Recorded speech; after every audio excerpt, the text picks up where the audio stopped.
Hey friends, hope you're all doing well. We're doing okay too, just really tired since we've been working non-stop. We wanted to answer a question many of you ask: how does our publishing process work? Most of our audiobooks are first posted on Patreon as paid content. They stay behind a paywall for a few months. After that, they become free to access on Patreon forever. Then, a few weeks later, we upload them to other platforms like YouTube, Facebook, and Twitter, X. Lately, our community hasn't been growing much, and we could really use your help. Please share our site in your Facebook groups, Discord servers, Reddit threads, Twitter, X, or with any friends who might be interested.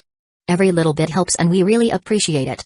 Thanks a lot for being with us and supporting what we do. Chapter 1, Friendly Terms. On day 1, Yua felt that she was very unlucky today. It was a rare weekend, and she had planned to relax, but her mom had sent her out to run errands. This wouldn't have been a big deal, but the nearest convenience store was closed for some reason, so she had to go to one further away. On her way back, she passed the popular dessert shop Snow Castle and remembered the mango pomelo sago special she'd been wanting to try. But after queuing for what felt like forever, she was told it was sold out. Ugh, just my luck. With a sigh, the girl sporting a cute bun hairstyle took her frustrations out by heading to the dessert shop next door and sitting down. I'm already here, so I might as well get something to take home. That was her reasoning, at least. A girl's mind is always changeable and hard to guess. Just like now, she had barely ordered a drink and a slice of cake before noticing a familiar figure sitting at a table ahead. Amamiya-kun? He's not eating anything. Is he waiting for someone? Her pretty eyes sparkled with curiosity. From her seat, she had a clear view of the boy's sharp profile. Amamiya Haru. Her classmate. Thanks to his striking looks and gentle attitude, he had drawn the attention of every girl in class from the very first day of school. But by the second week, a rumor had spread: Haru had been bullied by upperclassmen. The twist? He took down all three of them single-handedly, sending them straight to the nurse's office. The story spread quickly but died down just as fast for reasons Yua didn't know. The rumor was that Haru's parents had intervened and used their influence to settle things with the school. Should I say hi? Yui hesitated.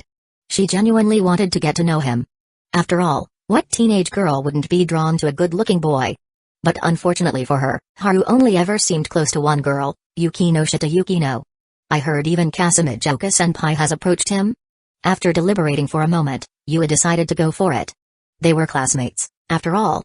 Even if they'd only exchanged casual greetings before, that was still something, right? With newfound determination, Yua stood and walked toward him. As she got closer, she noticed he was scribbling something in a notebook. Glancing quickly, she caught a glimpse of the page. Scene 1, a girl caught in a street explosion. She and other bystanders are thrown to the ground by the blast. Her expression isn't one of shock but of despair and numbness.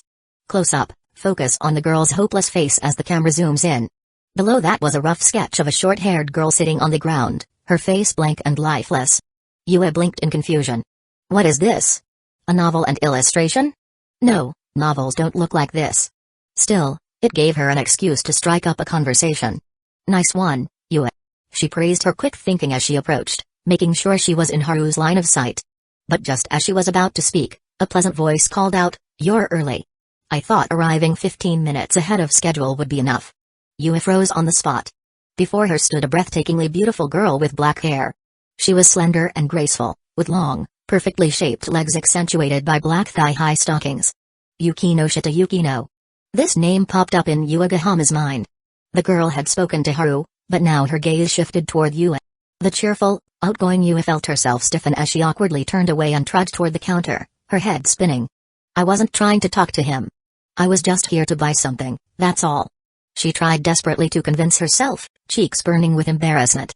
Having intended to chat up a boy, only to be caught by his best friend. So embarrassing. Her mind screamed as she reached the counter. She plastered on a smile as the staff greeted her warmly. I'm just looking for now. Sneaking a glance over her shoulder, she froze again when she saw both Haru and Yukino looking her way. Their gazes met. She panicked. It's over. This is totally embarrassing. Yua's face turned as red as a tomato, her inner turmoil bubbling like Mentos dropped in soda. Meanwhile, Yukino turned back to Haru with a calm expression. She's your classmate, isn't she? Haru nodded, setting down his pen. Her name is Yua. Yukino took a seat across from him, a faint smile gracing her lips. If I'm not mistaken, she was trying to talk to you just now. Haru nodded again. The smile didn't leave Yukino's face. Then I suppose my timing wasn't ideal? Haru ignored her jab, sliding his notebook toward her. Take a look at this. Yukino's delicate fingers picked it up, her gaze scanning the page. This is the idea you mentioned yesterday? Yeah, a modern drama with a touch of fantasy. So, you still haven't given up on becoming a director? It's my dream, after all. Yukino chuckled softly, her competitive spirit ignited. Having grown up together, she knew him better than anyone else. She also knew his ultimate goal, to become a director, and then use his connections to contact the head of Tsuburaya Productions to see if he could buy the copyright to make an Ultraman movie. Tokusatsu is my true passion. He had told her once. Since then, Yukino had started to learn about filmmaking herself, not just out of curiosity, but because she wanted to support him. For years, she had stood by his side, determined to keep it that way. Later, the Amemiya family business started doing better. His strict mother also noticed it. Under their mother's arrangement, the two of them have never been separated from elementary school to the current Sobya High School. And if anyone thinks they can flirt with him, they'd better be ready to face me. Yukino's eyes glimmered with resolve as she watched Yua pass by. Yuagahama-san. Yuagahama, who was still trying to ease her inner embarrassment, paused and turned around stiffly. Is there something wrong, Yukinoshita-san? Yukino's face remained calm. You were trying to get to know Haru, weren't you? A bold opening move. Huh? Yua froze, clutching her newly bought drink, unsure how to respond. She had been completely caught off guard by Yukino's bluntness. I thought you'd already gotten to know each other as classmates. Yukino said calmly. It's over. They really have a close relationship. She even called him Haru. Yua forced an awkward laugh. And no, I just greeted Amemiya-san a few times before. Is that so? Yukino's piercing gaze didn't waver. Yua could only shift uncomfortably, feeling as if she were standing trial. Yukino nodded slightly, the answer already forming in her mind. This girl wasn't much of a threat. Beside her, Haru rested his chin on his hand, instinctively taking the position of a spectator. Giving up on friendly interactions on the very first day, huh? Still, Yukino in her battle mode. Which was quite cute. Chapter 2, Yukino's defeat. Amemiya Haru was a transmigrator. From the very first day he transmigrated as a baby, he'd been eagerly awaiting the arrival of his system. He still remembered the godhood training simulator he had downloaded in his previous life just before his sudden transmigration. But as he grew older, the system still didn't arrive, so he had to give up the idea temporarily. In his previous life, he had been an overworked corporate slave, pushing himself to the brink of physical collapse with endless overtime and social obligations. Now, with a fresh start, his first goal was clear: make money. At the very least, he wanted to make sure he could live as the second-generation heir of a wealthy family. So, before he even started elementary school, he tried to follow the footsteps of protagonists in all those transmigration stories and told his mom he needed some startup funds to begin making money. His mom generously handed him 100 yen and said, if that's not enough, I can add 200 more. Haru immediately abandoned that route. By the time he officially became an elementary schooler, he made another notable discovery. One of his classmates was someone familiar: Yukinoshita Yukino. That girl, who already looked like a porcelain doll, was born to be adorable. Haru wasn't some creep who'd have weird thoughts about a young girl. He was simply marveling at the realization that he had transmigrated into a two-dimensional anime world. Initially, his only thought was that it might be fun to see the anime waifus from his previous life's figure collection brought to life. But this light-hearted sentiment quickly faded when he saw Yukino being bullied by her classmates. As someone who had experienced bullying in his own school days, Haru deeply despised it. He knew all too well how cruel and disgusting such experiences could be. The scars from bullying were often permanent, haunting someone for the rest of their life. So, when he decided to step in and help Yukino, he naturally became a target of resentment himself. When things came to a head, he ended up chasing the bullies down the hallway with a mop. The incident quickly escalated, and both his and Yukino's parents were called to the school. When his parents learned the full story, they didn't scold him. On the contrary, his mom proudly declared, "That's my boy, handsome and brave enough to protect his classmates." Haru later learned from his dad that his mom had always had a habit of bragging about her son. From that day on, Yukino started to stick to Haru. Or rather, stick to might not be the best way to describe it. But as a young girl, Yukino clearly cherished this rare warmth in her life. In the years that followed, Haru continued to study and train himself. In his previous life, his body had been utterly wrecked. Now that he had a fresh start, maintaining a healthy body became a top priority. At the same time, he never forgot his initial goal of making money. When he found out his mom didn't want to be a stay-at-home housewife anymore and was considering opening a clothing store, he eagerly offered advice. After much persuasion, he convinced her to expand her original plan of selling women's clothing to include children's clothing. As a transmigrator, Haru knew full well how profitable children's clothing could be. Parents might hesitate to buy new clothes for themselves, but when it came to their kids, they rarely held back. Over time, as the family's finances improved, Haru encouraged his parents to branch out into other industries. When online shopping began to emerge, Haru made sure they were among the first to jump on board. Their business flourished, and Haru even met Yukino's mother through the growing social ties between their families. The only regret Haru had was that this anime world seemed to lack some of the opportunities he remembered from his past life. Certain investment strategies that had been surefire in his world didn't seem to exist here. Even much of the entertainment media he'd been familiar with was absent. At least tokusatsu shows still existed. Maybe it's because anime sometimes referenced tokusatsu, but they couldn't directly mention real-world entertainment for copyright reasons? He speculated. The Animiya family's prosperity continued to grow. When bubble tea shops were still relatively unknown, Haru persuaded his parents to enter that market. As anyone who'd been online in his past life knew, the profit margins for bubble tea were absurdly high. Originally, Haru wanted to name their shop Honey Snow Ice Castle as a playful nod, but when he discussed it with Yukino, she thought the name was far too strange. In the end, Haru decided, fine, we'll just call it Snow Castle then. At the time, Yukino had given him a rather peculiar look. By the time Haru had successfully turned himself into a second-generation rich kid, the Yukinoshita family had grown increasingly close to his. He and Yukino remained classmates through middle school. For high school, Haru chose to attend Sobya High School, mainly because he wanted to see some of the anime girls up close. To his surprise, Yui Uegahama, the cheerful dumpling girl, also ended up enrolling at Sobya High. Maybe it's because the atmosphere at Sobya High is more relaxed? He mused. Had already given up on the system. The system came online on his 16th birthday. Just when Haru had already given up on the system, it suddenly activated on his 16th birthday. You have activated the Godhood Training Simulator. This game allows you to ascend to godhood through hard work and dedication. Effort will always be rewarded. Loading host's skills now. As the cold, mechanical voice echoed in his mind, Haru finally realized that he was not a transmigrator without a system. No wonder it took 16 years. My pre-transmigration self must have set the game to unlock at age 16. Once the system finished loading, Haru quickly figured out how it worked.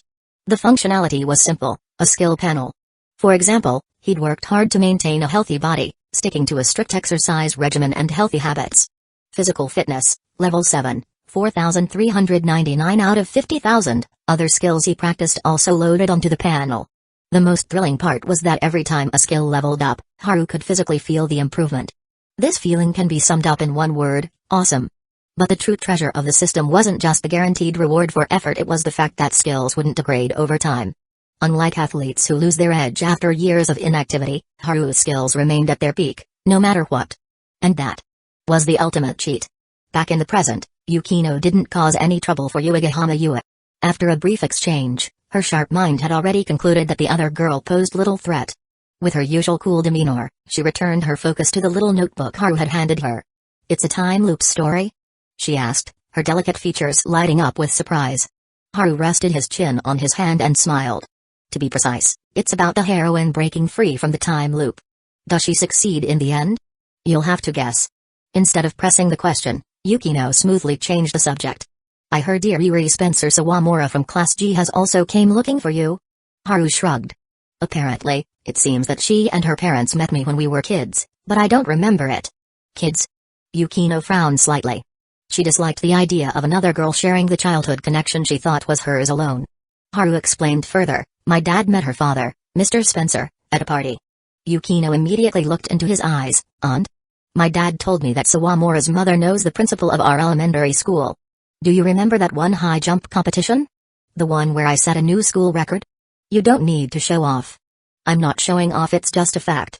Anyway, Yuri was apparently there and remembered me because of it. That's why she approached me last week. Yukino fell silent. So I'm no longer his only special one after all. She had always known her childhood friend was popular with girls. Since middle school, confessions to him had been an almost weekly occurrence. And since middle school, Yukino had been in full combat mode. You're jealous, aren't you? Haru teased, a smirk on his face. Yukino met his gaze with calm composure. You guess. That's my line. Then let me rephrase, go ahead and guess boldly. Haru didn't take the bait. They stared at each other, neither willing to back down. But Haru was confident. After all, in all their years of knowing each other, he had never lost one of these staring contests. 1 second. 2 seconds. 3 seconds. As expected, Yukino was the first to look away. A faint blush appeared on Yukino's face. Someone let out a grin laugh. "You're so cute." Yukino, both embarrassed and irritated, glared at him with her beautiful eyes. "Thank you for the compliment, but I've heard that too many times already." Haru repeated with a grin, "You're so cute." Yukino flushed even more and lowered her head to take a sip of her drink. From this angle, her fair cheeks bloomed with a delicate flush. And her beautiful eyes under her long eyelashes were filled with suppressed shyness. When she sensed that Haru hadn't looked away, she instinctively bit her lip, making her plump, rosy lips a little moist. "I can't win against him. How annoying." Yukino thought to herself. But then, her thoughts shifted. No. She didn't actually hate it. In fact, she quite liked it. But he had already scored his point, and she wouldn't let him score again. Yukino, who disliked lying, chose silence instead. Not answering equals not admitting. But today's encounter had ended with Yukino's defeat once again. Chapter 3, I want to see you become a cat girl. After Haru and Yukino stopped their playful duel, they returned to their usual casual conversation. "You mentioned the other day that you met a group of streamers and taught them something?" "It wasn't a group, just one streamer. As for teaching them, it was more like a spur-of-the-moment idea. I wanted to try an experiment." "An experiment?" "I wanted to see if the clone technique could work here." Yukino raised an eyebrow, confused. Haru smiled, and didn't explain further.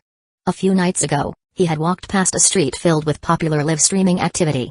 He was initially just browsing when he overheard a group of young people talking.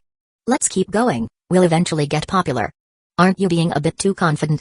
"What if we never get popular?" "Then we just keep pushing. We work part-time during the day, stream at night. If we stick with it, we'll see results eventually." The group of young people appeared to be the energetic types, but they didn't match Haru's expectations of a group of people unable to scrape together even 100 yen. They were actually doing part-time work. Intrigued, Haru watched from the side for a while and realized they weren't the typical energetic youth. The young people in front of the camera wore eccentric clothes and performed quirky dances, while off-camera, they were seriously discussing how to earn a living through part-time jobs.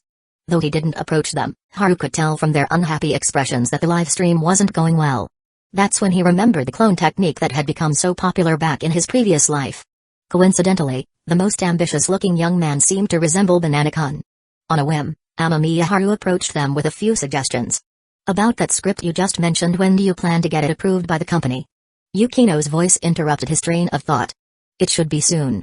But this is just one episode. The rest of the episodes will have a similar fantasy theme." Haru was talking about the secret world of wonders. Once he confirmed that the show didn't exist in the anime world, he started work on it. The company Yukino referred to was one that Haru's parents had helped set up early on. Last year, they produced 2 hit shows, Hanzawa Naoki and Unnatural. Haru, having worked hard to make himself a second-generation rich person, wasn't in a hurry to make money. Before the system launched, his plan was to create a bunch of hit dramas, raise the company's profile, and later use his fame and connections to buy the rights to Ultraman. Making a tokusatsu drama had been his dream even before he crossed over. That's why, starting from university, he began self-teaching, before he transmigrated. Even after starting work, he didn't stop progressing in his studies. In this life, with plenty of time on his hands, he had no reason to stop. On the day the system was activated, his filmmaking and script writing skills instantly jumped to level 8. Every time a skill leveled up, he could feel a distinct change. Cooking level 3, 177 out of 500, physical fitness level 7, 4,399 out of 50,000, filmmaking level 8, 17,812 out of 60,000, script writing level 8, 21,125 out of 60,000, fighting level 4, 685 out of 1,000, teaching level 6, 268 out of 10,000, jumping level 3, 269 out of 500. This was Haru's current skill panel. The only regret he had was that learning didn't have an experience bar. Maybe knowledge can't be converted into levels. That was he thought. Neither in his past nor this life had he been particularly interested in cooking. His culinary skills were simply enough to make edible meals. The teaching skill had been activated when he taught Yukino film-related knowledge. As long as he taught others, he earned experience points. Though he could feel his mind becoming sharper and his language more coherent as his teaching skill leveled up, for him, this skill wasn't a top priority. Physical fitness made his body more agile, stronger, and healthier. That's why Haru was puzzled about why jumping was listed as a separate skill. Logically, jumping should be part of physical fitness, right? Moreover, he realized that after his skills reached level 5, there was a clear divide. The experience needed for the next levels became much larger. I wonder what the max level is. Haru and Yukino didn't stay long at the cafe. The purpose of meeting up was for his new idea. Yukino saw the story outline and learned about what her childhood friend was working on. Now, she would go home and dive deeper into the script. Not only did she want to help her childhood friend, but she also wanted to improve herself. Seeing them stand up, Yui hesitated for a moment, wondering if she should say something, but Haru smiled and nodded at her. "We'll head out now." She quickly returned the smile. "Oh, take care." Yukino observed the exchange quietly but said nothing. On the way home, Yukino suddenly spoke. "I'll come to your house after school tomorrow." Haru nodded and switched the subject. "This morning, I saw a girl in a cat girl outfit. She was really cute, probably attending an event." Yukino nonchalantly responded with a no. Then asked, "So, you're telling me this because? What do you think?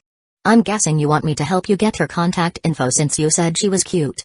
"No, I want to see you wear the same cat girl outfit." After dropping Yukino off at home, Haru went back to his place. As soon as he opened the door, a soft meow echoed through the room. A slightly plump orange cat jumped down from the couch, stretching lazily before walking toward him in slow, deliberate steps. This was the purpose of Yukino's earlier comment. She wanted to pet the cat. The orange cat's name was Jelly. Haru swapped into his slippers, picked up the cat, and scratched its head. "Yukino's coming to see you tomorrow again. Are you ready for a good petting?" Meow. It's worth mentioning that the teaching skill also worked on animals. When Haru taught Yukino film knowledge, as his teaching skill level increased, he easily taught Jelly how to use the litter box. After confirming the automatic feeder was working correctly, he carried the cat to his bedroom. The third drawer of his desk was locked. Inside were all the story outlines he was familiar with from his previous life. Though they were only outlines for now, to Haru, these were like holding a lot of trump cards in his hands. He spent some time petting the cat before mentally reviewing the stories he'd written that day. Then, he got up and headed to the next room. Time to work out. When he and his parents had been choosing a house, they had specifically chosen one with more rooms so he could place fitness equipment. The sound of the treadmill was heard, and the system panel that only Haru could see also came to life. "You are exercising, physical fitness, skill experience plus 20, you are exercising, physical fitness, skill experience plus 29, experience points appeared one after another. As his physical condition improved, the experience gained from exercising had risen from +1 and +2 to +20.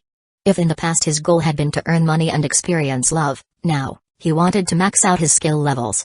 Though he wasn't sure what the max level would be, he was eager to find out. On Monday, Haru arrived at his class as usual and greeted the familiar classmates. He was reviewing his study notes when a pleasant voice from behind reached his ears. "Good morning, Amamiya-san." "Morning." He responded shortly. Yui's face immediately lit up with a smile. He's really easy to get along with, and Yukino didn't seem to dislike her yesterday either.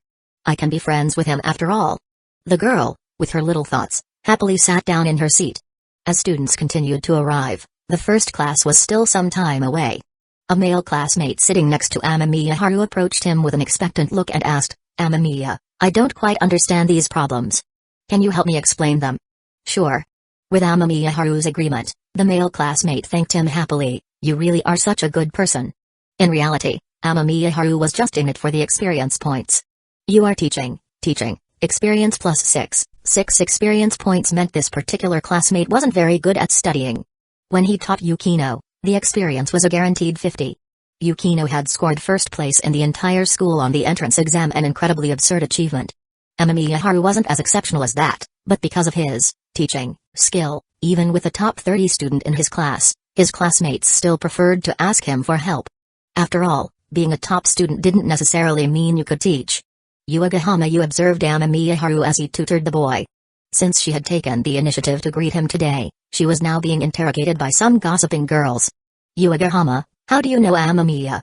You two didn't seem familiar last week." Hey, don't tell me you're secretly crushing on him? I suggest you give up early, after all, he has a beautiful girl by his side."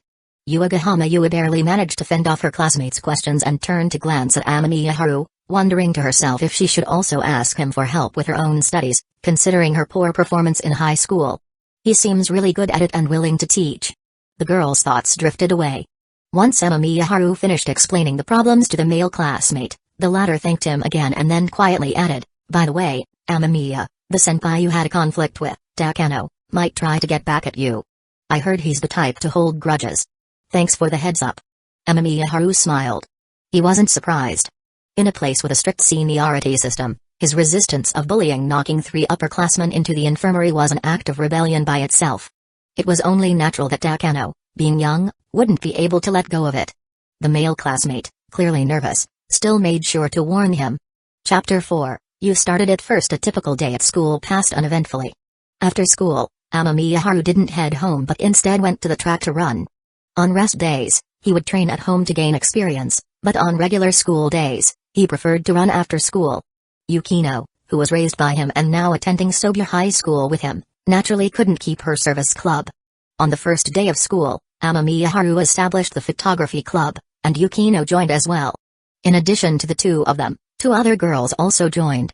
However, these girls weren't interested in photography, they simply wanted to learn how to take better photos of themselves. He was the club president, and Yukino was the vice president. Since there were only 4 members in the club and there was no academic pressure, Amamiya Haru could afford to run laps at a leisurely pace after school. Yukino mostly spent her time reading or asking him for advice during club hours. "You are exercising. Physical fitness, experience plus 20, as Haru heard the system notification, he saw Iriri and Uegahama passing by out of the corner of his eye. This scene made him a little sentimental. 2 beautiful girls, who seemed unrelated, could appear at the same school. But thinking about how even the iron-blooded Hiratsuka Shizuka was a teacher in Sobu High School, it didn't seem too strange after all. Suddenly, an annoyed voice came from behind. "You've got the nerve to be running, huh? Looks like you really don't respect your seniors at all." Amamiya Haru didn't stop running, as the person quickly caught up and ran beside him. This person was one of the upperclassmen he had previously defeated after being bullied. He glanced back and saw 2 figures sitting by the track. The group was complete. The 3 seniors' faces were still red and swollen, looking like bears that had just come back from stealing honey. "Who knows?" Amamiya Haru replied indifferently. The senior running alongside him sneered. "You don't seriously think that incident is just over, do you? Who knows? Damn it, always with this annoying attitude again. Is that the only thing you can say?" The senior's anger was rising, probably because Amamiya Haru's calm demeanor was making him frustrated. "Amamiya Haru, are you always this brave? We're your seniors. You think after hitting us you'll get away with it? You'll regret this. It's only a matter of time before you pay for it." The senior lowered his voice, his face darkening. Amamiya Haru glanced at him and said, "If you miss your mom, look at the sky, if you miss your dad, look at me." Such a strong retort. The senior was stunned on the spot. Once he snapped out of it, he was completely thrown off balance. "Asshole." The senior's face flushed red, and he angrily grabbed Amamiya Haru's clothes, raising his other fist to strike. "You started it." Amamiya Haru suddenly spoke. His expression seemed to say, "You started it first." The senior didn't react in time, and Amamiya Haru quickly seized his collar, pulling him down with immense force. With a loud thud, the senior's face met the track with a resounding smack. Immediately, blood splattered from his nose. At the same time, a loud scream escaped his lips. "You fought. Fighting, experience plus 29, you fought. Physical fitness, experience plus 29. Students nearby instinctively stopped and stared in surprise.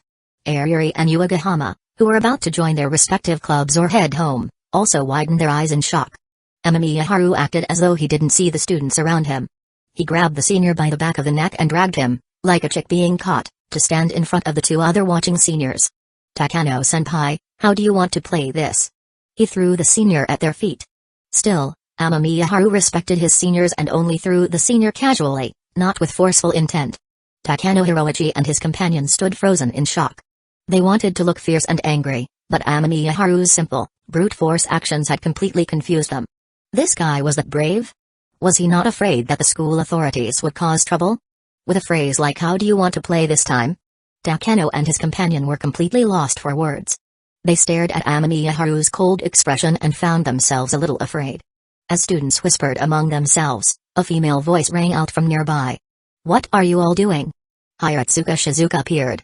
At the sight of the teacher, the students quickly stepped aside. Hiratsuka Shizuka glanced at the student lying on the ground and then at Amamiya Haru facing off with Takano Hiroichi, and immediately understood. Before she could ask anything, Takano Hiroichi stood up and loudly declared, "Hiratsuka-sensei, this guy Amamiya suddenly attacked Ishikawa. Ishikawa was just trying to talk to him, but Amamiya just hit him without warning. Is that so?" Hiratsuka Shizuka asked calmly, looking at Amamiya Haru. After the previous bullying backlash incident, she had paid attention to Amamiya Haru. At that time, she secretly cheered, "Well done." As a teacher, she understood very well how much trauma bullying could cause to a student. But, as a teacher, she couldn't voice her true feelings. "It's true, Hiratsuka-sensei. Just look at Ishikawa's bloody face. Not only I saw it, but all the other students did too," Takano Hiroichi said confidently. He even shot a cold smile toward Amamiya Haru. The meaning was clear, "You're in trouble now." Amamiya Haru suddenly raised his hand. Takano Hiroichi's face changed drastically, and he shrank back in fear. However, Amamiya Haru simply dusted off his shoulders. This scene caused a few students to chuckle. Hiratsuka Shizuka struggled to suppress a smile as she asked, "Amamiya, is what he said true? Takano-senpai is lying." The voice didn't come from Amamiya Haru. It came from behind. The crowd turned their heads, and their faces were filled with surprise when they saw the source of the voice. The person was none other than the most popular beauty in the school, Kazekage Yutaha. Amamiya Haru froze for a moment. He hadn't expected this senior to appear. Kazekage Yutaha ignored the surrounding gazes and seriously addressed Hiratsuka Shizuka. "Hiratsuka-sensei, I'm sorry to interrupt, but I was passing by and witnessed the whole thing. Ishikawa-senpai was the one who started it." Amamiya-kun was simply defending himself. She emphasized the word self-defense. Hiratsuka Shizuka raised an eyebrow and looked at Takano Hiroichi, whose face had turned pale. "Is that so?" Takano Hiroichi was both shocked and furious. Just as he was about to retort, students around them started speaking up. Yeah, I saw it too. Ishikawa was the one who started it. I've heard that Takano-senpai likes bullying freshmen. What a scumbag." The students' voices kept rising. Originally, the students who had witnessed the incident weren't planning to speak up. After all, Takano Hiroichi was a senior, and his past bullying history had given him a reputation. But now, it was different. Since Kazekage Yutaha, a well-known figure, had spoken up, the others no longer felt hesitant. Some male students who wanted to impress Kazekage Yutaha eagerly started yelling in support, like a bunch of monkeys causing a ruckus in mountains. Takano Hiroichi's face drained of color. He never expected things to escalate like this. Ishikawa was the one he sent to harass Amamiya Haru, but he had never intended to escalate it further. After all, the previous incident had already shown him that even if all three of them teamed up, they were no match for Amamiya Haru. But now, Ishikawa hadn't managed to provoke him. Instead, he had been angered into action. Hiratsuka Shizuka's face remained cold as she spoke. "Takano, are you lying to me again? You really have guts. I won't intervene this time, but you'll be coming with me to the principal's office." At this point, Ishikawa, who had been lying on the ground, stopped crying out in pain. His face was now filled with despair. Being dealt with by the principal directly could only mean bad news for him. Takano Hiroichi's face twisted in terror, his mouth hanging open in a way that reminded everyone of the expression of a character from Tom and Jerry. Chapter 5, Accidentally Flirting with Someone. Even though Takano Koichi and his group had a bad reputation, Haru still had to follow Shizuka Hiratsuka for a formal review as one of the involved parties. Fortunately, things went smoothly for him. Hiratsuka only asked him a few brief questions about the incident, and when the principal spoke to him privately, it was with a friendly and accommodating attitude. Haru knew exactly why this was happening. It wasn't because his parents were particularly influential, it was because the last time they had met the principal, they'd placed a stack of cash on his desk under the guise of a generous donation.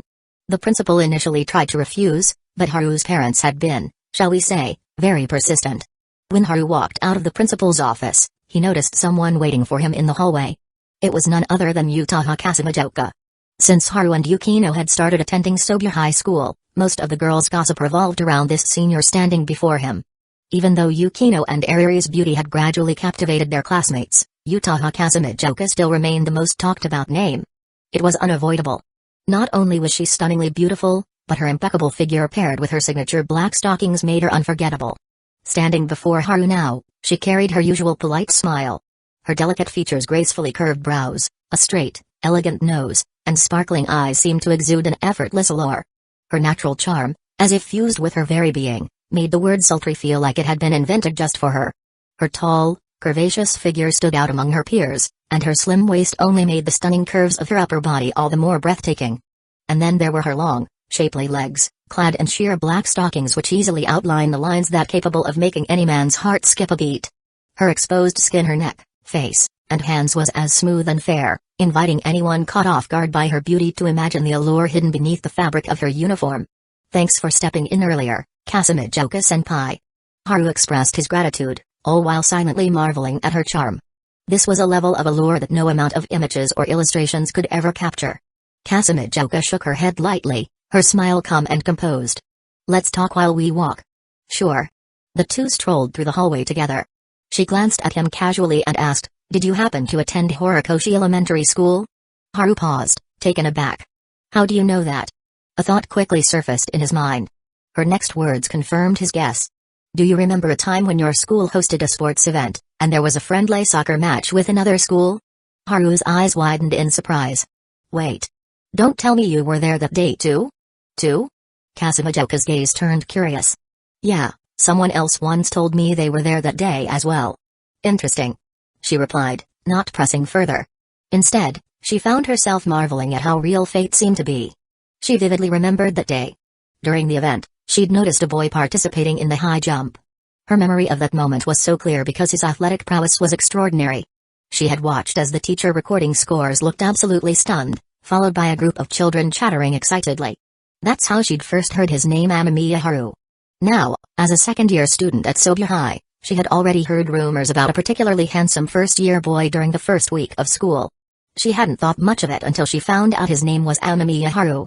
Since then, she had been quietly observing him while gathering bits of information from her classmates. When she saw him confront Akano Koichi's group again today, she finally decided to step in. It was the perfect chance to confirm her suspicions. And now, she had her answer. Watching Haru's surprised expression, Kazemajoka felt a little excited for some reason. "What a coincidence, Amamiya-kun." "It really is," Haru replied, though his feelings were far more complicated. If only Ariri had coincidentally encountered him at elementary school, he might have dismissed it as a simple twist of fate. But now even Kazemajoka had a past connection to him? This is definitely the system's doing, he thought with certainty. Haru was convinced that the so-called God development system he'd received was inappropriate. It should have been called the dating sim system instead. After all, not only had it thrown him halfway across the globe, but now it was forcing him into close encounters with characters straight out of the romantic anime. "I heard you started a photography club. Are you interested in photography?" Perhaps because of their reunion. Kazemajoka seemed particularly keen on continuing the conversation. Haru answered honestly, "It's not just photography.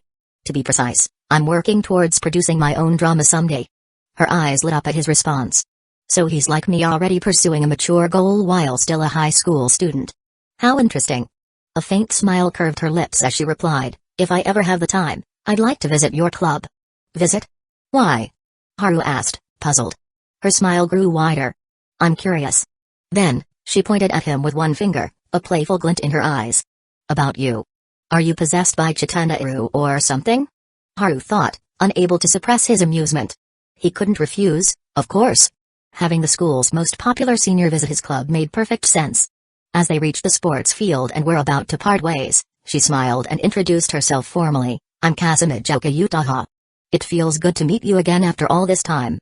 Haru couldn't help but chuckle. "I wouldn't exactly call it all this time. Senpai. You've only seen me once before when we were kids." "Oh?" Kazemajoka Utaha crossed her arms over her chest, and this posture made her figure even more hot. She didn't say anything else, simply gazing at him with those delicate eyes. Sighing in surrender, Haru relented with a smile. "All right. I'm Amamiya Haru.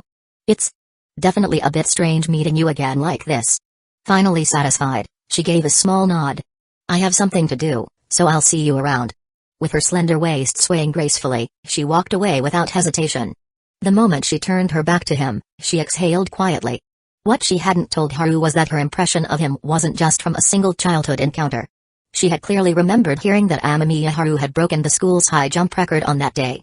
The term record-breaking had left a significant impact on her young mind.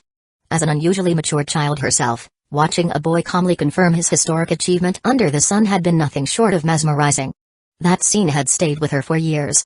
And now, that boy had reappeared before her eyes. "I'm glad I got to see you again, my record-breaking friend."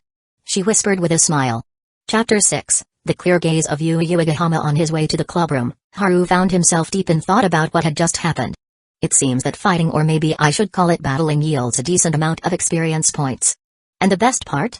It levels up 2 skills at once. This discovery intrigued him. Back when he was a kid helping Yukino resolve her bullying issues, he'd gotten into more than his fair share of fights. But at that time, he didn't have access to his skill panel. Now that the system had officially activated on his 16th birthday, he hadn't really been in many fights since. The last time I turned the tables on those 3 bullies, the scene was chaotic. Too many onlookers, too much happening at once.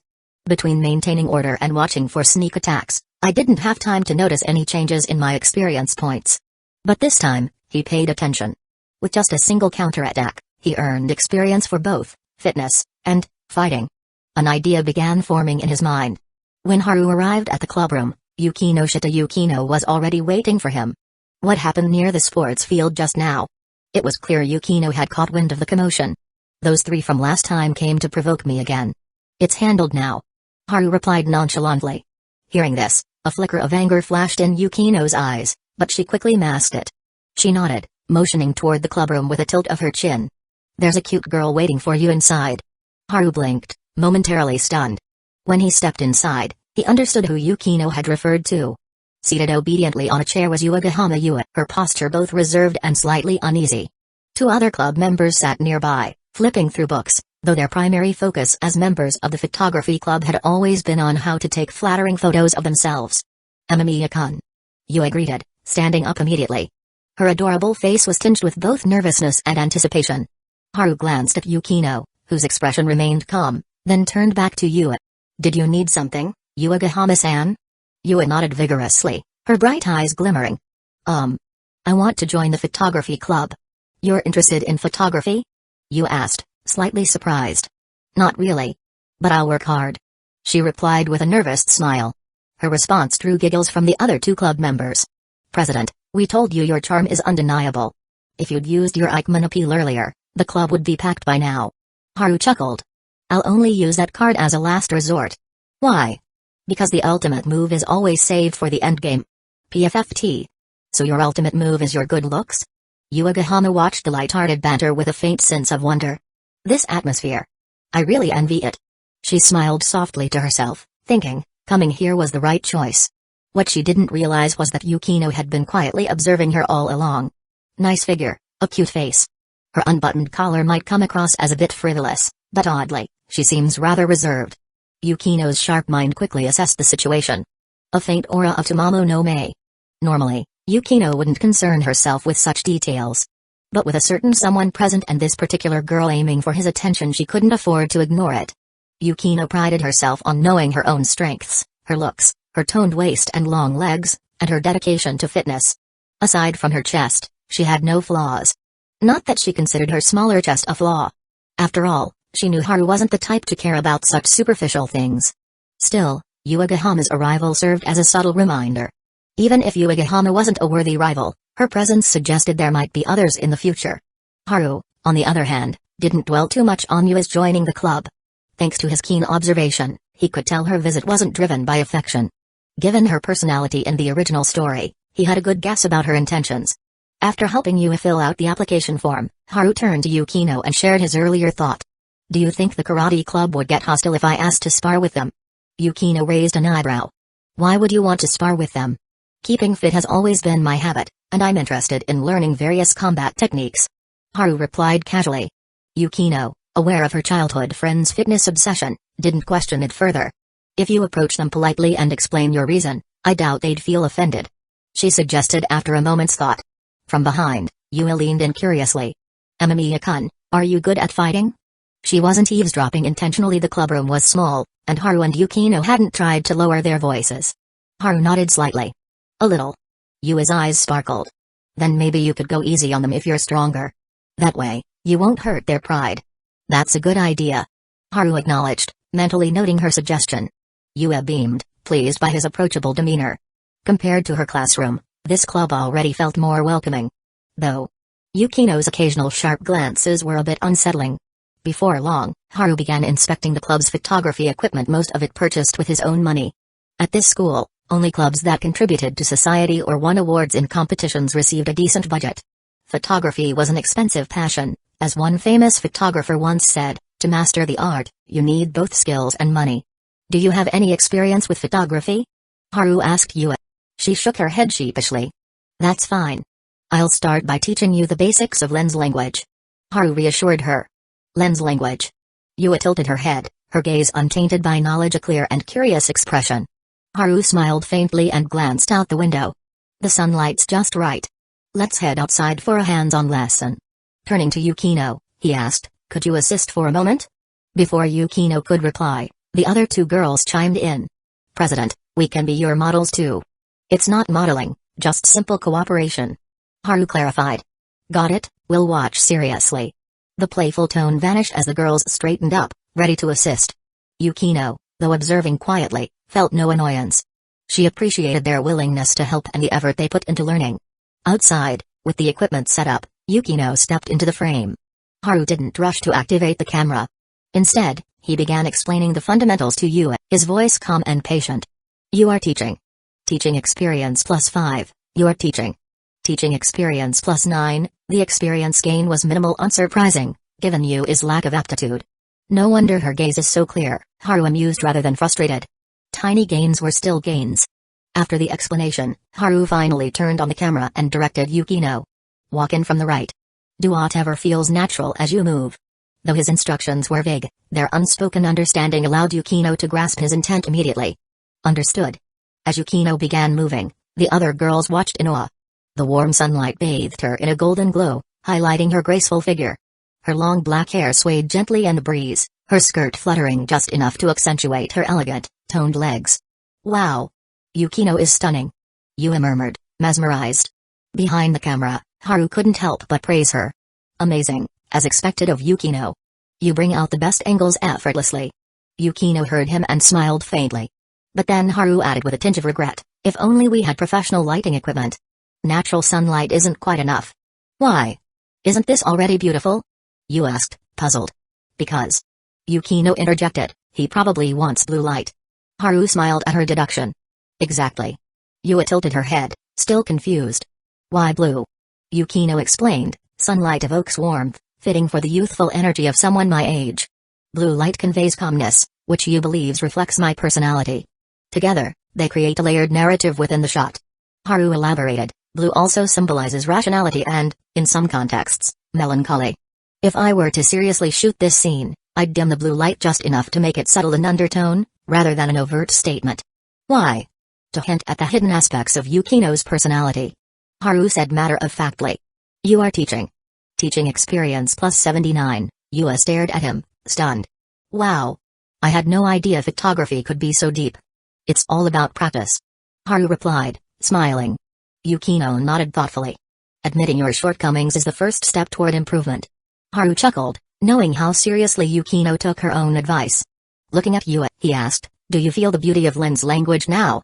Yua blinked, clearly overwhelmed. Kinda? Chapter 7, Listening and Learning for Yua Yuagahama. The afternoon had been unlike anything she'd ever experienced. She couldn't stop marveling at Yukino's ability to adapt and Haru's effortless expertise. It felt like she'd stepped into an entirely new world and she wasn't sure she ever wanted to leave. Yua Yuagahama couldn't help but admire him a little. There was even a trace of youthful wonder, the kind only a high school girl could have. She'd joined the photography club initially just to get closer to Amamiya Haru, maybe make friends with him. But after spending the afternoon in the club, her goal shifted. She liked the atmosphere here. And she liked how serious Amamiya became when teaching. Even though Yukino intimidated her a little, she found that whenever she asked for advice, Yukino was surprisingly generous and thorough. Well, except for those moments when Yua didn't quite get it. Then Yukino's gaze would shift into something resembling pity, like she was looking at a particularly dense child. As for the other two girls in the club, Yua got along with them pretty well. Maybe it was because their eyes sparkled with that same pure, innocent light. See you tomorrow, Amamiya-kun, Yukinoshita-san. As Yua left, Amamiya and Yukino locked up and headed out as well. Straight to my place to see the cat? Amamiya asked casually. Pet store first. I'll grab some treats and biscuits. Yukino replied, her tone perking up at the mention of the cat. Geez, you treat the cat better than you treat me. And I'm the one who grew up with you. Didn't I get you a gift for your birthday? Yeah, but I gave you chocolate for Valentine's Day. Idiot, I gave you a return gift too, didn't I? Their usual back and forth banter carried them all the way to the pet store. After picking out some snacks for the cat, Yukino's expression softened visibly, a faint smile lingering on her face. But as they walked home, a group of young men blocked their path. The leader wore a red headband. Amamiya immediately recognized him. It was Banana Guy. Too familiar, in fact. This was the same group he'd run into before. Yukino didn't know any of this, though. Her expression turned serious as she slipped her hand into her pocket, gripping her phone, ready to call for help. Relax. I know them. Haru said, noticing her tension. Yukino gave a quiet but her hand stayed on her phone. The young man in the red headband stepped forward, his face lighting up with excitement. Boss. The advice you gave me last time really worked. My stream's been blowing up lately. I even have people clipping my videos now. He bowed deeply to Haru, and the others followed suit, echoing their thanks. The scene drew curious glances from passing pedestrians, who whispered to each other, wondering if this was some kind of gang initiation ceremony. Haru's expression shifted to something unreadable. I'm younger than you, though. The young man only grinned wider. Doesn't matter. You helped us out so much. Without your advice, who knows how long it would have taken for us to reach this level. So, your dream is to become streamers? Exactly. Our dream is to become Tokyo's top streamers. We love this city so much we even gave up going to college elsewhere just to stay here. Right, skipping college totally sounds like a noble sacrifice. Haru glanced at the guy's red headband. What kind of content are you streaming now? The man straightened up, a serious look on his face. Exactly what you told me to do. I wear a red headband, go shirtless in just boxers, and dance to music with a devilish grin. I even learned how to do the Rangan. From, down there. Cough, Amamiya nearly choked on air. Could this guy not say so much in front of Yukino? But before he could say anything, Yukino's shocked expression shifted to one of mild disdain as she cast him a pointed look. The young man, oblivious, pulled out a thick envelope and held it out to Amamiya. Boss, just call me Koji. This is half of what I've earned from streaming so far. Please, you have to take it. Yukino blinked in surprise. She had pieced together what had happened by now, but she hadn't expected these young men to offer to share their earnings. It was surprising. Haru, however, gave a wry smile. If I take your money, doesn't that make me your business partner? Koji froze, a hint of awkwardness creeping onto his face. Haru's tone grew sharper. You've come a long way, huh? I gave you a bit of advice, and now you're already planning for the future. Yukino caught on quickly, turning to Koji with a question. You're worried that this content won't last long, so you want him to keep giving you ideas? Koji's face turned redder. Yeah, I mean, listening to smart people pays off, right? I figured if boss could come up with one great idea, he'd definitely have more. Yukino didn't respond, instead glancing at Haru. He's sharp, she thought. I didn't even consider that angle. It made her realize just how much she still had to learn.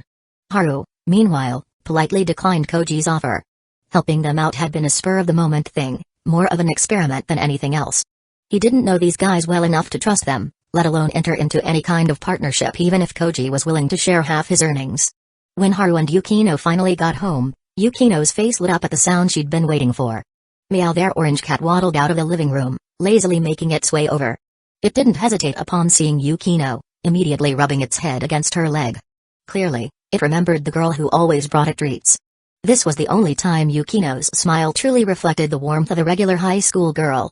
She picked up the cat gently, cradling it as she cooed, I feel like Jelly's getting fatter. Is your automatic feeder broken? I told you, orange cats are cursed to be fat. Haru teased, carrying the bag of cat snacks. Yukino shot him an unimpressed look, choosing to ignore the ridiculous comment. In the living room, she eagerly tore open the bag, feeding the cat little biscuits as it purred and nibbled in her lap. As she glanced around, her eyes landed on a new poster on the shelf above the TV. It hadn't been there during her last visit. The poster featured a curvaceous woman in a sultry pose. Yukino immediately recognized her. Kyoko Fukuda. She remembered Haru mentioning the actress before. When Haru came over with tea and snacks, Yukino took a cup, her tone calm. Thanks. Is that poster new? A classmate gave it to me. I thought Kyoko-san looked pretty, so I put it up. He replied honestly. Yukino stroked the cat absent-mindedly, her voice even. I didn't know you were into older women. Haru sipped his tea. Well, she's a gorgeous actress with tons of fans. Yukino's expression didn't change, but the faint flicker in her eyes betrayed her thoughts. Chapter 8, Yukino, a formidable opponent. After finishing his tea, Haru headed to the fridge to check the ingredients. Dinner was a foregone conclusion. Yukino would definitely be staying. Yukino, having her fill of cuddling the cat, got up and made her way toward the study. You have quite a few photography books on your shelf, don't you? Haru glanced over his shoulder. You're diving into study mode already? This is supposed to be your rare time to relax. For me, reading is relaxing. Yukino replied matter-of-factly. Haru immediately countered, then how about I teach you instead? Yukino arched a skeptical brow at him. With a straight face, Haru declared, most of what you know about photography, you learned from me. If you ignore your very own expert teacher and go study by yourself, it'd be a serious blow to my sense of accomplishment.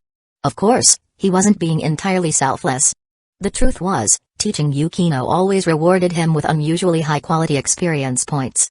Every single time. Your sense of accomplishment. Are you being silly again? Yukino sighed, a touch of exasperation in her voice. Even so, she didn't head to the study. Instead, she settled back into her seat with the cat nestled comfortably in her arms. Closing the fridge door, Haru proposed, how about this, you teach me how to cook, and I'll teach you photography. Fair trade, don't you think? Is this about your so-called sense of accomplishment again? Yukino shot him a disdainful look. I'm giving you the chance to teach me, which is a gift in itself. I'm handing you a sense of accomplishment on a silver platter. You're an idiot. Yukino muttered the words softly, but her lips curved into a faint smile. If Haru was willing to teach her, she wouldn't bother trying to extract knowledge from books. After all, being alone together like this was her favorite way to spend time. Since Haru had made the suggestion, Yukino abandoned any thought of lounging further. She gently placed the ginger cat on the sofa and joined him by the fridge. Opening it, she inspected the contents. Looks like we don't need to shop for groceries. This will do. What's the lesson plan, Yukino-sensei? Haru asked, his expression comically serious. Yukino raised an eyebrow. If you don't act stupid in front of me, I don't mind being called sensei. I might even enjoy it. And yet, I'm being perfectly serious here. That's exactly why you're being stupid. You're only acting serious to hide it. As the two bantered, Haru grabbed an apron and brought it over. Just as Yukino reached out to take it, he said, let me help you. Her body stiffened for a moment but quickly returned to normal. When Haruka stood behind her, his breath brushing lightly against her neck, Yukino felt her cheeks flush slightly. The sensation of the apron being tied around her waist pulled her thoughts back before they could wander further. All done. Haru said casually. Thank you. Yukino replied, keeping her tone steady. But inwardly, her thoughts were aswirl. He was so close just now. I could smell his shampoo. And feel the warmth of his breath.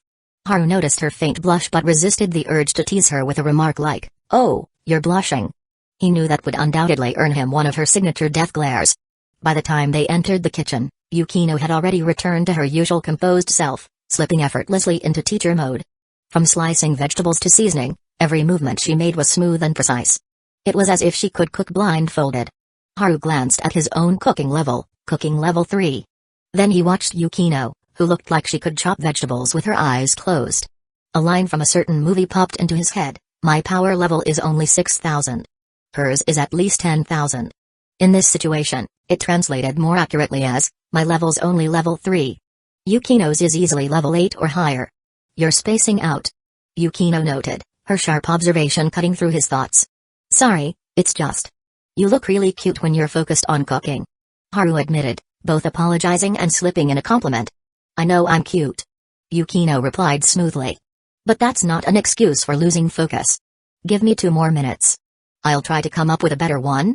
The kitchen buzzed with activity as they worked side by side, while outside, a sudden downpour began. Thunder rumbled, lightning flashed, and rain hammered against the windows. The heavy rain arrived out of nowhere just moments ago. The sky had been clear. Holding a spatula, Yukino glanced uneasily at the darkened sky. Her expression had an oddly domestic air, like a young wife worrying about her husband being caught in the heavy rain. Snapping out of his wandering thoughts, Haru asked, what's wrong? If the rain keeps up like this, I won't be able to go home. Yukino said softly. Then just stay here. Haru replied, as if it were the most natural thing in the world. Yukino froze. Haru remained very serious, you've stayed over before. I'll tidy up the guest room for you. Her lips parted slightly, as if she wanted to say something, but she stayed silent. It was true she had stayed over before. That had been last year, when Haru's mother was still around. She'd come over to play with the cat and ended up running into his warm and welcoming mother, who had insisted she stay the night. But this time was different. There were no parents around. Just the two of them. "Well, I'll leave it to you, then," Yukino finally said. She trusted Haru. Even in a situation like this alone with a boy, she wasn't worried he'd try anything inappropriate. Still, this would be her first time spending the night alone at a boy's house, and that realization stirred a faint sense of unease. No matter how mature and composed she seemed, Yukino was still just a high school girl. Silently, she felt relieved she'd already moved out of her family's home. Otherwise, staying over would have been far more complicated. Cooking in progress. Experience plus 63, cooking in progress. Experience plus 86, watching his experience bar climb rapidly, Haru's mood soared. Whenever he cooked on his own, the experience gain was pitiful, barely 10 points. But with Yukino, a multi-talented genius assisting him, the gains were massive. And later, when he'd teach her photography, even more experience points. This was what you called a win-win situation, where he won twice. Later, as Haru cleaned up the guest room and prepared fresh toiletries and a bathrobe for Yukino, she accepted the robe with a peculiar look. "I didn't even say I'd take a bath here." Reading her expression, Haru quipped, "Knowing you, there's no way you'll skip a bath on a hot day like this." Yukino didn't deny it, though her mood remained complicated as she returned to stroking the cat. After dinner, the two sat in the living room, where Haru began teaching her photography. With his photography level 8, he was more than qualified to be her instructor. Teaching in progress. Instruction, experience plus 71, the rising experience values showed how efficient Yukino's learning process was. By 8:30 p.m., Yukino felt satisfied with her progress. Picking up the bathrobe, she glanced at Haru, who gestured toward the TV. "Go ahead. I'll just watch something while you're in there." Nodding, Yukino headed for the bathroom. As she undressed, she touched her face, feeling the lingering warmth. It really is a little warm. Standing before the mirror, she found herself spacing out. Her upbringing had taught her to care for her body with a certain level of delicacy, and it showed in the reflection before her. Snowy white skin, flawless and smooth like porcelain, framed her figure. Her long, slender legs, pressed together, left no visible gap. Every line was elegant, almost mesmerizing. She recalled Haru's teasing remark from before, "Your legs are the ultimate weapon, perfect stockings model material. Add some black tights, and you'd be absolutely dangerous." At the time, she'd scolded him for being stupid. But afterward, she'd secretly bought a pair of stockings to try on. Pressing a hand lightly to her slim waist, she sighed, glancing upward. Her chest, though perfectly proportionate, had never grown much. This afternoon, she'd overheard a clubmate gossiping about a certain senior. "Did you hear? The president got into it with that bullying senior, but luckily, Kazekage-senpai backed him up. They even went to the principal's office together." Since when were they so close? The words echoed in her mind as Yukino closed her eyes, recalling the senior's figure. Utaha Kazekage. Her figure was unreal. Even more striking than Yukino's own sister. And she wore black tights. Yukino opened her eyes, her gaze sharp and wary. She was a formidable rival. A walking embodiment of dangerous. A true threat. Chapter 9, My Turn, My Turn. Yukino enjoyed a refreshing bath, wrapping herself in a clean bathrobe as she finished. While placing her worn clothes into the washing machine, a troubling realization struck her. This was Haru's house, and she hadn't brought any spare clothes. The heavy rain outside showed no sign of letting up anytime soon. If her clothes didn't dry by morning, she'd be left in quite the awkward situation. She meant her clothes would be damp, of course. The bathrobe covered her slender, porcelain frame snugly. As she stepped out of the bathroom, still contemplating how to address the issue, Haru spoke up as if reading her mind. "If your clothes aren't dry by tomorrow, I'll head out early and buy some for you," he said casually. So, he already thought of that. Yukino brushed back her damp hair, her gaze slightly incredulous. "I half expected you to suggest I hand over my apartment key so you could fetch my clothes." Haru, petting the orange cat on his lap, chuckled. "You wouldn't agree to that?" She shot him a pointed glare. Of course, she wouldn't agree. It wasn't about not trusting him after all, they'd known each other for years, and he'd visited her apartment plenty of times. She simply didn't feel comfortable letting him rummage through her underwear drawer. The topic ended there, Yukino wisely choosing not to broach any awkward questions about sizes. She knew Haru was well aware of her measurements. They'd grown up together, after all. Yukino sat down on the sofa, her fresh presence filling the room with a faint, alluring fragrance. The post-bath glow made her radiant, her flawless, porcelain skin practically shimmered under the soft lighting. The delicate texture of her complexion reflected the warm hues of the room, lending her an ethereal glow that was impossible to ignore. Haru, seated nearby, couldn't help but notice. Yukino caught his gaze, a faint headache forming as she sighed. "Can't you tone it down a little?" "Tone what down?" he asked, feigning innocence. "That look in your eyes. Staring at a girl fresh out of the bath like that is extremely inappropriate, you know. Are we really talking about this?" "Huh?" Yukino softly uttered a sound, her eyes filled with a mixture of mild embarrassment and irritation. Years of familiarity made Haru instantly aware this was the sign she was about to explode. It was simply because she was too shy, and it irritated her. Haru quickly backed off. "I'll dry your hair for you, then go shower." "I can do it myself," Yukino replied, though she knew he was deliberately changing the subject. Her irritation slowly faded away. "I insist," he said. Since he was adamant, Yukino didn't reject him. The sound of the blow-dryer filled the air, making the cat on the sofa glance up occasionally.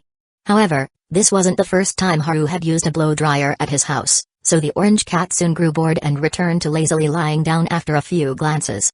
Yukino, listening to the sound of the dryer and feeling Haru's hands gently brushing through her hair, felt a warmth inside.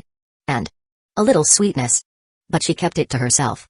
If she let it show, he'd surely start bragging again. As her childhood friend, she could tolerate his occasional foolishness, but she wouldn't allow him to keep acting that way in front of her. It would just put her in a passive position. After he finished drying her hair, Yukino thanked him and returned to the sofa, hoping to pet the cat again. However, she had just bathed, and the fragrance of her skin was overwhelming for Haru, but especially for the sensitive nose of the cat. The orange cat couldn't handle the strong scent and ran away, decisively. Yukino smiled helplessly, then gently pulled the cat back. "Meow, meow." Yukino grinned as she petted the cat's head, almost as if talking to herself. "You can't act foolish like him, Jelly." "Meow." Haru pretended not to hear. He still needed to shower. Yukino opened a small bag of pet treats to keep the cat distracted. But while focusing on the cat, she accidentally dropped the treat, and it rolled right by Haru's feet, landing near the sofa. Haru heard the noise, lifted the sofa with one hand, bent down, and tossed the treat into the trash. Yukino stood there, stunned for a moment. After Haru went to take his shower, she gently lowered the cat to the floor and bent down to lift the sofa. She tested the effort. It was difficult. Very difficult. She could barely lift it even a little. She had no choice but to let go and reconsider the sofa that was big enough for a grown man to lie down on. Has his body gotten so strong after all these years of training? She was silently amazed. After Haru finished his shower, he didn't wear a bathrobe. He wasn't used to it. The washing machine had already been working, filled with only Yukino's clothes. He wouldn't take the initiative to hang them up for her, though, as close as they were. Yukino would care about that. So, when Haru returned from drying his hair and entered the living room, he saw Yukino happily petting the cat. The orange cat was sitting on her lap, covered by the bathrobe, occasionally squirming. It was clear the cat wasn't used to the scent from her. Haru felt a little envious. So, he sat next to Yukino. Yukino gave him a puzzled look. "What's up?" "Nothing." "You carry on," Haru said, still eyeing the cat. Yukino sighed. "Be honest. I told you to carry on, didn't I? You think I don't know you? When you look at me like that, I can tell you have some weird thoughts." "Weird? Not really." "Then tell me." Seeing Yukino's "I'm all ears" look, Haru pointed at the struggling cat. "It seems uncomfortable." Yukino, with a serious expression, said, "Jelly will get used to it. Besides, I'll be here again in the future, so it'll get used to it sooner or later. After all, Jelly is my cat, and I care about how it feels." "Wow, you have a gentle side?" Yukino smiled brightly, but the words were tinged with mockery. Haru boldly replied, "It's well known that I'm the gentle type." Yukino pursed her lips, seemingly in thought. After a couple of seconds, she finally spoke with a serious face, "I'm starting to question my judgment." "That was so rude." I'm thinking." Seeing his stunned expression, Yukino couldn't help but let out a small laugh.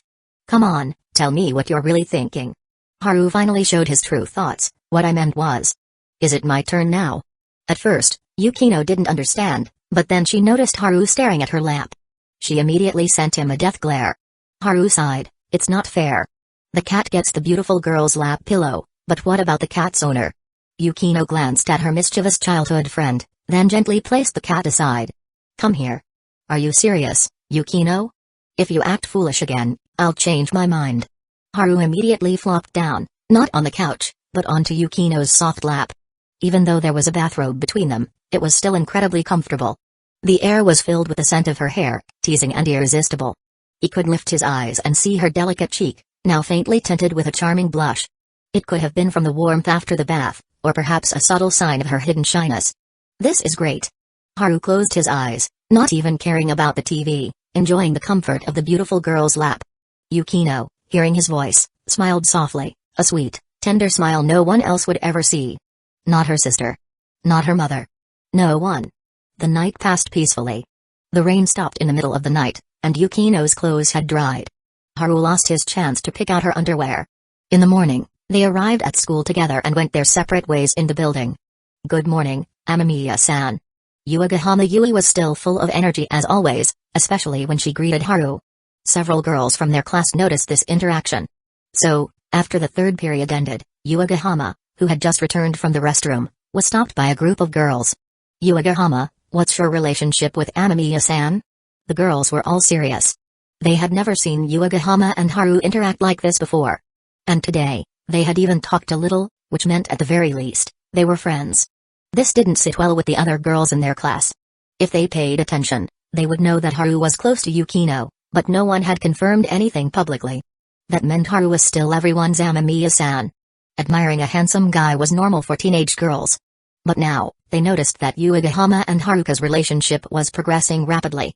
Did that mean she was trying to lock everyone's Amamiya-san down? This was completely outrageous.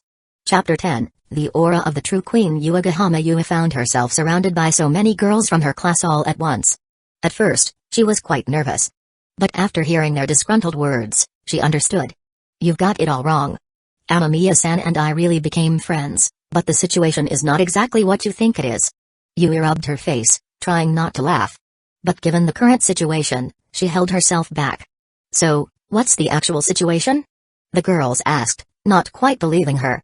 Yui answered honestly, I joined the photography club. Huh?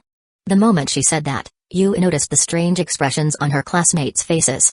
This left her a bit confused. What's going on with you guys? So all this time, the reason your relationship with Amamiya-san has been progressing so quickly is because of that? In an instant, Yui realized that the hostility from her classmates had vanished. Uegahama Yui found herself encircled by a group of classmates, her confusion only growing as she listened to their chatter. You joined the photography club? That takes guts. Yeah, we found out back then when Amamiya-san wanted to start the club. A bunch of us helped him gather the minimum number of members, but he seriously told us that photography club wasn't a joke. He actually planned to put real effort into it. I still remember his serious face. It was so rare to see him like that. Listening to their various comments, Yui couldn't help but ask, isn't taking the club seriously a good thing? Her classmates froze for a moment, their expressions awkward.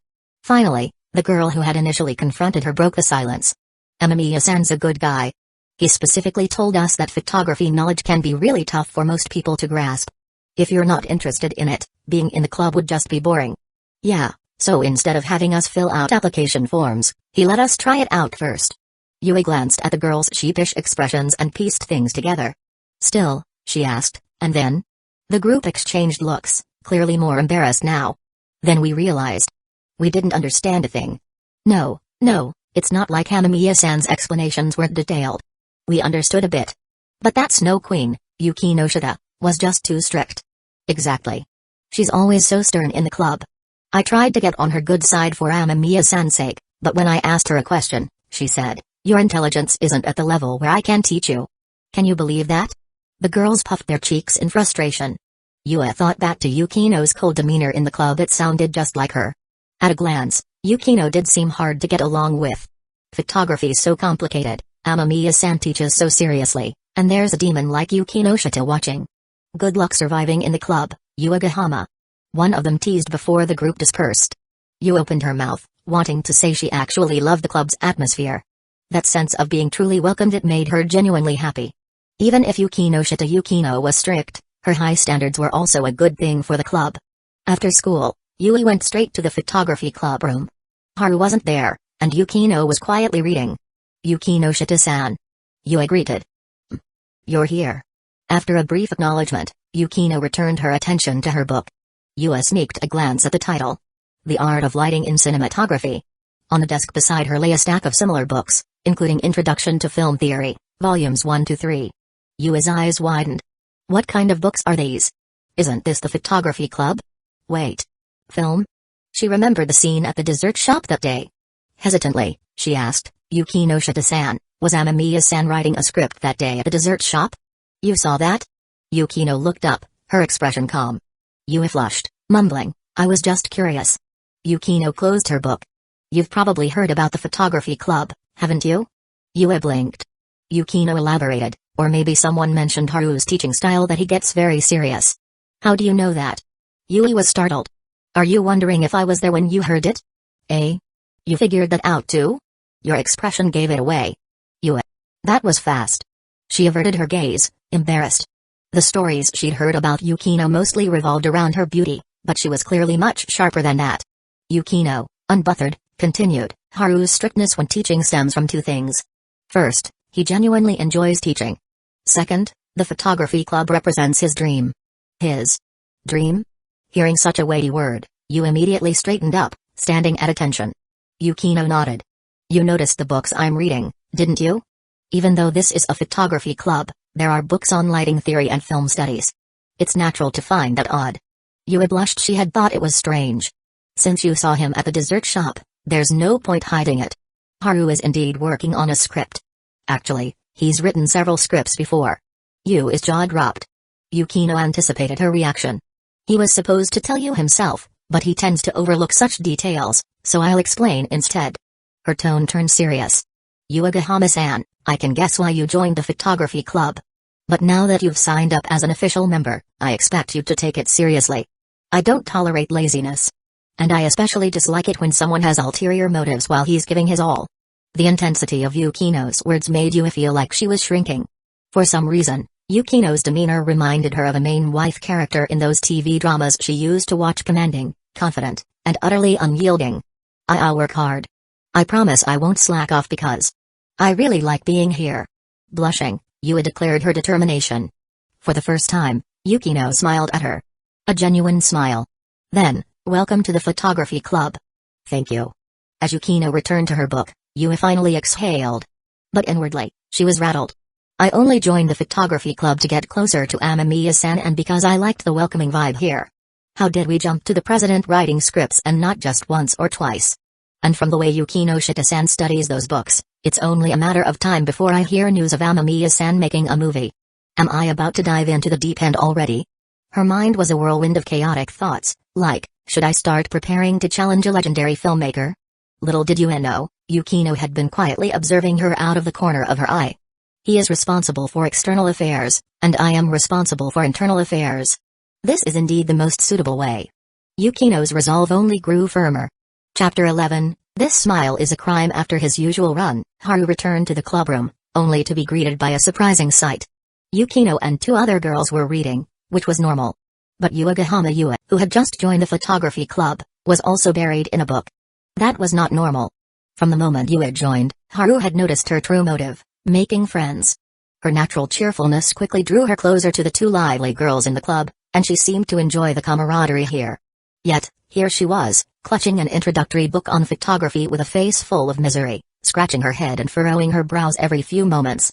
Clearly, she was struggling. Haru's gaze shifted to Yukino, who met his eyes calmly.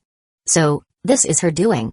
Turning his attention back to Yue's frustrated expression, Haru felt a spark of amusement. What a bundle of experience points, just waiting to be claimed. You look like you could use a little help. Haru said, walking over. Yue's eyes lit up with relief but quickly shifted hesitantly toward Yukino. If you don't understand something, just ask him. There's no need to check with me. Yukino said, entirely composed. Yue's face brightened further, though she hesitated before adding, so. If Amamiya-kun is busy, does that mean I could ask you for help? Yukino didn't miss a beat. I'd advise against it. Your foundation is shaky, and you don't grasp even the most basic concepts.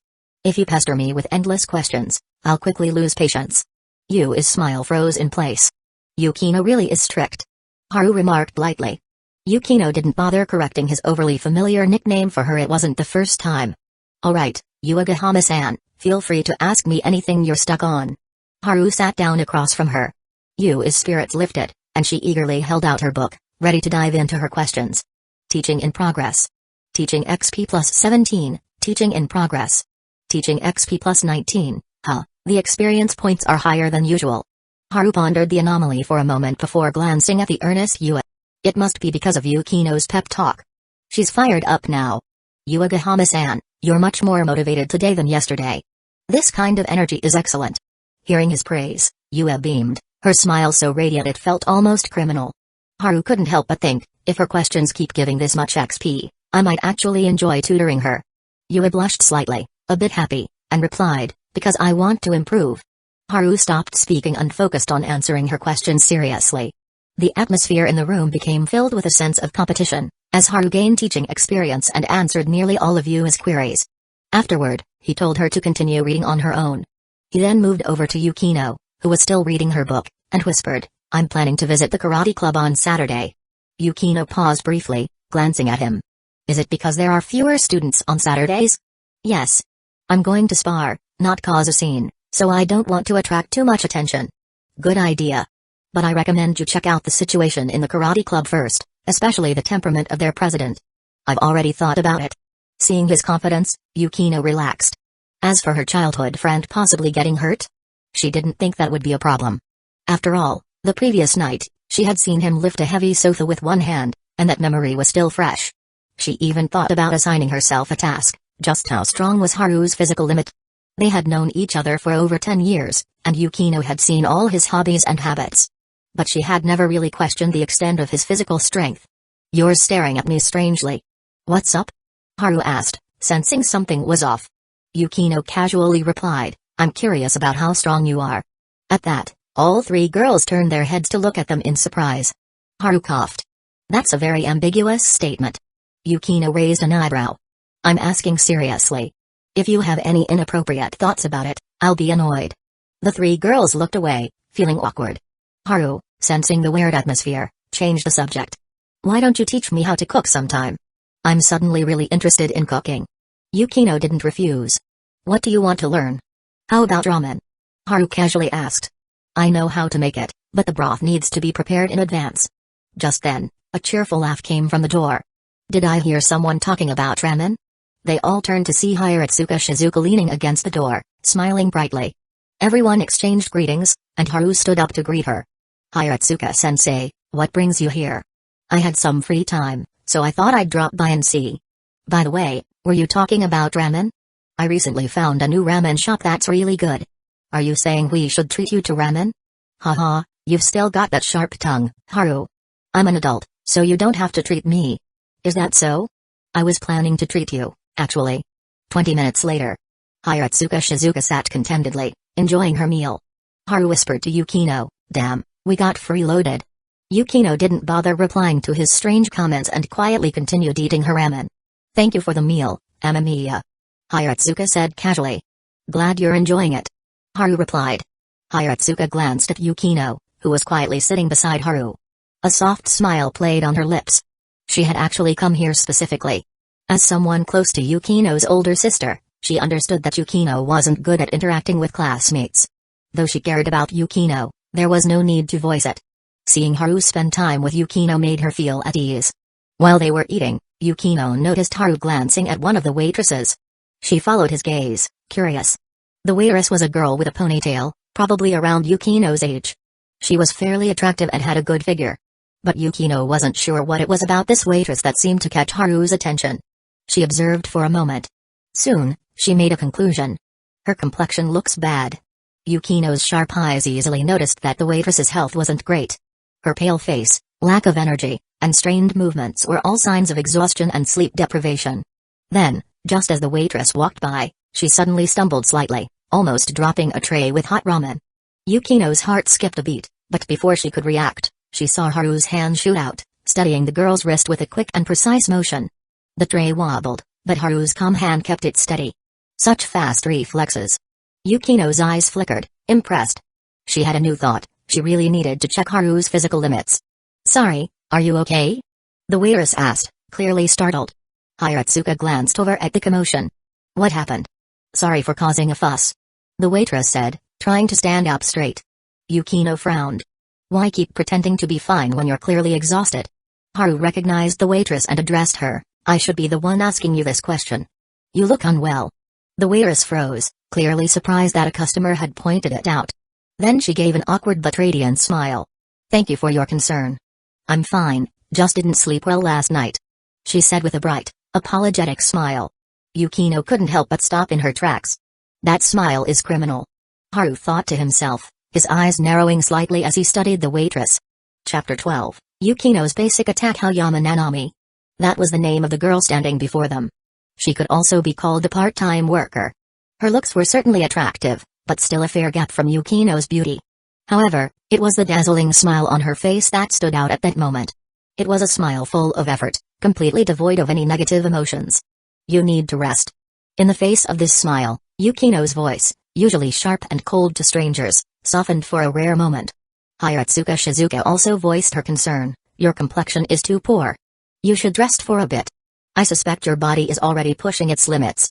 Aoyama Nanami wanted to push herself further, but she noticed the handsome young man in front of her making a gesture, raising his hand. She paused, then realized his intention. Soon, a colleague came over, and Haru pointed at Aoyama's pale face and said, "Her complexion is bad. We think she should rest immediately. If she keeps pushing herself in this state, she'll collapse sooner or later." Aoyama was caught off guard. She wasn't exactly angry, but surprised. One of her colleagues quickly added, "You should have rested earlier, Aoyama.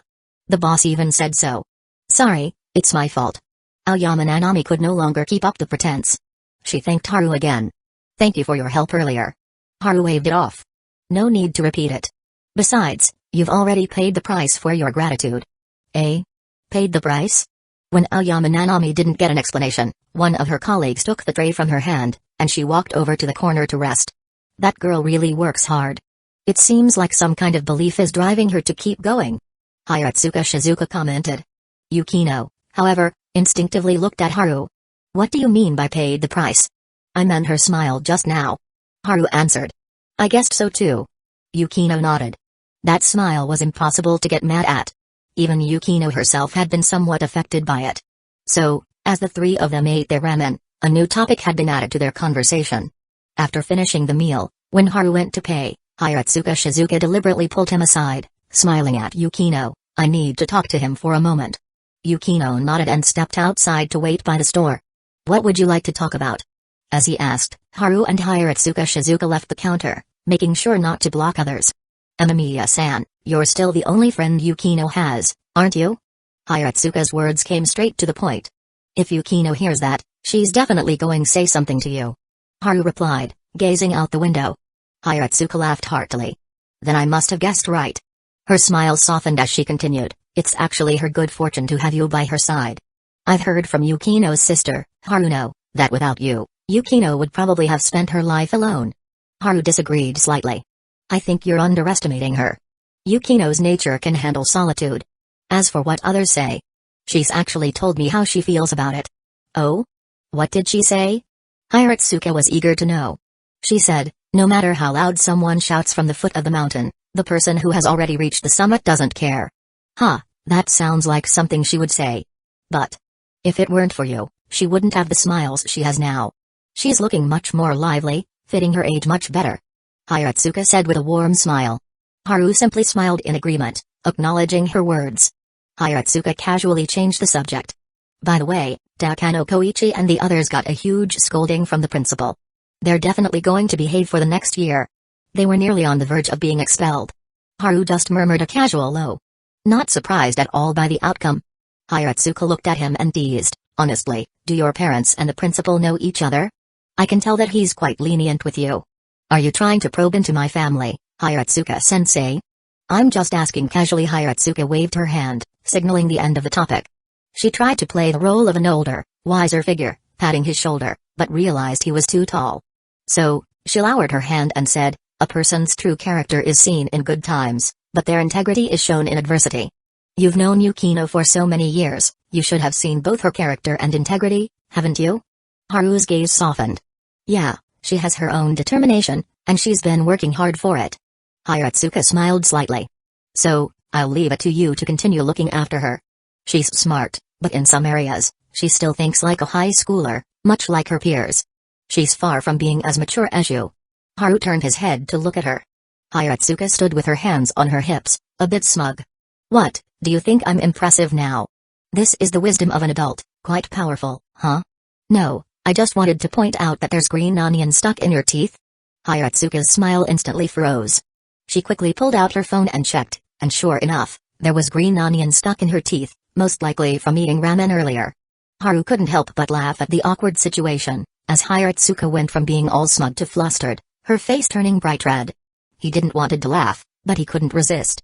The laughter quickly brought about Hayaratsuka's angry glare. I'll take Yukino home first. Haru swiftly retreated. Outside, Yukino was standing under the streetlight, talking to a tall young man who was clearly hitting on her. Haru walked over and tapped the man on the shoulder. Having a good chat? Mind if I join? The young man froze. Yukino's cool face suddenly broke into a smile. Did you finish talking with Hayaratsuka-sensei? Yeah. Haru nodded. Sorry, I didn't realize she had a boyfriend. The young man stammered, awkwardly turning and running off. Haru rubbed his chin, as if pondering. Looks like others think we're a good match. What do you think? Yukino sighed lightly. Here we go again. I'm just having a serious discussion with you. If you don't act like an idiot in front of me, then yeah, maybe we'd be a good match. Did you actually just admit it? Idiot. Yukino's face turned red immediately. Haru laughed heartily. Let's go. We don't need to wait for Hayaratsuka-sensei. She has her own car. Yukino, still fuming from his earlier foolishness, spoke coldly, then you can ask her to drive us home. She drives a sports car, you know. It only has 2 seats. Do you want me to hold you, or hold her? I'll remember that, and when I have the chance, I'll tell Hayaratsuka-sensei. Haru sighed, mimicking her earlier tone. I even promised Hayaratsuka-sensei I'd take good care of you. Yukino paused. Her fair face flushed slightly. Based on what she knew about him, she was sure he hadn't said that to Hayaratsuka. But his words just now. She knew they were sincere. It felt as though a candy jar had been overturned in her heart, and sweetness and joy bloomed, filling her entire being. Sincerity was the ultimate weapon. Yukino watched as he kept that expression of I'm waiting for you to say something nice. Her eyes glinted with a soft smile. Let's go. I want to visit your cat. Haru pretended to be dissatisfied. Is that all? Where's your sincerity? Unexpectedly, Yukino extended her pale hand. You're the one who bragged about taking care of me, right? Now's your chance. The meaning was clear, she was offering her hand. Haru took it. He held her hand tightly. Yukino's basic attack? He caught it without hesitation. Chapter 13, Yukino, she is simply superhuman. Haru and Yukino hadn't walked far when a sudden voice called out from behind them. Please wait a moment. They turned around to see Aoyama Nanami running toward them, breathing heavily. What's the matter? Haru spoke first. Yukino, meanwhile, remained calm, guessing that Aoyama was here to thank them. Given how earnestly she worked at the cafe, Yukino found it natural. Aoyama reached them, pausing to catch her breath. Her gaze fell on Haru and Yukino holding hands, causing her to hesitate briefly before nodding to herself. They're such a good match. It's normal for them to be dating. The thought crossed her mind, adding a bit of playful curiosity to her expression. Yukino, sharp as ever, caught the gleam in her eyes. She felt a little uncomfortable and instinctively tried to pull her hand away, but Haru held it firmly. Sighing inwardly, Yukino thought, my strength isn't enough to win against him, so I'll just let him hold it. I'm Aoyama Nanami. May I know your names? Aoyama spoke up. He is Amamiya Haru, and I'm Yukinoshita Yukino. We're both first-year students at Sobya High School. Unexpectedly, the person who took the initiative to answer was Yukino. Haru raised an eyebrow, intrigued by her positive impression of the hardworking girl. Thank you for what happened earlier. Aoyama said once more, bowing deeply. As Yukino had suspected, her gratitude was genuine. However, Yukino furrowed her brows, saying, you don't need to thank us again. What you really need is rest and maybe a visit to the hospital for a checkup. Aoyama opened her mouth to speak, but Yukino interrupted coldly, in simpler terms, it's reckless to leave in your current physical state. It's downright foolish. Aoyama stared in disbelief. This beautiful girl is being so strict? Haru chimed in, she's right. Aoyama laughed awkwardly, embarrassed. Yukino stared at her innocent smile for a few seconds before asking, can I ask why you're working so hard? Aoyama's expression lit up. It's for voice acting school fees. Voice acting? Yes, it's my dream. Yukino nodded softly, understanding. Pursuing dreams through hard work is commendable. Then, Haru asked, you're probably working more than one job, aren't you? Yukino blinked. Exactly. She's a high school student supposed to be at her peak of energy, but here she is, exhausted. She must be juggling more than one job. Yukino glanced at Haru, realizing again how much she had to learn from him. Aoyama shyly smiled, I actually have 2 part-time jobs. Haru then turned to Yukino with a knowing smirk. See? When someone without a talent for lying tries to lie, they show exactly that expression. Yukino shot him a glare. Thanks for the reminder, but I already figured it out. Ah, Yukino's getting smarter. Yukino's face flushed. She struggled to pull her hand away, but as expected, Haru didn't let go. Aoyama watched their banter, feeling increasingly awkward. With a guilty tone, she muttered, Sorry, I actually lied. I have 4 part-time jobs. Yukino's light-hearted demeanor suddenly shifted. She stared at Aoyama in disbelief. This girl is a superwoman? No. Even if this girl is a superwoman, she's the most foolish kind of superwoman. Yukino clenched her fists, her irritation clear. When Aoyama Nanami saw her eyes, she became even more embarrassed. Haru decisively kept quiet. Nanami Aoyama couldn't stand Yukino's sharp eyes, so she asked dryly, Excuse me, is there something on my face? For a moment, Yukino scrutinized the girl's earnest yet exhausted face. Then she spoke again, her voice colder this time.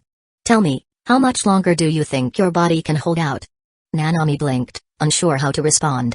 Before she could speak, Yukino continued bluntly, If you collapse and die, I suppose I could arrange for the crematorium fees. Consider it my contribution. What? Cremation? Already? Isn't that illegal while someone's still alive? Nanami was utterly flabbergasted. Haru stepped in to translate. His tone casual, What she means is you need to visit a hospital, and soon. Honestly, I agree with her. Nanami, still flustered, found herself touched by their concern despite Yukino's sharpness. She focused on Haru, as his demeanor seemed more approachable. Thank you. Wait a second. Haru interrupted, Do I look like someone who's easy to convince? Huh? Nanami froze. Haru ignored her reaction, smiling faintly. If you keep pushing yourself, I'll have no choice but to follow Yukino's suggestion. He trailed off, muttering to himself. Speaking of which, I happen to know a good crematorium. I even get a 20% discount for referrals. Why do you keep bringing up crematoriums? Nanami wailed, near tears. Haru chuckled, then reached into his pocket and pulled out a small notepad. Scribbling something quickly, he tore off the page and handed it to her. This is for you. If you're serious about pursuing your dream, you should quit your other jobs and call this number. Tell them I sent you. Nanami hesitated, her fingers trembling as she held the slip of paper. What? What kind of place is this? Do you know Snow City? Her eyes lit up. Of course. They're a well-known chain in Tokyo. I heard their work environment is amazing, but they're not hiring right now. Haru nodded. I'm the owner. Nanami froze. Haru gestured toward Yukino with a grin. And she's my boss. Yukino raised an eyebrow, clearly unimpressed. Seeing her reaction, Haru quickly added. Fine. She's the boss's wife. Yukino's cheeks turned a faint shade of pink, and for once, she didn't glare at him. So that's why he named it Snow City. She thought, feeling a strange sense of warmth. Nanami, on the other hand, was thoroughly confused. Why are you helping me so much? Haru slipped the paper into her hand with a kind smile. Everyone has their own battles. Whether you're struggling out of pride, stubbornness, or sheer determination, it's okay to let someone lend you a hand. It doesn't make you weak. Yukino pondered his words. That's actually worth remembering. Nanami, clutching the slip of paper tightly, felt her eyes sting. You mean? You're saying that it's not shameful to look messy while chasing a dream? That I should accept help and focus on my health? Haru shook his head. No, I'm saying if you keep being reckless, I'm going to call that crematorium after all. 20% off. Interested? Please stop talking about crematoriums. Nanami was in tears. Chapter 14, Kazekage appears. In the end, Nanami Aoyama decided to accept Haru's help. Carefully tucking the slip of paper into her pocket, she asked earnestly, Is there anything I can do to repay you? Yukino, slightly surprised, glanced at her. You're already thinking of returning the favor? Nanami nodded emphatically. If there's anything within my ability, please don't hesitate to ask. Yukino's opinion of the girl rose even further. She allowed a faint smile to grace her lips. For now, there's no need. Then. Nanami said solemnly, Please give me your contact information. I insist. Neither Haru nor Yukino refused, and after the three exchanged numbers, a bright smile finally appeared on Nanami's face. Haru suddenly asked, Are you planning to head back to the ramen shop now? Nanami hesitated before replying, I'll go to the hospital for a checkup first. As for quitting my other jobs, I'll need time to explain the situation to my managers. Haru didn't argue but offered a metaphor. Right now, you're like a boxer stepping into the ring. Official matches are one-on-one, but you're taking on 4 opponents at once. Do you think you can win? Nanami blinked, then cautiously answered, I might. Haru chuckled. The last person who said that got absolutely roasted. Nanami watched the pair walk away, their figures disappearing into the distance. Clutching the slip of paper in her pocket, she felt a surge of gratitude. I'm lucky to have met such kind people. Then, her expression turned troubled. But what should I do to thank them properly? She disliked owing anyone favors, yet they claim they didn't need anything from her right now. What a headache. Just one part-time salary from Snow City won't be enough to match what she earns from 4 jobs. Walking down the street, Yukino brought up the issue succinctly. Haru smiled. Can't get anything past you, huh? Yukino's tone remained calm. It's clear what you're planning to privately contact the shop manager and raise her pay. Haru didn't deny it. That's exactly the plan. And why is that? Yukino asked, her curiosity piqued. Haru didn't rush to answer. Instead, he posed his own question. What's your impression of her? In terms of character, she's an excellent girl. Yukino replied decisively. Are you confident in that assessment? Meeting Haru's skeptical tone, Yukino said calmly, if she wasn't a good person, then with her looks and figure, there would be no need to work herself into exhaustion. Plenty of men would throw money at her willingly. Haru was momentarily taken aback. It was a perspective he hadn't considered. With a small laugh, he remarked, you always manage to hide your kindness behind sharp words. Yukino gave him a sidelong glance. Now, answer my question. For some reason, as Yukino asked this, she felt a subtle shift in Haru's emotions, a change she couldn't quite pinpoint but knew was significant. Haru gazed at the bustling street, his voice nonchalant. I'm willing to help her to this extent because I've seen that smile and those eyes before. Before? Yukino prompted, confused. Haru nodded, memories flooding back. That awkward, determined smile pushing forward despite everything. I've seen it countless times in the past. After over a decade in this world, many of his memories from before had faded. But some memories remained forever. Nanami's weary yet determined expression mirrored the countless faces of ordinary workers he had encountered in his previous life. Even his own. Back when he was just another low-level worker, enduring unreasonable demands from customers, his own smile carried the same mix of humility and persistence. Yukino studied his profile quietly, sensing the emotions beneath his words. She didn't fully understand, but their years of knowing each other told her his mood wasn't great. The hand Haru had been holding since earlier this time, it was Yukino who tightened her grip. She didn't even realize how gentle her gaze had become. Haru spoke again.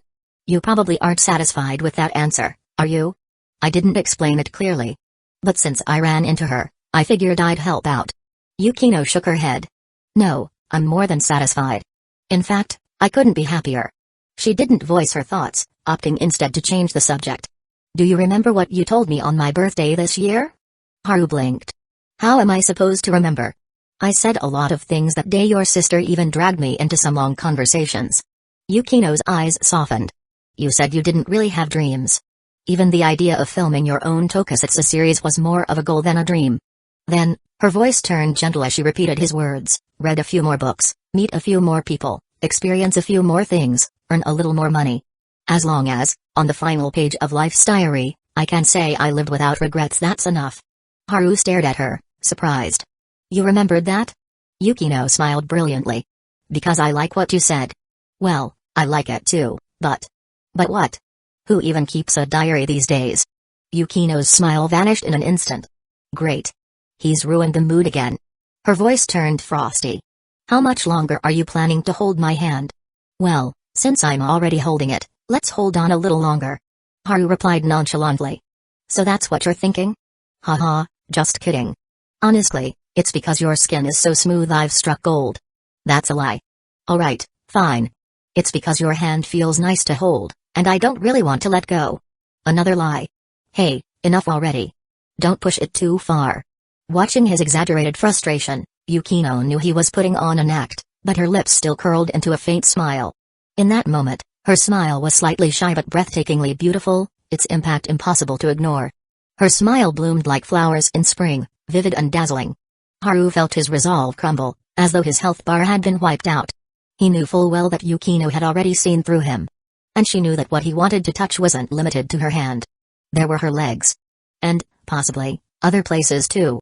After all, he had been eyeing her legs for years.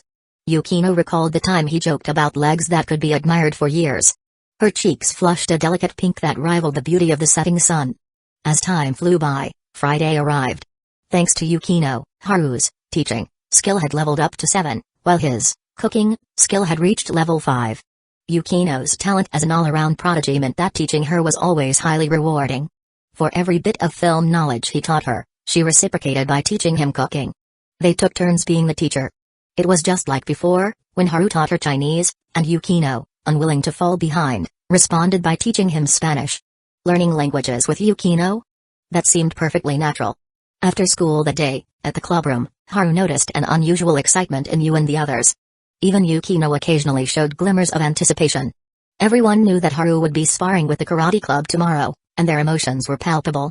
However, their excitement was soon overshadowed by an even greater shock. Especially Yukino.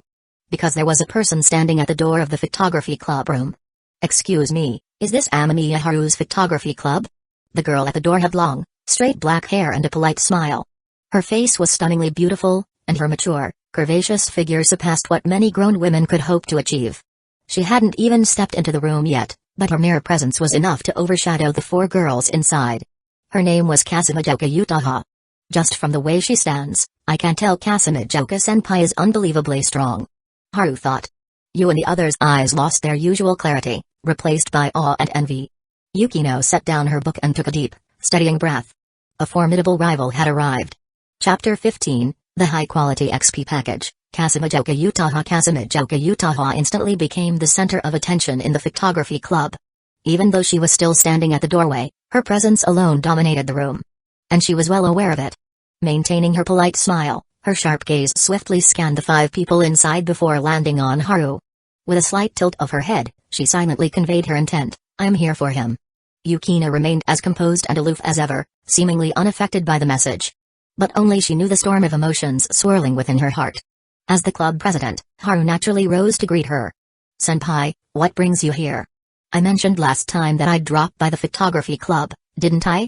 I happen to have some free time today, so I thought I'd stop by." Utaha's smile remained as graceful as ever as she added, "I hope I'm not interrupting anything." While inviting her in, Haru chuckled and replied, "Not yet. But if you'd come any later, I wouldn't have time to help you." Utaha blinked, momentarily caught off guard by his bluntness. Then, to her own surprise, she felt a flicker of joy in her heart. "So this is the renowned genius who left such a lasting impression on my childhood." Feigning a casual glance, she stole a quick look at Yukino. The girl who had matched her in popularity and reputation at school was someone she naturally paid attention to. After all, Yukino had not only aced the entrance exams but was also as visually striking as Utaha herself. If things continued as they were, the two would undoubtedly be compared more often in the future. As for the other beautiful freshman, Ariri Spencer Sawamura? What an amateur. Utaha's sharp intuition told her all she needed to know about Ariri. While Haru was busy introducing the club, Utaha's observant eyes caught a brief change in Yukino's expression as she glanced at her. It was fleeting, but to someone as perceptive as Utaha, it spoke volumes. Even with some measure of wariness, she's confident enough in herself to keep it in check. Interesting. Utaha's smile deepened ever so slightly. The club itself wasn't large, so Haru quickly moved from introducing the members to showing off their professional equipment. "All of this did you buy it yourself?" Hearing him list off a series of high-end items with technical names she didn't recognize, Utaha looked genuinely surprised. "Amamiya-san bought all the equipment himself." Yua chimed in with admiration. He didn't hold anything back so he could learn as much as possible. The expression on her face was pure admiration, bordering on awe. Even though Yua had only joined the club recently, Haru's dedication and teaching style were already turning her into a full-fledged fan. Utaha glanced at the equipment once more, then shifted her gaze back to Haru. Her eyes glimmered with an enigmatic sparkle that only she herself could understand. Yukino, on the other hand, watched silently, her expression unreadable. "Well, senpai, feel free to look around. I've got work to do." Haru didn't seem to care much about Utaha's arrival. After all, visitors weren't uncommon, and having someone like her in the clubroom was just another day in his book. Besides, Utaha was clearly a talented individual. If she showed interest, she might even become a high-quality XP package. "Do you mind if I observe?" Utaha asked politely. Before Haru could answer, Yukino interjected coldly, "As long as you don't disturb us." "Understood." Utaha nodded, though curiosity about Haru and Yukino's relationship now tugged at her thoughts. "Are we going to do an outdoor practice session today?" Yu asked eagerly. She had thoroughly enjoyed the last practice session and was excited for more hands-on learning. "No, not today," Haru replied, glancing at the overcast sky. "It looks like rain's on the way." Turning back to the group, he inspected the lighting in the room with a critical eye. "I need someone to use their phone flashlight," he said, pointing toward a specific spot. "I've got it." One of the selfie duo members jumped up with a cheerful grin, phone in hand. Seeing Haru's serious demeanor, Yukino asked, "Should I go first this time?" "Let Yui go and first, you can go next," Haru replied. "Eh?" Yui froze in surprise. Was it already her turn to step up? "Looks like I'm playing in the big leagues now." Excitement and nerves bubbled inside her as she prepared. After all, Yukino's performance in front of the camera last time had been flawless, setting an intimidating standard. Yukino, meanwhile, had no objections to Haru's arrangement. She simply stepped aside, quietly observing the session as it began. Utaha watched with great interest. She noticed how serious Haru looked at this moment, a stark contrast to the warm and approachable demeanor he had shown earlier. At his signal, Yui took 2 deep breaths, nervously stepping into the camera's frame. She was clearly tense. Despite reassuring herself that not many eyes were on her, she couldn't shake the nerves. Even Utaha, an outsider to the club, found her performance lackluster. Yet Haru didn't call for a retake. Instead, he gestured silently, directing the girl holding the phone to adjust her position. When Yui followed his cue and sat down, he immediately signaled to the girl with the phone again, making a downward motion with his arm. The girl, having been part of the club since day one, understood his meaning right away. She quickly lowered the intensity of the phone's flashlight. The lighting on Yui dimmed slightly, casting softer shadows over her. "That's good," Haru finally said. Yui's body relaxed, her rigid posture loosening with relief. Still, she couldn't help but ask nervously, "Did I do really badly just now?" Everyone turned their eyes to Haru. That's such an unnecessary question, Utaha thought to herself. Even as an outsider, she could tell the performance wasn't great. In her eyes, Yui had just asked something foolish. But to her surprise, Haru shook his head. "No, your performance was exactly what I was looking for." Aside from Yukino, who seemed to be deep in thought, everyone else froze in confusion. Yui stammered, pointing to herself. "I met your standard? But I thought I was nervous, stiff, and underperforming." Haru finished for her. Blushing, Yui nodded shyly. "And that's exactly the feeling I wanted," Haru said matter-of-factly. "Wait, what? I don't get it," one of the other girls said, her expression returning to its usual innocent curiosity. Utaha also wanted to ask, but remembering her position as a guest, she wisely kept silent. Haru didn't rush to explain. Instead, he turned to Yukino. "What do you think?" Everyone shifted their gaze to her. Despite the attention, Yukino remained composed.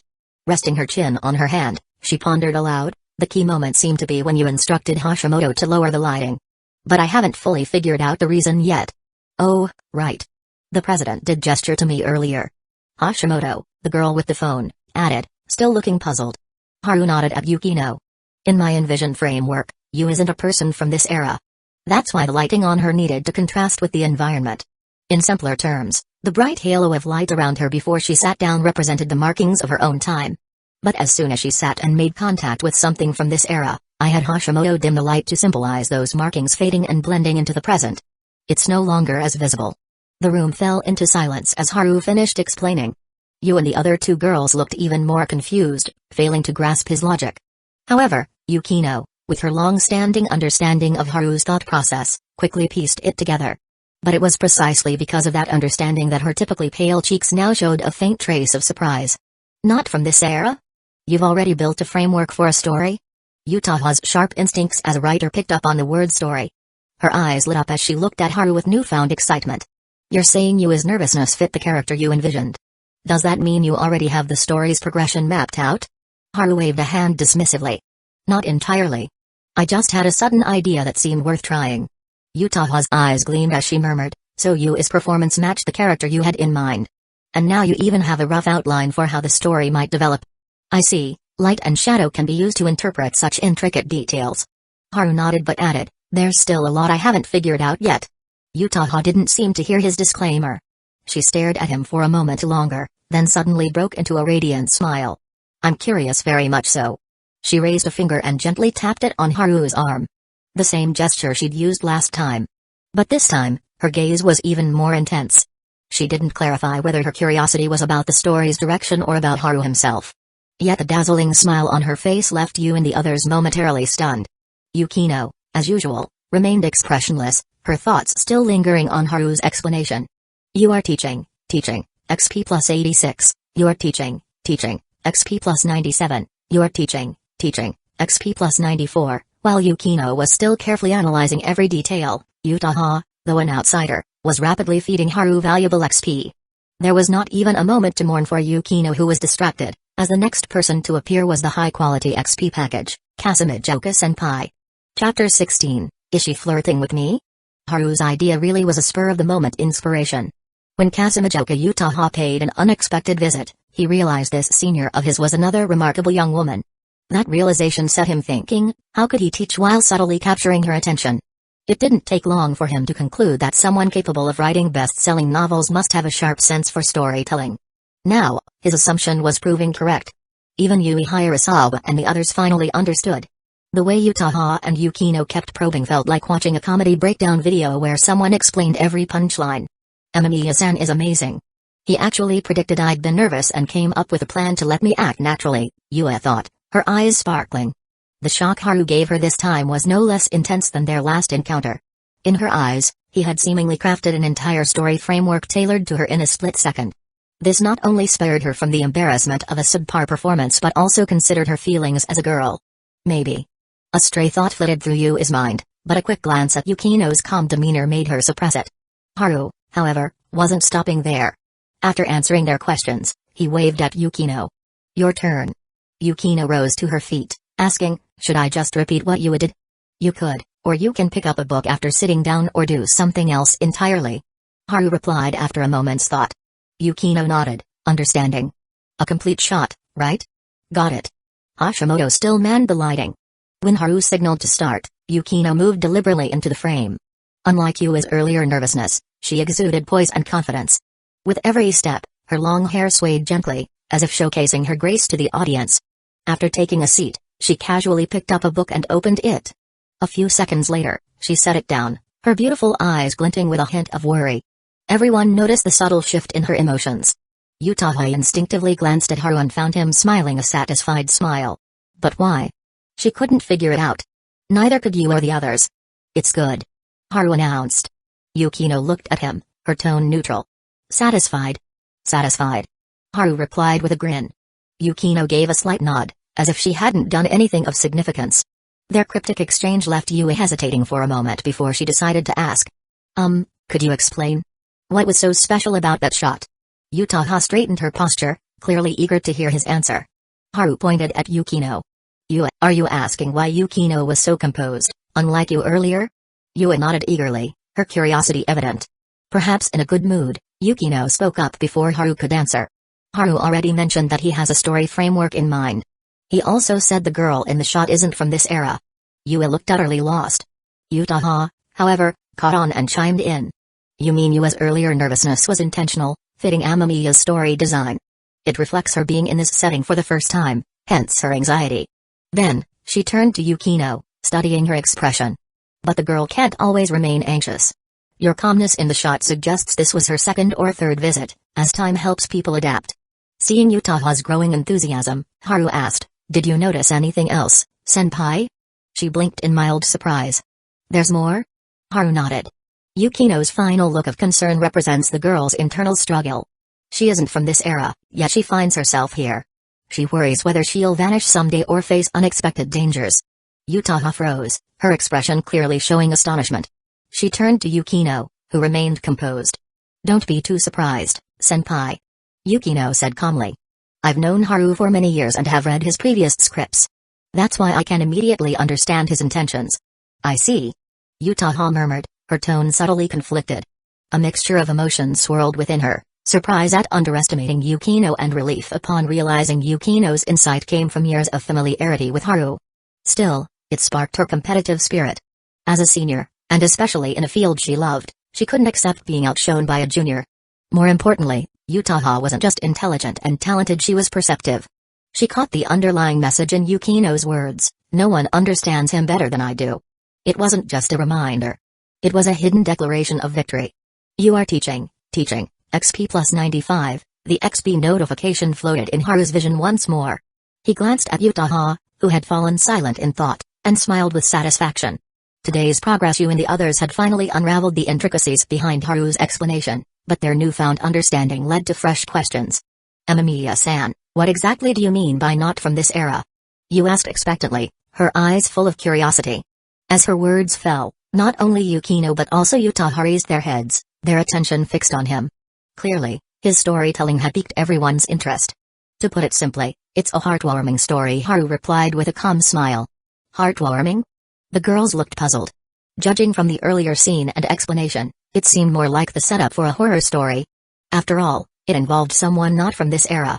Haru noticed their expressions and elaborated, in my idea, it's a touching story.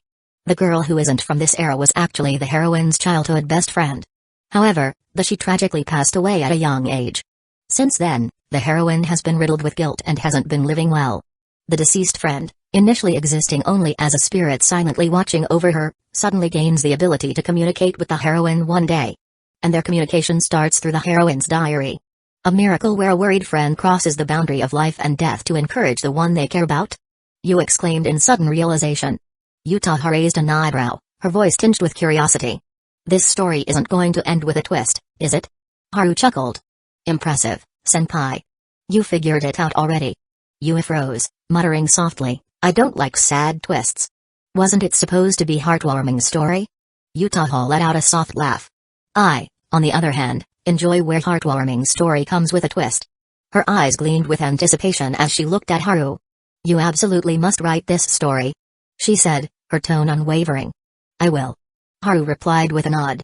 I've been thinking if I want the photography club to improve quickly, we might as well shoot an experimental short film. This story came to mind, and it fits the bill perfectly. Hearing his response, Utaha's eyes lit up. She smiled naturally, her crimson lips parting slightly. I'm looking forward to it, Amamiya-kun. Haru paused briefly, stunned. Is she flirting with me? Meanwhile, Yukino frowned slightly as she observed the interaction.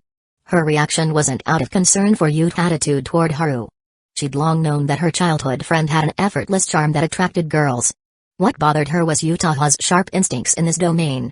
It seems my assumption was correct. Not only does she possess outstanding looks, but she also hides talents that most people wouldn't notice. Yukino's expression turned cold.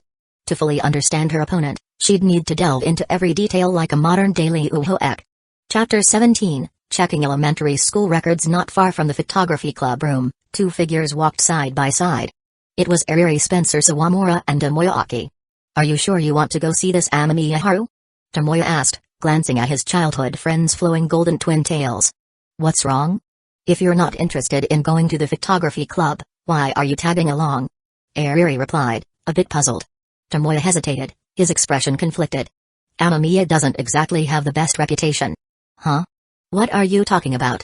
The rumors I've heard about him are all good.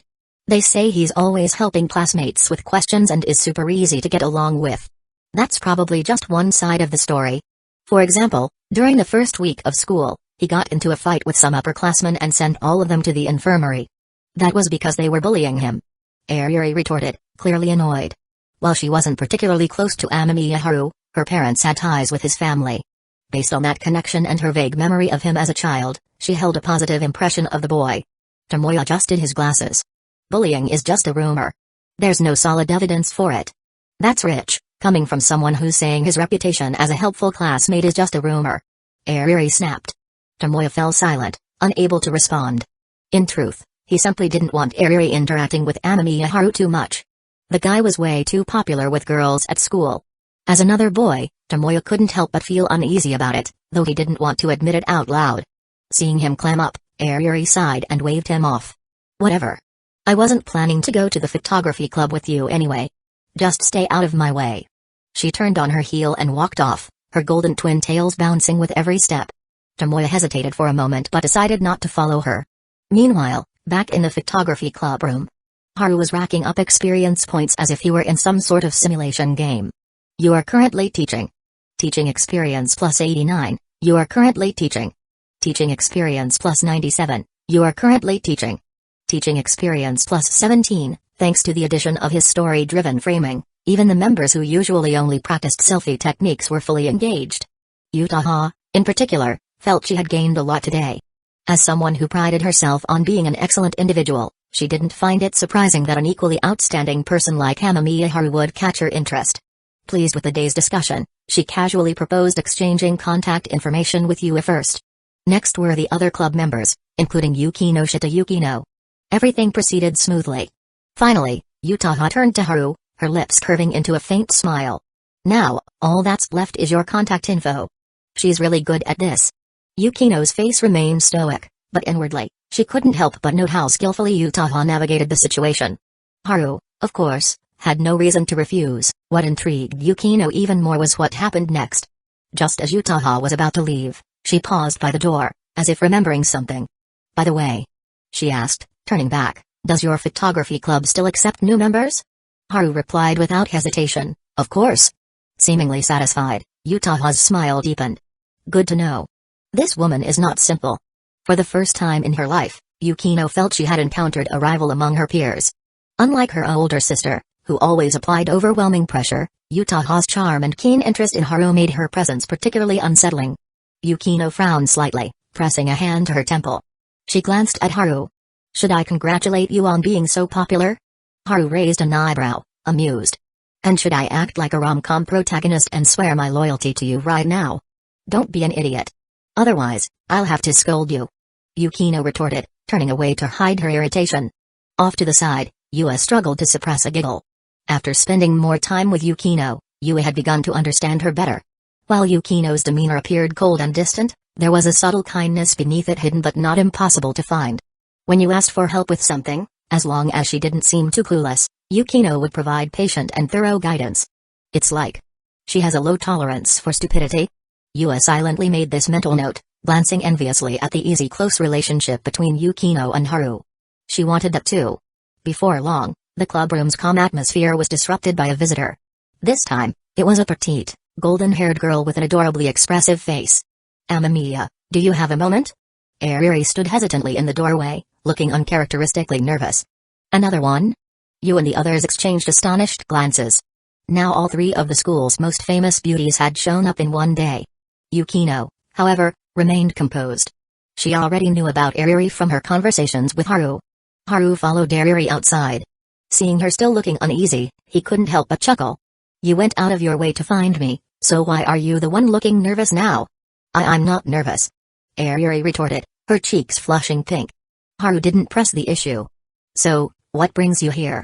After a moment's hesitation, Ariri looked up at him. My family's hosting a gathering next Wednesday. My mom wants to know if you can attend. Haru paused, caught off guard. He knew his parents had ties to the Spencer family, but according to his father, their relationship was more of a casual acquaintance than a close partnership. After considering for a moment, he asked, do I have to go? Ariri tilted her head, curious. You don't like those kinds of gatherings either? Not really. I usually avoid them because they feel like a waste of time. Me too. Ariri said, her expression brightening slightly. Huh, so we're on the same page then. You're right. She replied, a bit surprised at how easily the conversation flowed. For someone who wasn't great at dealing with people, Ariri found this childhood acquaintance surprisingly easy to talk to. Gathering her courage, she asked, by the way, about what happened the other day. When those seniors tried to pick a fight with you on the field. Are you okay? Her voice softened toward the end, and a hint of pink crept up her cheeks. She felt a little embarrassed asking this. It sounded too much like she was concerned for him, which, of course, she was. Having witnessed the incident firsthand, she'd been angered by Tomoya's earlier remarks. I saw it with my own eyes. How dare he act like I don't know what I'm talking about? Moreover, the dot had come from a childhood friend. That made her even angrier. Thanks for asking, but I'm fine. They were the ones who ended up paying the price. Haru replied calmly. I wasn't worried about you. Don't overthink it. Anyway, I've said what I came to say. If you don't want to go, that's fine too. I'll be going now. Ariri turned and left in a fluster, her retreat almost hurried. When Haru returned to the photography club room, he casually brought up the family gathering to Yukino. Want to come with me? He asked. Yukino, who had been jotting down notes, put down her pen and looked at him with suspicion. You actually want to attend? Since Sawamura-san specifically invited me, it wouldn't feel right to refuse outright. Even if I'm not a fan of these things, I should at least show up. Hearing this, Yukino gave a small nod of acknowledgement. In that case, I'll go with you. Then, as if remembering something, she asked, by the way, did you already know Kazemajoka-senpai before today? Before today? I've only spoken to her twice since school started. The first time was when she greeted me, and the second was during that incident with the seniors. Haru spoke openly, trusting Yukino as someone he had grown up with. Yukino frowned slightly, still puzzled. Senpai doesn't strike me as someone who would be overly infatuated. If you've only met her twice, why was she so enthusiastic today? She mentioned that she was present during the high jump competition we had back in elementary school. That's what she told me. I didn't even notice her back then. Haru explained with a shrug. Seeing no hint of humor in his expression, Yukino fell silent. After a long pause, her tone grew complicated. How many people were watching that high jump competition? She felt like she might have stumbled upon a crucial detail. Haru's voice grew just as uncertain as hers. I genuinely have no idea. Yukino didn't know how to respond. Aside from herself, both Ariri and Utaha had now emerged with unexpected connections to Haru. Instinctively, she glanced at Yue, who was diligently working on her notes. Could she be another one? Yukino wondered. Though judging by her behavior lately, it's clear she didn't know Haru before. But as for Senpai and the others, their coincidences are uncanny. For a brief moment, Yukino entertained a wild thought, perhaps she needed to verify Haru's elementary school records. Chapter 18, Young People Should Get Plenty of Sleep 7:00 p.m. Yukino sat at her computer, researching the elementary school she had attended. According to what Haru had told her, Kazemajoka Utaha had first seen him during a friendly football match between two elementary schools. Yukino wanted to search online for all the events her elementary school had hosted. Unfortunately, given how long ago it was and the lack of any major newsworthy events involving her school, her search yielded little success. Yukino knew, however, that if she truly wanted to investigate the details of that day, there was one person she could ask. Hayama Hayato. He had attended the same elementary school as Yukino and Haru. Back then, Hayato, Yukino, and Haru had been friends. But after Yukino was bullied and Hayato chose to stand by and do nothing, she hadn't spoken to him since. There was no way she'd contact Hayato. Coincidences like this should only happen once or twice at most. Yukino muttered to herself as she leaned back in her chair. The special connection she shared with Haru as childhood friends was no longer unique. And that annoyed her. She didn't take Hariri seriously. Thanks to the ties between the Amamiya and Spencer families, Yukino had met that blonde girl before. From her observations and judgment, it was clear Ariri wasn't a real threat. But Kazemajoka Utaha was different. She's the same type as me. Yukino admitted to herself irritably. Long, sleek black hair, a stunning face, an incredible figure, and most annoyingly a large chest. The only consolation Yukino had was that, so far, the only girls who had any connection to Haru from elementary school were Ariri and Utaha. Just two rivals. She muttered under her breath. Yue, why are you taking pictures with your phone again? At the Uegahama residence, a graceful and warm woman watched her daughter curiously. Yue smiled sheepishly. I'm practicing my photography. I'm still a total beginner, and I want to improve quickly. Oh, is this for that photography club you mentioned? Have you made friends there? Yeah, everyone's really nice. Especially our club president. He's so patient with everyone, even someone like me who doesn't know anything. As Yue spoke about Haru, her smile grew even brighter. Her mother chuckled knowingly. Sounds like my Yue is in love. Mom. Don't say weird things. Amamiya-san and I are just friends. Amamiya, huh? That name sounds familiar. Her mother mused, pausing thoughtfully. Yue tilted her head in confusion. Familiar? What do you mean? What's the full name of this boy you're so interested in? Who said I'm interested in him? Yue blushed furiously. His name is Amamiya Haru. Her mother's expression softened with nostalgia. Ah, I see. Is he a particularly cute boy? Cute? What kind of word is that for a boy? Yue laughed. But, yeah. He is really good looking. Her mother gave a playful wink. You might have met him when you were younger, you know. Huh? Seeing her daughter's stunned expression, the woman chuckled. Remember that time you threw a tantrum and refused to go to school? You were crying your eyes out like a little baby. I never did that. Yue protested, flustered. You absolutely did. Her mother said with a mischievous smile. I remember it perfectly. To calm you down, I told you we'd transfer schools and let you pick one. That day, I took you to visit a few schools, remember? Yue paused, faint memories stirring. One of the schools we visited was hosting some kind of event, maybe a sports day? There were kids doing high jumps and playing football. You went off to watch, but while you were busy, I saw a very cute boy. Then what? Her mother's smile widened into an indulgent, almost doting grin. He was so cute I couldn't help but ask his name. He said it was Amamiya Haru. Yui whispered, her heart skipping a beat. Her mother nodded. That's right. It was him. So I met Amamiya-san back then? No. I missed him. Yui's emotions swirled like a gentle summer rain, soft and chaotic, leaving her unsettled but not panicked.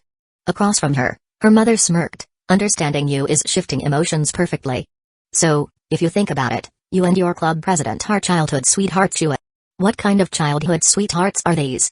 But hearing this story, Yui felt something shift in her feelings toward Haru. A tiny, suppressed thought began to surface. Late that night, as Yui prepared to retreat to her room, her mother called out teasingly, Yui, if you like him and he's your sweetheart, Mom will totally support you. I said it's not like that. Yui shouted, her face red as she darted into her room. I should never have asked her about this. Now she's never going to let it go.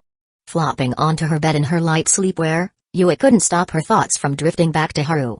After some hesitation, she grabbed her phone and opened Haru's social account. She had his contact info thanks to the club, where he had added her to their group chat. Blushing, Yui typed a message, "Are you asleep?" A reply came within seconds. Not yet. Her heart skipped a beat. Can I talk to you about something? Haru's reply surprised her. What a coincidence, I wanted to talk to you too. Yui froze, then smiled so brightly her cheeks hurt. Her heart raced as a sweet, giddy feeling bubbled inside her. Is this what they call being in sync? Could Mom have been right about us being childhood sweethearts after all? Hugging her phone tightly, Yui laughed quietly, rolling on her bed like a happy, love-struck fool. After giggling to herself for a while, Yui forced herself to calm down and replied, "You go first." Seconds later, a notification popped up on her screen, "Your friend has sent you a file. Would you like to download it?" Yui blinked at the message, staring at the file size, 30 megabytes. The file name read, Basic Theories of Lighting. She froze in disbelief. This is what you wanted to tell me? Haru, yes, hurry up and download it. Yui, do I have to learn all of this? A 30 megabytes text document? Isn't that going to take me a year? Haru, you wish. That's just the table of contents. I've got another 1 gigabyte of material waiting for you. If you're serious, you're looking at least 10 years of study. Yui, I'm going to bed. She put down her phone with a frustrated groan, feeling utterly defeated. I wouldn't have asked if I had known. Haru glanced at their chat history, a wry smile tugging at his lips. Chapter 19, Megumi Kato's Tilted Head Charm Saturday.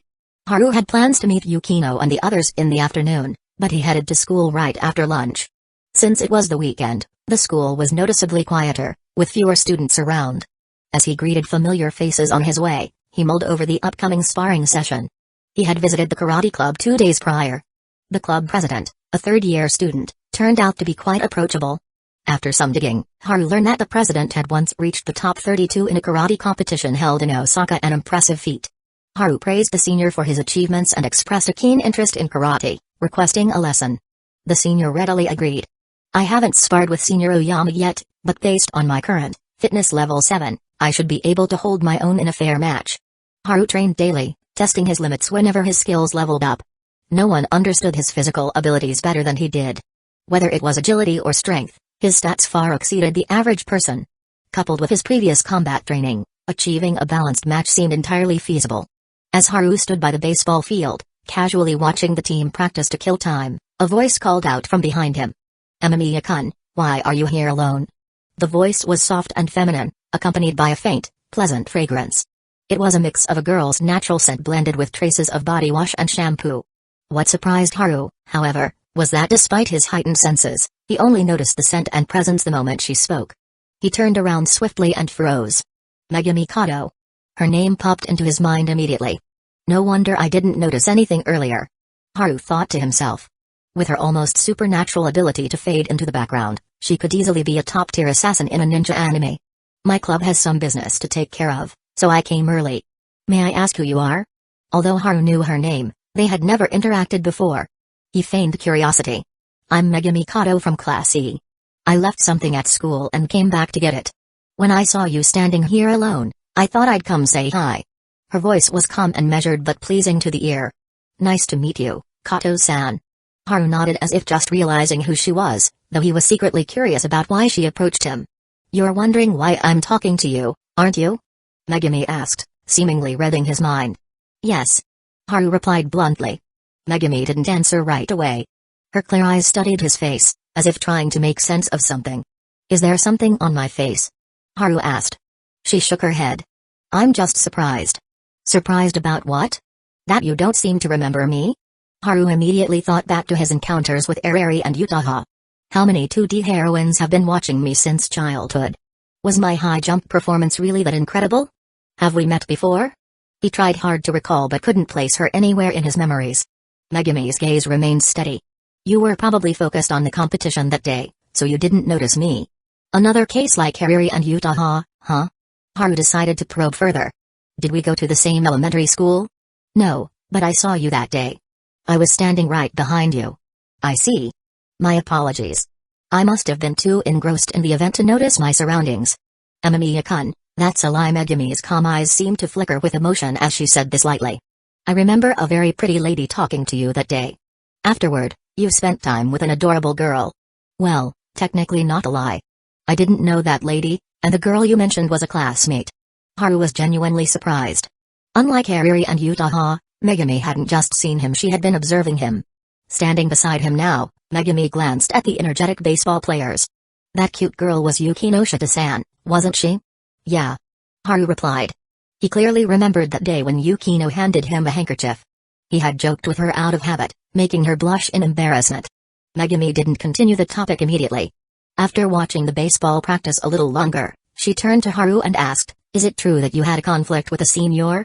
"Yes, but it's all resolved now." She let out a soft toe.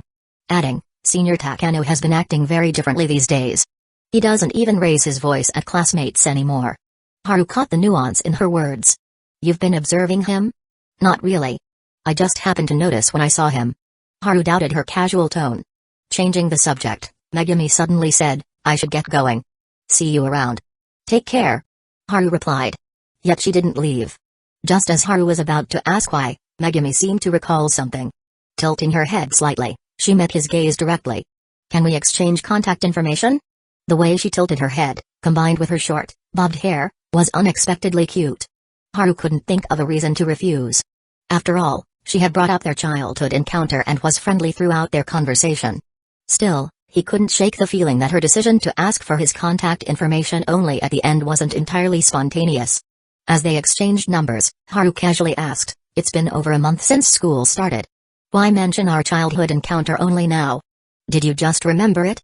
Megumi, busy editing his name in her contacts, answered in her usual calm tone, "I recognized you on the first day of school." "Then why?" "I hadn't decided on a reason to talk to you." "And today you figured it out?" "No. I heard about your good reputation, so I thought talking to you wouldn't need a reason. When I saw you today, I just went for it." Her answer was startlingly honest. "Fair enough." This time, Megumi waved her hand lightly and walked away. Her hair swayed gently with her steps, leaving behind a graceful, youthful image. Haru watched her retreating figure. Their conversation had been so ordinary, so uneventful that it felt like ripples barely formed. Throughout the exchange, Megumi maintained a calm and composed demeanor, steering the flow of their talk effortlessly. When Haru is facing Yukino or Utaha, he can control the rhythm of the conversation. "She's my type as well," Haru concluded. At 2:30 p.m., Yukino and the others arrived. Haru quickly noticed that Yu occasionally stole glances at him. When he caught her, she would blush and quickly look away. He assumed she was still thinking about last night's document directory and simply greeted everyone. The group's arrival at the karate club caused quite a stir. After all, Haru had brought along 4 girls, making them the center of attention. The karate club currently only had 1 female member.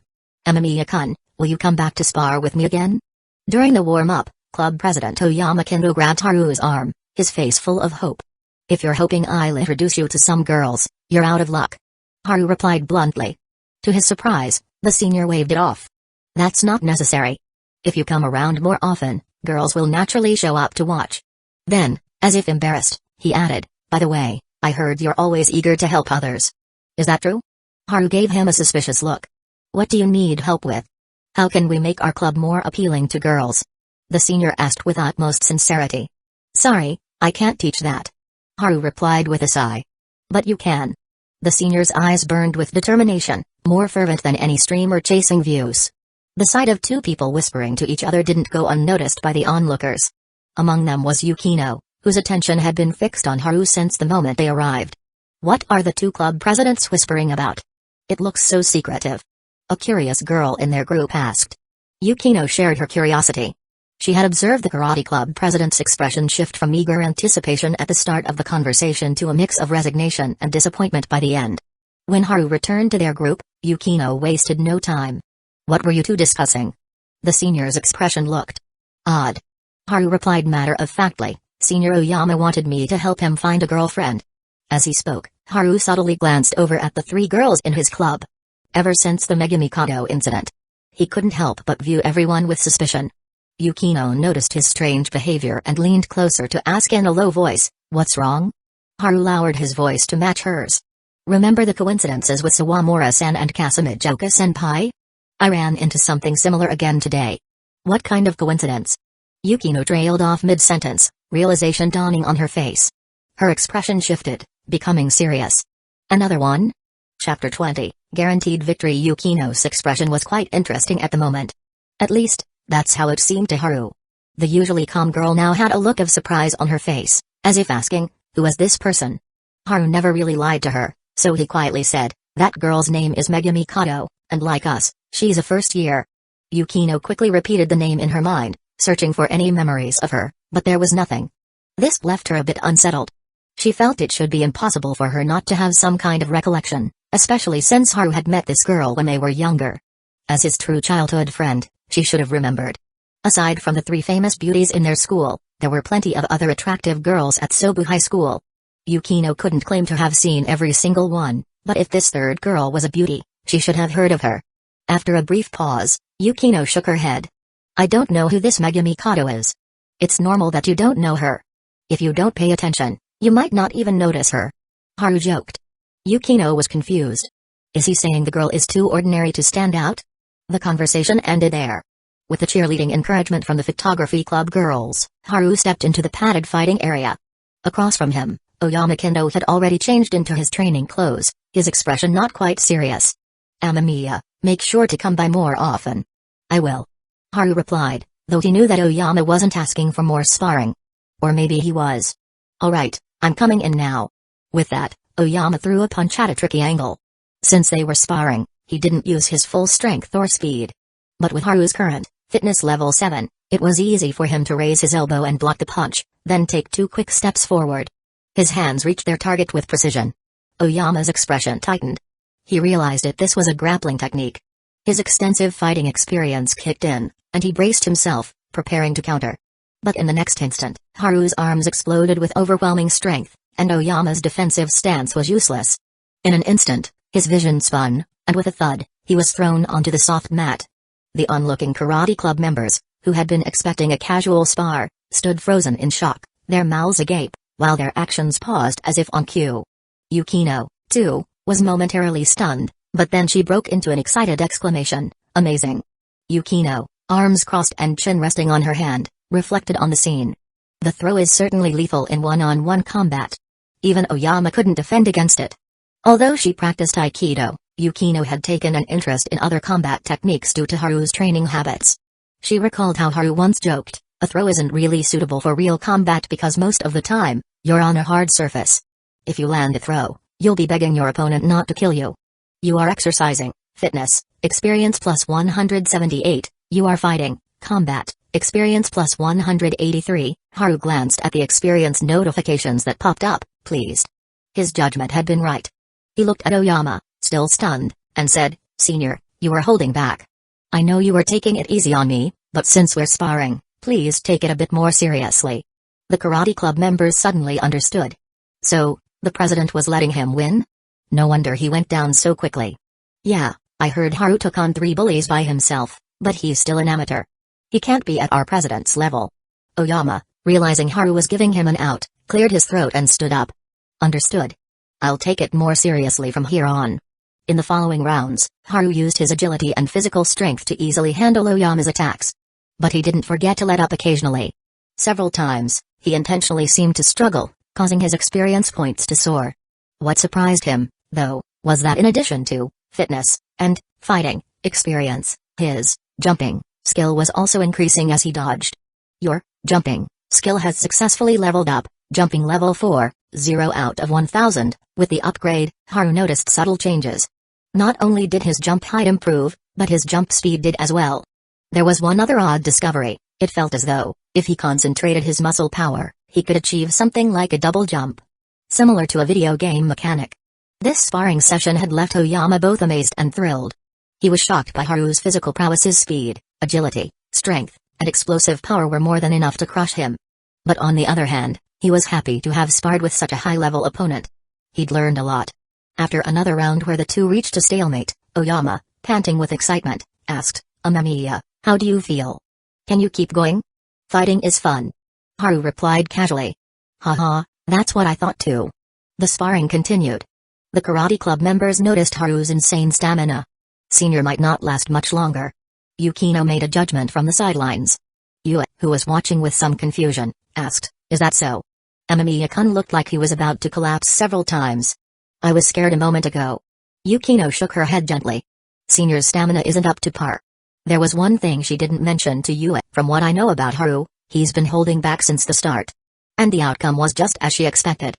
3 minutes later, Oyama collapsed to the ground, gasping for air, drenched in sweat, and muttering, rest, let's rest for a bit. Haru also took a few breaths, gradually calming down. But, acting exhausted, he said, I'm about done, maybe 10 more seconds and I'll be on the ground. You're full of it. Oyama couldn't help but laugh in frustration. How can I not see that he was holding back? Before the sparring started, he had been sure of his victory. But now, if he didn't take a break and continued sparring with Haru, he'd be the one getting defeated. Haru sat on the ground to rest, asking, shall we continue after a break? Sure. Although Oyama was exhausted and feeling defeated, he didn't refuse. After all, it was a rare opportunity to spar with such a skilled fighter. It was a good thing for him. After a short rest, the sounds of their sparring echoed again. The karate club members, who had been paying close attention, began to zone out as they watched the two go down for rest, only to rise and continue each time. The thought that lingered in their minds, is this first-year student, Amamiya, some kind of monster? Except for Yukino, who was still focused on Haru, the other 3 girls were yawning. They had the look of someone numbly watching an endless cycle. Yukino, her lips pursed, was at the peak of her curiosity. I want to study his body again. Chapter 21, Yukino's sword/Haru spent the entire afternoon at the karate club. As for the photography club, only Yukino and Yue remained, while the other 2 girls had disappeared without a trace. Yukino had told them earlier, there shouldn't be any club activities today. If you're bored, feel free to do something else. Yue, however, chose to stay. Part of it was because she didn't know where to go. The other part was due to her mother's words from the previous night, which had left a lasting impression on her. Even though Yukino and Amamiya-kun are close, and she gives off that aura of a drama heroine, their relationship hasn't been confirmed yet. There were many conflicting thoughts in the girl's mind. Before, they had merely been buried deep inside, but now they were stirred up by her mother's words. At 4:50 p.m., Haru finished his sparring session for the day. His senior's clothes were already drenched in sweat, and he now spoke to Haru with a mix of both joy and pain. Next time you come to spar, don't go so hard. My body can't take it. Haru smirked. Senior, that comment sounds a bit like girl. Haha, don't say that. If I were a girl, I'd definitely like a guy like you, someone who gives off a sense of security. After watching Haru and the others leave, one of the members immediately spoke excitedly, President, you should have kept Amamiya here. If he joins, we might make it to the top 16 in this year's karate competition. The president, however, shook his head without saying a word. Keep him here? What could he use to keep him? As the strongest member of the club, with considerable combat experience, he had spent the entire afternoon sparring with Haru and already had seen a lot. For example, his physical fitness far exceeded his own. And it was possible that Amamiya hadn't even used his full strength today. Such realizations were astonishing and easy to make one feel discouraged. So, he smiled and said to the members, didn't you notice? In today's sparring, he used wrestling techniques and mixed martial arts, but never once did he use karate moves. The other member was stunned. Does that mean he's not interested in karate? The senior didn't respond directly. Instead, he thought to himself, with his monstrous physical abilities, He is most likely unwilling to join the karate club and be inferior to others. Rather than ruin the recently built friendship, it was better to act like nothing happened. After all, it was a rare opportunity to spar with such a master. Every time they practiced, he improved. The newcomers really is getting more ruthless, he muttered, glancing at the surprised and regretful faces of his teammates. His own astonishment wasn't any less than theirs. After saying goodbye to the karate club, Yukino immediately handed Haru a handkerchief and a bottle of mineral water. These were things she had prepared in advance. Yue, standing beside her, froze for a moment as she reached into her pocket to grab a handkerchief. Haru drank the water and turned to Yue. Sorry, you must have been really bored today. You could have gone off to do something else. Yue quickly loosened her grip on the handkerchief and shook her head. No, it was very exciting. Then, she casually added, by the way, can I learn this from you? You mean fighting? Haru understood her meaning. Yue nodded eagerly. Yukino suddenly spoke up, if you want to learn, I can teach you. Yukino calmly said, Haru is better at wrestling. Women are naturally weaker than men, so considering the risks and practicality, you're better off learning Aikido from me. Then, she turned her face, locking eyes with Yue. But my standards are very high. If you're truly willing to let me teach you, please make sure you don't have any other intentions along the way. Her words were sharp and clear like a blade. Then, I'll leave it to you, Yukinoshita-san. Yue forced a smile. Being a girl herself, Yue immediately recognized the unspoken message, keep your feelings in check. My blade is fast. Haru was the most composed person there. Since his reincarnation, his thoughts on relationships hadn't changed. Fall in love when the time is right, and marry when it feels natural. It may seem like he goes with the flow, but it was more accurate to say that he follows his instincts. The reason he chose not to go to Toya Inazaki and instead came to Sobuhai was to see the real-life versions of two-dimensional girls. After all, before reincarnation, he had spent quite a bit of money on their figurines. Yukino's sudden cutting remark effectively stopped Yue's little thoughts. As they walked toward the school gate, Yue, in an attempt to avoid the previous conversation, asked casually, by the way, are we really going to film a short film in the photography club? To be precise, it's an experimental short film, mainly to help you practice. After all, practice is where true understanding comes from. Haru explained. Yue, relieved that he was talking to her, quietly let out a breath. But I'm still a beginner. That's why you're in the beginner's protection period. Haru smiled, pointing to himself and then to Yukino. Yue's spirits lifted. Of course, with the two experts from the photography club leading the way, she was sure she could learn quickly. Since their path didn't align, Yue parted ways with them at the school gate. Haru stopped and turned to Yukino, who had been staring at him. You've been wanting to ask me something since earlier, haven't you? Yukino admitted openly, yes. What's the question? Yukino didn't respond directly, but instead glanced at Yue's departing figure. Congratulations, you've won another girl's heart. Haru followed her gaze and said, honestly, I'm more curious about why she suddenly changed. Changed? Yukino quickly realized, furrowing her brow. Yes, her change was too sudden. From what I've observed, Yukino isn't the type to be a lovesick girl. Haru also thought the same. Yue had stayed in the photography club simply because she enjoyed the atmosphere, where she could easily fit in with the group. Although over the past few days, he had noticed that Yue seemed to have developed a liking for him, it was unlikely that this feeling alone could account for the recent change in her behavior. Much like the other two girls in the photography club, who also liked him but were easily deterred by Yukino's presence. Today, Yukino's behavior was clearly off. Yukino, deep in thought, gave a skeptical look. Could it be that she met Yue when she was younger? Haru was unsure. I doubt it. That would be a bit too strange. Yukino continued to ponder.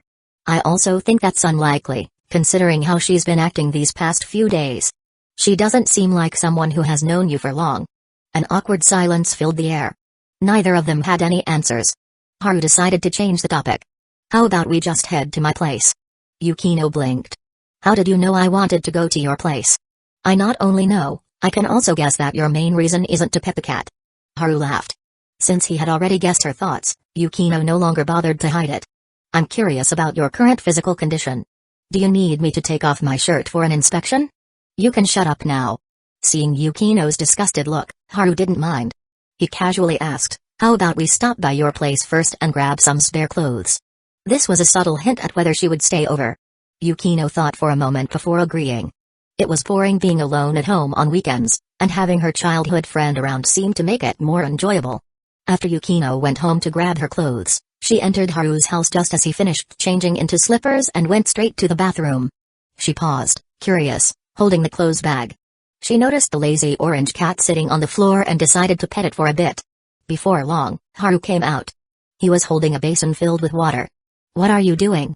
Yukino finally couldn't help but ask. Haru replied naturally, "Didn't you want to observe my physical abilities up close?" "I have an idea." "An idea?" Yukino put down the cat and stepped back, curiously. Haru stood in front of the basin and suddenly jumped with speed. In midair, his legs attempted to perform a water-skimming move. The posture was impressive. Then, with a splash, both his feet landed in the water-filled basin. Water splashed everywhere, and the surrounding floor got wet. Yukino expressionlessly raised her hand, clapping slowly. "Nice performance. If I'm not mistaken, kindergarten kids love to jump in puddles like that on rainy days." Haru, a bit embarrassed, said, "Let me try again." He could feel he could do it properly this time. Though the first try lacked fine control of his body. Yukino, a little helpless, stood by. Just as she was about to say, "Can you stop being so ridiculous?" Haru began his second attempt. This time, when his body took off, his feet actually skimmed the water surface. His entire body swiftly moved over the water. It looked just like light martial arts from a wuxia movie. Yukino froze in place, her fair face showing signs of astonishment. "How's that for the water skimming trick? What score would you give it?" Haru smiled triumphantly. Yukino stared at the ripples in the water for a moment, then looked up at him with sparkling eyes. "Can you do it again?" Chapter 22, Jumping Genius. Haru didn't hesitate to accept Yukino's suggestion. After all, he was already planning to test himself. More importantly, he gained experience points in the process. "You are taking off. Jumping, plus 80 XP, you are taking off. Jumping, plus 75 XP, alright, looks like we're taking flight now." Normally, when he worked out or sparred like today's match with the senior, his jumps would trigger experience notifications labeled as, "You are training," but now, with his focus solely on jumping, the notification had changed to, "You are taking off." Could it be that when my jumping skill reaches max level, I'll actually be able to take off by stepping on thin air? This wasn't just wild imagination. What Haru was demonstrating now, like the dragonfly skimming water trick, might look like a fancy circus act, but it was far from simple. He'd seen similar stunts online before. At the time, they had seemed like something only the extraordinary could pull off. Though he couldn't confirm if true flight was in his future, his current, jumping, stats hinted that something as fantastical as double jumping in midair might be within reach someday. Since Yukino was watching, Haru kept his demonstrations brief. After a few impressive displays, he grabbed a cloth and started mopping the water off the floor. Meanwhile, Yukino held the orange chubby cat in her arms again, gently stroking its head. "It seems your training really is effective." Without looking up, Haru responded, "Of course. There are only two things in this world that will never betray you." "Oh? And what are they?" "Books and exercise. Knowledge and physical fitness, they're the only things that show clear, tangible results." "Indeed." Yukino agreed softly. After Haru finished mopping the floor, he headed for the shower. After an intense afternoon sparring, he was drenched in sweat. Yukino lounged in the living room, idly stroking the orange cat. After a moment, she gently lifted the cat's front paws and held it up to her face, murmuring, "His physical fitness has already surpassed ordinary people. It seems I have yet another reason to push myself. Don't you think so?" Meow. When Haru emerged from the bathroom, Yukino looked up and said, "I checked your fridge just now. There's plenty of ingredients. Shall I teach you how to cook dinner?" "Sure, it's more efficient to learn by doing." "You agreed. Then go dry your hair first." Yukino stood and tied on an apron, glancing toward the buzzing sound of the hairdryer. A thought crossed her mind, do I look a bit like a housewife right now? But then her train of thought drifted further. With his physique, if we do end up together one day, will I even be able to keep up? The idea gave her a slight headache. Her observations from this afternoon and just now confirmed it, whether it was core strength or other aspects of his physical ability, Haru was exceptional. He wasn't just strong, he was top tier. And that was the problem. As for whether they would truly end up together one day, Yukino didn't shy away from the thought. After all, we are a good match, she reasoned. In the kitchen, the two began working seamlessly together, their movements oddly harmonious like a newlywed couple preparing their first meal. The chubby cat sprawled lazily by the doorway, oblivious to their quiet chemistry. Over dinner, Haru shared his thoughts. "I'm not going to run laps after school anymore. I plan to spend that time sparring instead." Yukino chuckled. "I imagine Senior Oyama feels the same. He seemed to enjoy sparring with you today. He's actually very skilled among people his age." Haru noted. "But his stamina doesn't compare to yours." "Of course not. I've never stopped training. If I weren't worried about annoying you, I'd drag you out for a run every morning. Why would I be annoyed? Yukino asked, puzzled. Haru calmly emphasized, morning. Early. She blinked, then smirked with a dangerous glint in her eye. Unlike other girls, I don't mind being seen without makeup. True, you're beautiful even without it. Haru replied, his survival instincts kicking in. Yukino didn't let him off that easily. I thought you would be bold enough to say it. You hope to see me defenseless when I get up, and maybe even see me expose myself. Haru kept a straight face. Stop having indecent thoughts. How many times have I told you no being lewd around me? Then he stood to get more rice, just in time avoiding her murderous glare. By 8 p.m. it was Yukino's turn to shower. Haru imagined she'd emerge in a modest, fully covered pajama set. Instead, she walked out wearing a light summer nightgown. The fabric was thin, airy, and its hem fell just past her knees, revealing her slender, creamy calves. Even with the modest length, Haru couldn't hide his surprise. Noticing, Yukino scoffed, "You're not even trying to hide your perverted thoughts, are you? I just looked for a second. That's perverted now?" Haru countered. Yukino ignored him, drying her long hair by the mirror. Haru walked over and offered, "Need help drying your hair?" Her soft response carried a gentle ripple, like a stone skipping across a calm lake. Afterward, Yukino went to play with the cat again. But the cat, overwhelmed by her post-shower scent, darted away to hide near Haru's feet. Feigning indifference, Yukino sat primly on the sofa, legs together. Haru picked up the cat. "Want me to bring it over?" "Sure." Yukino replied with a faint smile. Under her expectant gaze, Haru approached, only to casually set the cat on the floor by her feet. Then he plopped down beside her, declaring, "Old rules still apply. I'll be the one testing out the legendary lap pillow." Yukino glared at him, debating whether to scold him and risk his smugness or stay silent and feel annoyed. In the end, she sighed and moved her hand off her lap. "You're getting dumber by the day." Haru, satisfied, rested his head on her soft lap. Even through the thin nightgown, her skin felt smooth and warm. Looking up, he could see her flushed cheeks, still tinged with the heat of her shower. Everything about the moment was perfect. Her delicate face, lips slightly parted, exhaled a soft, sweet breath. Occasionally, her tongue peeked out, its fine texture reminiscent of flower petals. Haru shifted slightly, his hair brushing against her thighs. "Don't move." Yukino glared, her face reddening further. "Can I make a request?" Haru asked, his voice tinged with anticipation.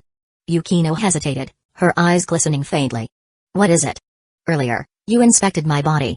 Can I return the favor?" Her expression darkened with embarrassment and anger, but she didn't refuse outright. Seeing her hesitation, Haru's boldness surged. Sitting up, he gently grasped her calf. Her breath hitched, and her lips quivered as his fingers trailed along her leg, lifting it slightly. Her eyelashes trembled slightly and her body seemed to be tense and a little stiff. Yukino's face turned crimson as she allowed him to explore, her body betraying her usual composure. Haru's movements were very gentle. He held the pair of crystal-like legs, slowly lifted them up, and moved them into his arms. Yukino's cheeks flushed, but her body turned sideways to cooperate with him. The beautiful legs that had never been touched by anyone and were in excellent condition fell into the hands of the opposite sex for the first time. Strictly speaking, Haru doesn't feel that he has a foot fetishist nor a leg fetishist. "Don't move anymore," she finally whispered, her voice trembling. "All right." Haru agreed, his tone unusually gentle. He smiled faintly. "As I thought, these really are legs worth admiring for a lifetime." Yukino glared at him, her eyes shimmering with a mix of frustration and something softer. In that moment, Haru felt that all his ambitions and goals paled in comparison to the beauty before him. "She's perfect," he thought, completely captivated. And Yukino, gazing at him with a blend of exasperation and affection, realized that she might never win against him, not when he looked at her like this. "Although I already knew that this guy was coveting my legs, I still felt upset when he really held them in his hands and his fingers moved around greedily." Yukino, who prided herself on being calm and steady, had her defenses breached. Because she knows that many things have only two endings, 0 times and countless times. "I've set the precedent today. If he wants to play with my legs next time, I probably won't be able to firmly refuse him. I really can't do anything about you." Chapter 23, Small and Cute. That night, both Haru and Yukino broke their usual early to bed, early to rise habits. Haru couldn't sleep because of the surprise Yukino gave him, playing with her legs. It left him feeling a bit too excited to rest. Yukino, on the other hand, was thinking about the future. She started to worry that, eventually, playing with her legs might become a daily routine. Of course, Part of this was due to her oversensitivity. As a result, that night, she had her first improper dream. Summary: someone was being a little too playful with her in the dream. If I had known, I wouldn't have rushed to fulfill his request. Yukino sighed, adjusting her slightly messy nightgown as she got out of bed. She went to the living room, then checked the fridge. She needed to remind Harut to buy groceries before dinner, as they were running out of ingredients. It was 8:23 a.m. She usually woke up earlier than this. All because of that idiot. Yukino muttered, showing a rare pout of a little girl, though no one was around to see it. While brushing her teeth, Yukino heard some movement outside. Glancing at the mirror, she noticed Haru standing at the door in his pajamas. "Morning," he greeted casually, as if nothing had happened. Yukino replied through a mouthful of toothpaste, still brushing. But she quickly realized that he hadn't left and was still standing there, staring at her. She spat out the foam, turned around, and asked with a hint of annoyance, "What are you doing?" "Just watching." He replied nonchalantly. "Get out." "All right." Haru walked away with a grin. Yukino felt a little unsettled. Could he possibly be thinking about playing with her legs this early in the morning? In fact, she was completely wrong. The reason Haru lingered at the door was purely because he noticed something unusual. Yukino didn't seem to have a gag reflex. In other words, when she accidentally brushed too far back in her mouth, she didn't even flinch, let alone gag. Haru's mind immediately sped off in an inappropriate direction, but he quickly forced himself to stop. Breakfast was prepared by Yukino, while Haru sat nearby, listening to her instructions on gaining experience. "There's not enough food in the fridge," Yukino reminded him after breakfast, now dressed in a light blue dress and holding an orange cat in her arms. "I'll go buy some this afternoon," Haru said, turning on the TV. "I'll come with you," Yukino decided. Being alone at home felt dull, she might as well go out with him. After watching TV for a while, Haru suddenly remembered something and crouched down in front of the cabinet beneath the TV, rummaging through the drawers. Curious, Yukino asked, "What are you looking for?"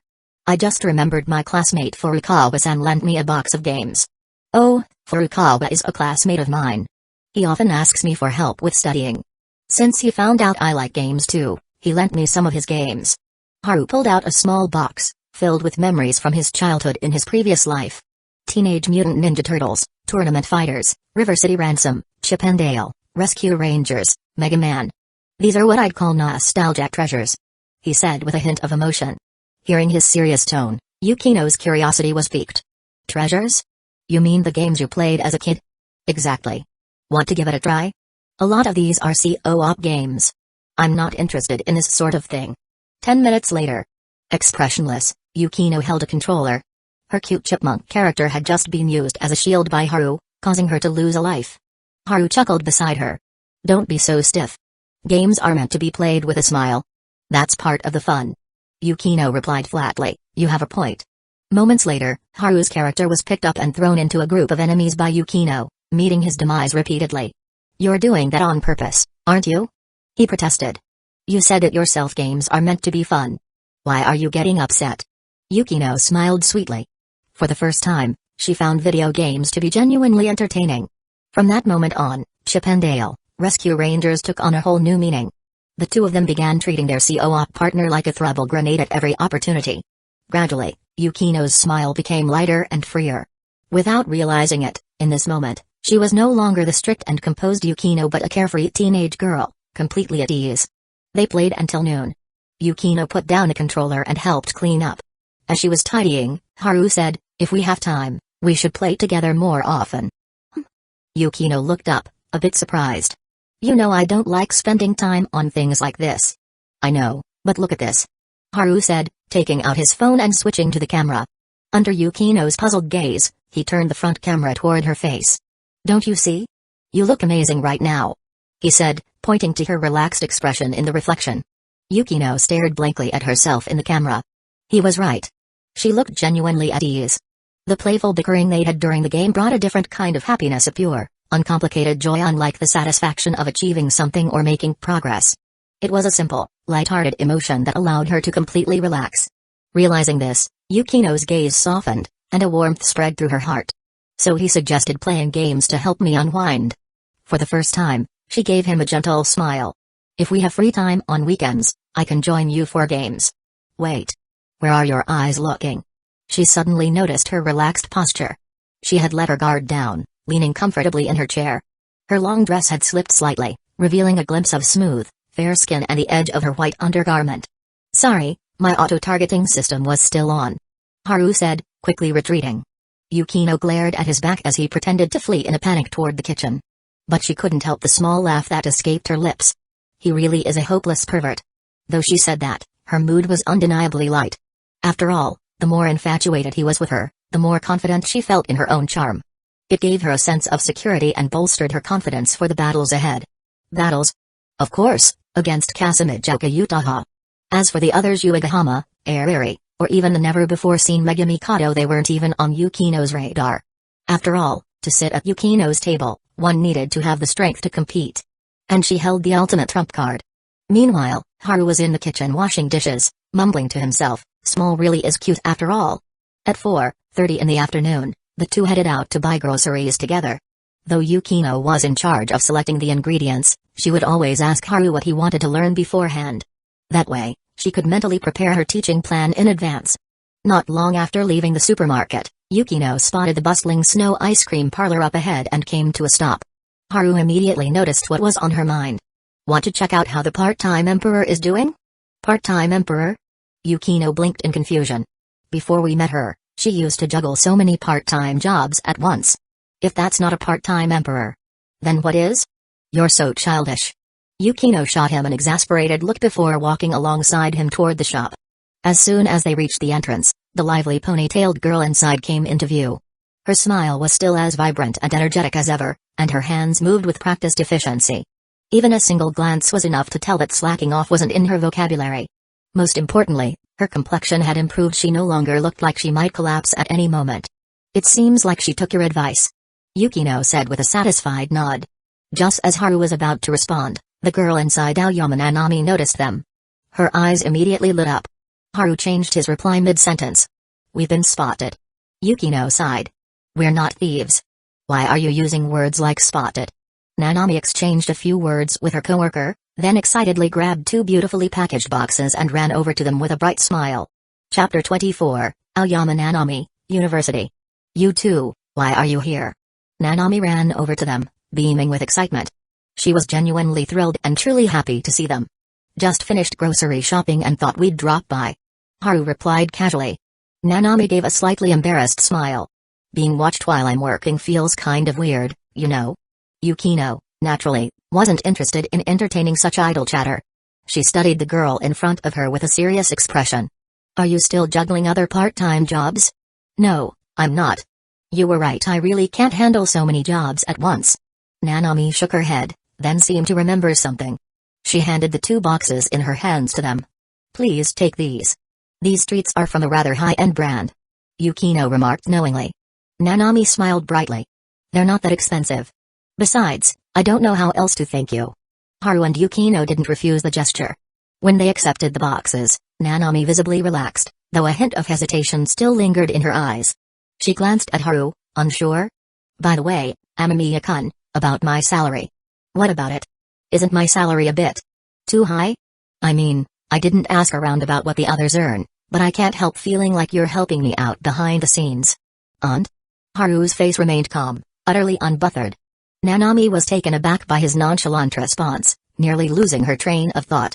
She had agonized over this question for quite some time before finally summoning the courage to bring it up.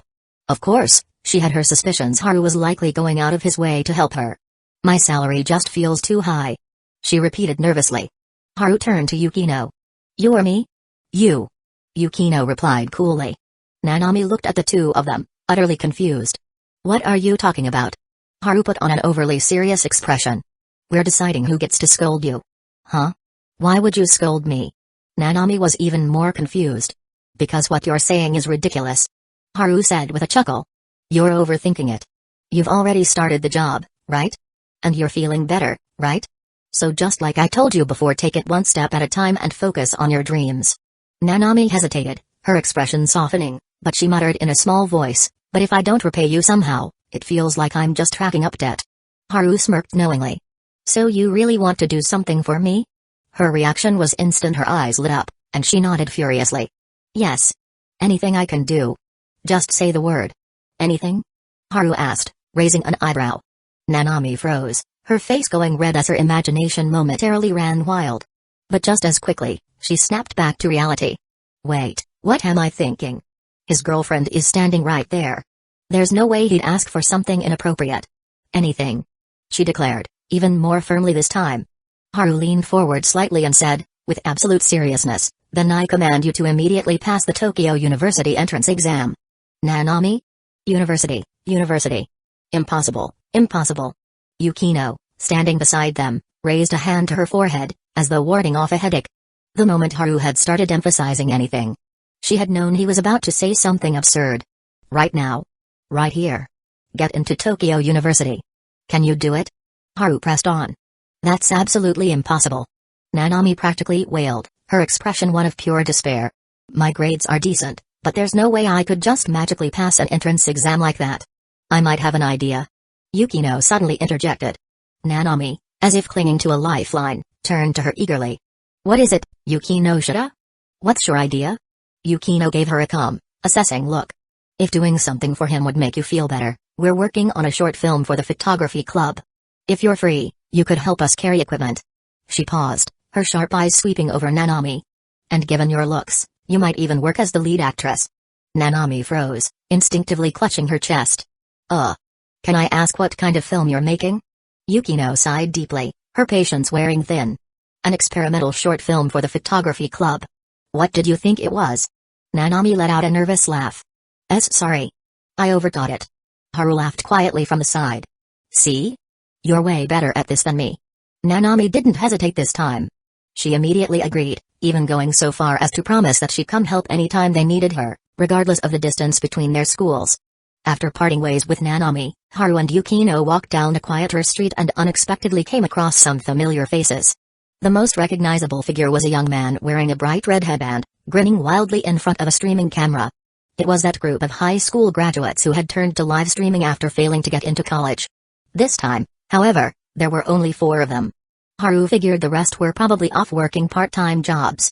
Their eyes briefly met, and Haru gave them a polite nod in acknowledgement. The group's leader returned a quick smile before focusing back on his stream. Haru, look over there. Yukino's voice interrupted, her tone unusually serious. Haru followed her gaze to see a small crowd of 5 or 6 young men loitering outside a convenience store. Among them, to his mild surprise, was Takano Hiroichi, the former bully who had been thoroughly humiliated and left with bruises after a previous encounter. Takano's injuries had healed, but his 2 usual lackeys were absent, replaced by several older, rougher-looking guys. The group began crossing the street, and as always, Yukino's striking presence drew their attention immediately. Takano, recognizing Haru and Yukino, quickly averted his gaze, his body language radiating unease. Just as the rumors suggested, the school principal's intervention had completely cowed him. His nervous demeanor didn't go unnoticed by his new companions. Hey, you know those 2? Asked one of the men, a slim figure with a small black braid. Why yeah. We've had some incidents in the past, but it's all over now. Takano stammered. The braided man smirked. Why are you acting all scared? Didn't you used to lead the charge when we picked on others? Yeah, Takano, don't wimp out now. Another added. Despite their encouragement, Takano remained visibly rattled. Alright, fine. I'll go say hi to your old friends for you. The braided man said with a grin, motioning for the group to follow him. Takano had no choice but to trail behind. As the group approached, Yukino spoke in a low voice. Should we call the police? Not yet. Let's see what happens. Haru replied calmly. His confidence wasn't baseless. With his fitness nearing level 8, he was more than prepared to handle himself in a fight while ensuring Yukino stayed safe. Besides, Yukino was no pushover either. Her mastery of Aikido made her more than capable of dealing with most opponents. Hello there. The braided man greeted them, flashing a broad, casual smile. I hear you've had some history with my friend here. Mind telling me more about it? Haru's sharp eyes flicked to the man's watch, an expensive model, clearly not something an ordinary person could afford. Then his gaze shifted briefly to Takano, who was trying his best to hide behind the others. Haru chuckled inwardly. So that's how it is. Chapter 25, You're panicking. The group of young men before them seemed cheerful and easygoing, all smiles and laughter. But Haru knew better appearances could be deceiving. There was no guarantee they wouldn't turn violent at any moment. This kind of crowd typically found amusement in bullying others. And right now, it seemed Haru and Yukino were their targets. Haru cut straight to the point. Let's not waste time. What do you want? Their smiles didn't falter. The man with black hair chuckled. Oh? Sounds like you're up for some fun. Here? Right now? Anytime. Haru's tone was as direct as ever.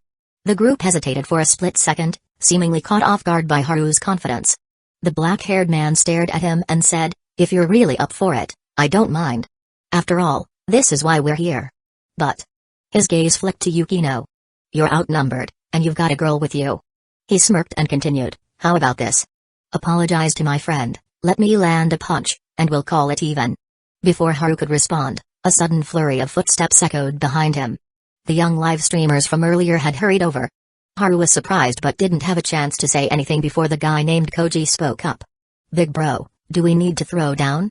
Koji was already typing on his phone, and moments later, a group of workers from nearby stores came rushing out.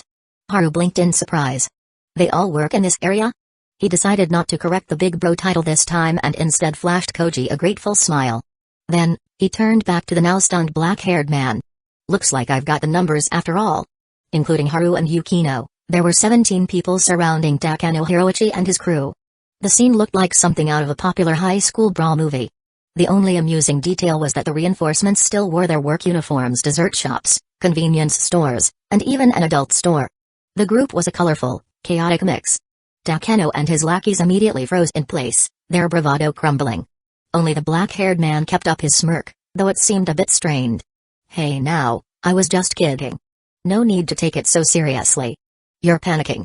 It was Yukino who spoke, her cold voice cutting through the tension. Her serene, elegant face betrayed no hint of fear, only calm control. "What did you say?" The black-haired man's smile wavered, though he tried to keep it up. Yukino's tone was ice cold. "You're their leader. You can't afford to show weakness now, or you'll lose their respect."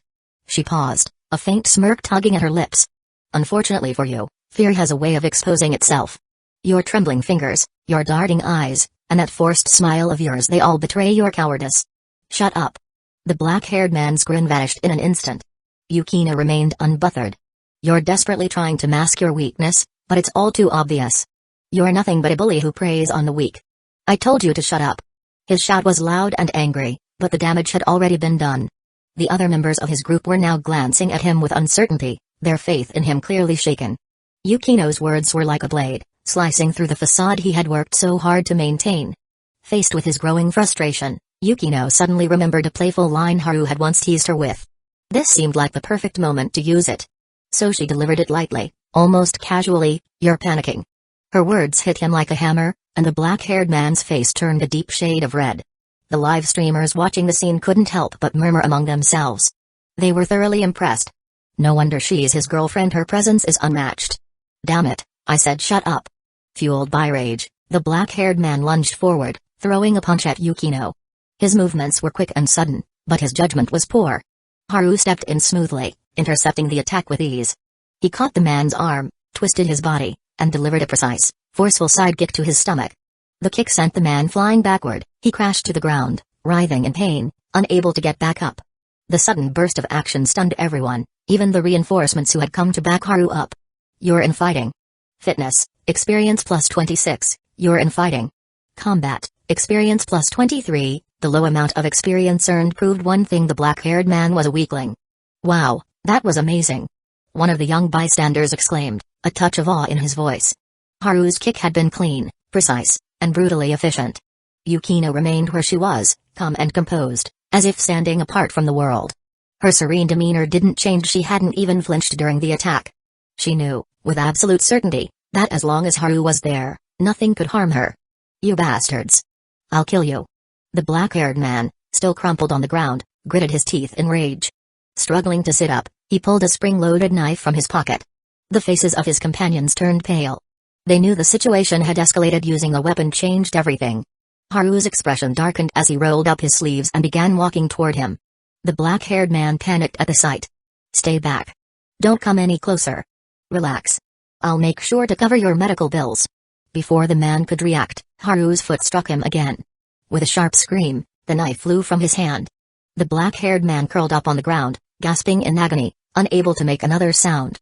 He resembled a broken, defeated dog, whimpering pathetically. Koji, the live streamer, exchanged a quick glance with his companions. The group instinctively tightened their circle, completely blocking the view of curious onlookers who had started to gather nearby. With his strength carefully controlled, Haru delivered 3 more kicks, each strike landing with precision. By the time he was done, the black-haired man lay curled up like a shrimp, cradling his head, too terrified to make another move. Haru calmly pulled out his phone and made a call to the police. After hanging up, he turned to Koji and the others. "Thanks for your help today. You can head back to work now. The police will be here soon." Koji hesitated. "Why don't we stay? If it's just a fight, the worst we'll get is a few days in detention."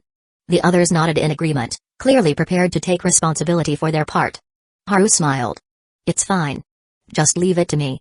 Oh, by the way, I'm Amamiya Haru. Let me get your contact info." Koji's eyes lit up with excitement as he handed over his number. He understood that Haru wasn't just thanking them, this was an acknowledgement of their character. As they exchanged numbers, Koji couldn't hide his grin. He had just gained Haru's trust. Before parting ways, Haru said to him, "I'll reach out in a couple of days when I have time." "No problem. Anytime." The group left, smiling brightly, but they didn't go far. Koji and his friends lingered nearby, while the rest returned to their respective workplaces. It was clear they were still keeping an eye on the situation. Once they were out of sight, Takano Hiroichi and his remaining lackeys took the chance to quietly slip away, leaving behind only the black-haired man, still lying on the ground, his face a mask of despair. The man hung his head, his expression twisted with rage. "You think you'll get out of this unscathed after reporting it to the police? Dream on." Realizing that revealing his identity wouldn't help, he decided to bide his time and wait for the police to take him away. Then, he'd plan his revenge. Haru walked back to Yukino's side. "You should head home. I'll handle the rest." Yukino shook her head. "I'll stay with you." "All right." Haru agreed without further protest. While they waited for the police, Yukino made a quick call to her sister. It wasn't long before the officers arrived. 2 young policemen stepped out of the car, their eyes moving from the black-haired man on the ground to Haru and Yukino. "Did he call this in?" one officer asked, pointing to the man on the ground. Haru shook his head. "No, I did." The officers blinked in confusion. "So? You beat him up and then called the cops on yourself?" "No." Haru replied calmly. "He attacked me first. I just defended myself." "Then why is he the one on the ground?" "Because I was born with supernatural powers." Chapter 26, This Kid is Really Stubborn. Haru and Yukino were brought to the police station to assist with the investigation, while the black-haired youth, badly injured, was sent to a nearby hospital for treatment. Both Haru and Yukino cooperated fully with the police. The situation was straightforward, and it didn't take long for the officers to piece everything together. Just then, a middle-aged man with a large belly walked over.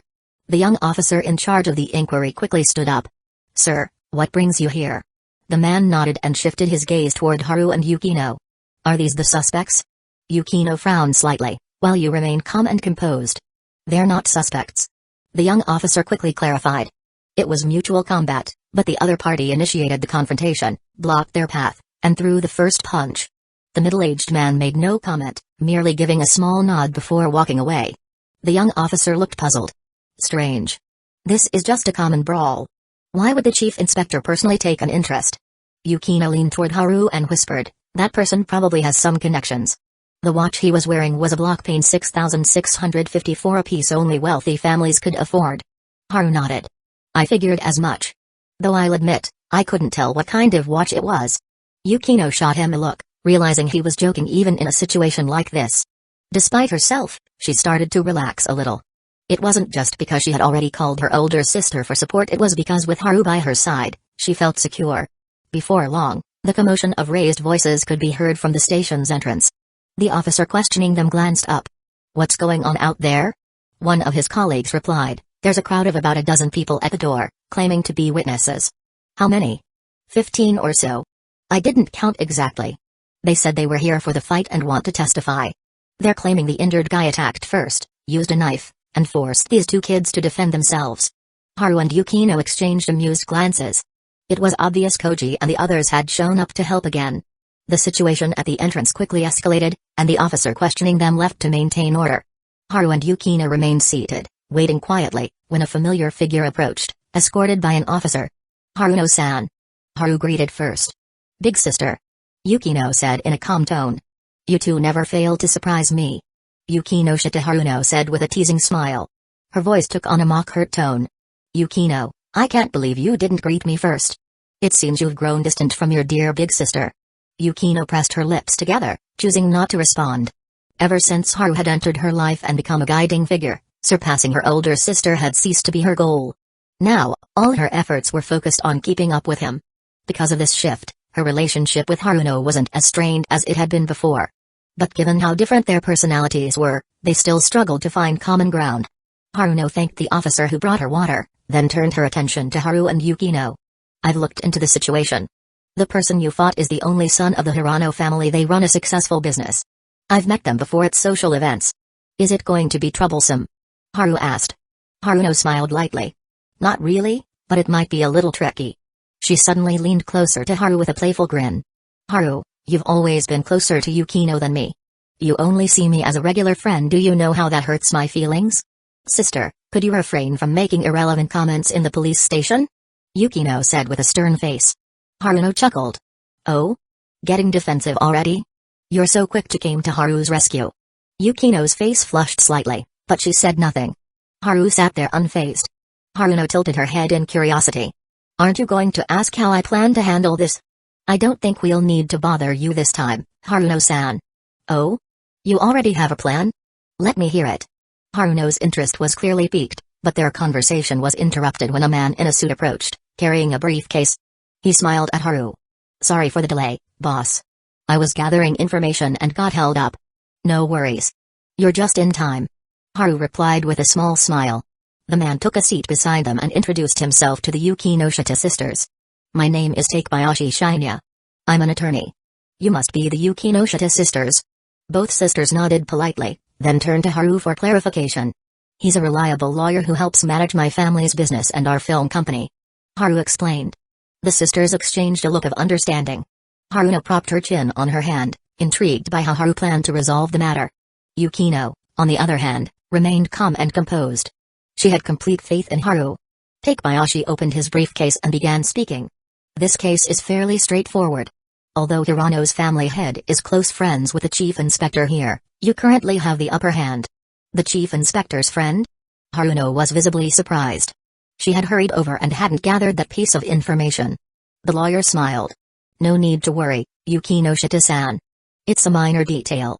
He pulled out a file and continued. The Hirano boy has a history of bad behavior, including an incident where he attempted to extort money from minors. Furthermore, he initiated the confrontation, used a weapon, and sustained his injuries as a result of his own aggression. Most importantly, he concluded with a confident smile, both of you are minors. That's our biggest advantage. Under the curious gaze of the Yukinoshita sisters, the lawyer chuckled softly, looking at the two sisters. You're familiar with the juvenile law here, right? If minors commit an offense that isn't particularly severe, the law mandates correctional education before any form of punishment is imposed.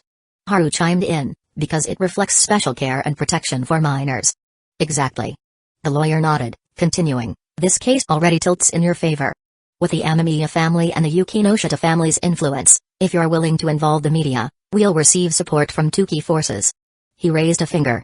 The first is public opinion online. In this country, the hierarchy between seniors and juniors is overly rigid and often cruel, and bullying in schools is a widespread issue.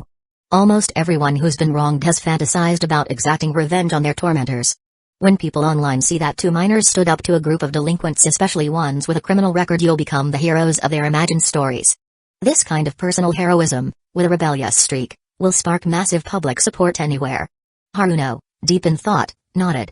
That makes sense. Even if Hirano's son isn't a delinquent, the idle crowd he hangs out with might as well be. Though Yukino remained silent, she internally agreed with her sister. The truth is, Haruno added, voicing Yukino's unspoken thoughts, most bystanders don't care about the outcome, they're drawn in by the sheer drama of it all. Then, Haruno tilted her head, curious. What's the second force that'll back Haru? Yukino leaned in slightly, her eyes bright with curiosity. The lawyer exchanged a knowing glance with Haru, and they both smiled. The Miners Protection Association. The Yukinoshita sisters froze in place. They hadn't considered that angle at all. Under their astonished gaze, Haru explained, these associations are non-profit organizations. But precisely because they're non-profits, they're always desperate for funding. We hold the upper hand in this situation, and if they catch wind of it, they'll seize the opportunity to milk the situation for all it's worth. He added casually, of course, Not everyone in the association operates that way, but when money is involved, most of them will jump at the chance. Yukino stared at him, her face a mixture of shock and admiration. She couldn't help but think, so this is how the adult world plays its games? But how does Haru know so much about this? Haruno, on the other hand, wore a contemplative expression. I've heard my mother mention something similar before, but she never broke it down like this. Her gaze flickered as she looked at Haru, her eyes gleaming with amusement and admiration, her expression akin to a smug meme face. Now, this is what you call expertise. It seems like you really don't need my help this time, she said, her tone teasing yet warm. You've grown up, Haru. Haru met her gaze confidently.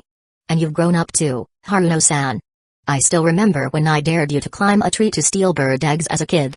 A faint smile played on Yukino's lips. Haruno shot him a look, a mix of exasperation and charm. Flirting with a block of wood, she thought to herself. This guy really is immune to everything. Chapter 27, Can We Reconcile? Meanwhile, on the other side, the middle-aged man who had met Haru and the others earlier stood alone in the corridor. As a police inspector, a simple brawl usually wouldn't interest him. But today, the ones who got beaten up included the son of a friend. So, when his friend called him earlier, he had rushed over immediately. As a favor to a friend, stepping in would have been easy, a small gesture to curry favor with a businessman. That was his initial plan.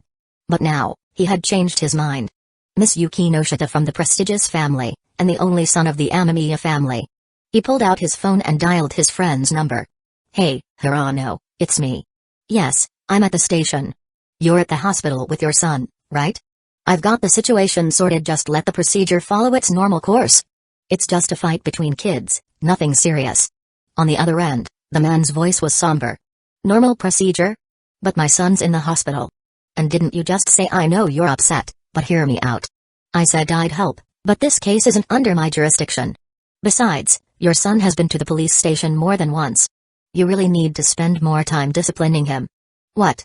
You're coming to the station? Fine, but I won't be here for long, I've got other things to do.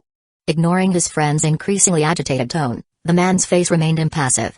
Before ending the call, he added, and don't call me again, I wouldn't want anyone to get the wrong idea. Disregarding the shocked response on the other end, he hung up and dialed another number. Mr. Yukinoshita, you're acquainted with the Amamiya family, aren't you? I was just thinking it'd be nice to have a meal together sometime, get to know one another. Ah, understood. Thank you for your time. After ending the second call, a smile crept onto his face. He knew that while the Yukinoshita family was run by the women, this message would undoubtedly reach the one in charge. Putting his phone away, he turned to gaze out the window, muttering to himself, you expect me to offend both the Yukinoshita and Amamiya families for your sake? Well, I'll have to cut ties with you for good. My career has no room for dead weight. On the other side, Haru's lawyer stepped out to take a call. When he returned, his face was alight with a smile. The matter's resolved. Hirano and his wife will be coming over soon. I'll handle the negotiations, and then we can leave. The Yukinoshita sisters both exhaled in relief. Although Haru and the lawyer had maintained a calm demeanor earlier, the matter hadn't yet been settled, leaving the sisters uneasy. The inspector didn't intervene? Haru recalled the middle-aged man they'd encountered earlier. The lawyer nodded. No action from him, which means the station will follow standard procedures. That gives me the freedom to file a report against them. A report? Yukino asked, puzzled. Haruno was equally curious. If it's going through normal procedures, why bother filing a report? If the inspector had intervened and bypassed the process, it wouldn't have been a report, it'd be a formal lawsuit. The lawyer, noticing their skepticism, clarified, when people are idle, they tend to overthink. Since we can't predict the inspector's next move, the best strategy is to keep him busy. Yukino took a deep breath. The intricacies of the adult world were proving far more complex than she had anticipated. You're not just an ordinary lawyer, are you? Haruno, ever perceptive, glanced between the lawyer and Haru. Haru smiled faintly. I've already told you, Mr. Takama is a highly capable lawyer. I don't doubt it. Haruno mused, her analytical mind racing. But he seems to have mixed heritage, doesn't he? The lawyer nodded with a professional air. Indeed, my mother is from Kanagawa, and my father is from Manhattan, New York. Haruno's expression shifted in understanding. That explains it. Manhattan was synonymous with wealth and influence. With such a background, it made sense that this lawyer would be bold enough to keep the inspector busy. Her mind wandered to that country's peculiarities, like the fact that it officially recognized 97 genders. Haruno's thoughts turned whimsical as she glanced at Haru. If this were America, would Haru have even more buffs stacked on his side? The thought amused her. Meanwhile, Yukino had pieced everything together and felt a mixture of emotions. The rules of the adult world. She still wasn't used to them. Just then, she felt a sudden warmth in her palm. Turning her head, she saw Haru smiling at her. Don't think too much, our business is our own, we don't need to worry about others interfering. We don't need others to tell us what to do. Yukino's heart settled. She returned his smile. I understand. Haruno observed the interaction quietly, choosing not to comment. Soon, a well-dressed couple hurried into the station. The man looked refined, and the woman adorned herself in luxurious jewelry. Clearly, they weren't short on money. The lawyer whispered to Haru, that's the Hirano couple. After a brief exchange with the police, the couple quickly approached them, their expressions shifting from worry to anger. The lawyer stepped forward, blocking their path. Mr. Hirano? The man scowled impatiently. Who are you? Maintaining a professional smile, the lawyer handed him a business card. Take Shinya, attorney. The man froze for a moment upon hearing the name. After glancing at the card, his expression changed drastically. He turned to his wife, who was muttering angrily, and snapped, quiet. Then, he looked back at the lawyer, his tone stiff. What do you want to discuss? The lawyer, sensing the timing was right, spoke slowly. Judging by your anger, it seems you're unaware that your son instigated the fight and even pulled a knife. What? A knife? He didn't mention that when we saw him at the hospital. The couple froze, stunned. Behind them, Haruno grinned playfully. That's right. When I arrived, there were 15 enthusiastic bystanders ready to testify. The couple's faces turned an unsightly shade of pale as they recognized Haruno's identity. The man forced a strained smile. Could we discuss this privately? The lawyer glanced at Haru, silently deferring to him. The Hirano couple quickly realized that the one in charge was not the lawyer, but the young man who had hospitalized their son. Though frustrated, the man swallowed his pride and turned to Haru. Excuse me. Could we reach a settlement? Haru's response was cold. Are you joking? That single sentence left the man feeling as though he'd been doused in ice water. From there, the process unfolded smoothly. The lawyer negotiated with the Hirano couple, and the matter was resolved with little fanfare. When Haru left, he didn't even need to pay the medical fees he'd prepared. Instead, he left behind the dejected couple standing at the station entrance. Thanking the lawyer and dismissing the group of young witnesses, Haru joined Yukino in Haruno's car. You should teach them early, Yukino remarked before getting in. Haru nodded. Their enthusiasm exceeded my expectations. Of course, it is also possible that they want to have a good relationship with us. Either way, they're good people. Yukino smiled, trusting Haru's judgment. Chapter 28, that year who should I drop off first? Haruno asked as she started the car, her eyes flicking to the bag beside Yukino in the rearview mirror. She had noticed it earlier packed with vegetables and meat. That's way more than one person could eat. Even if they planned to store it, there was no need to buy that much. So, they've started living together? Haruno, the ultimate siscon, found her emotions fluctuating wildly.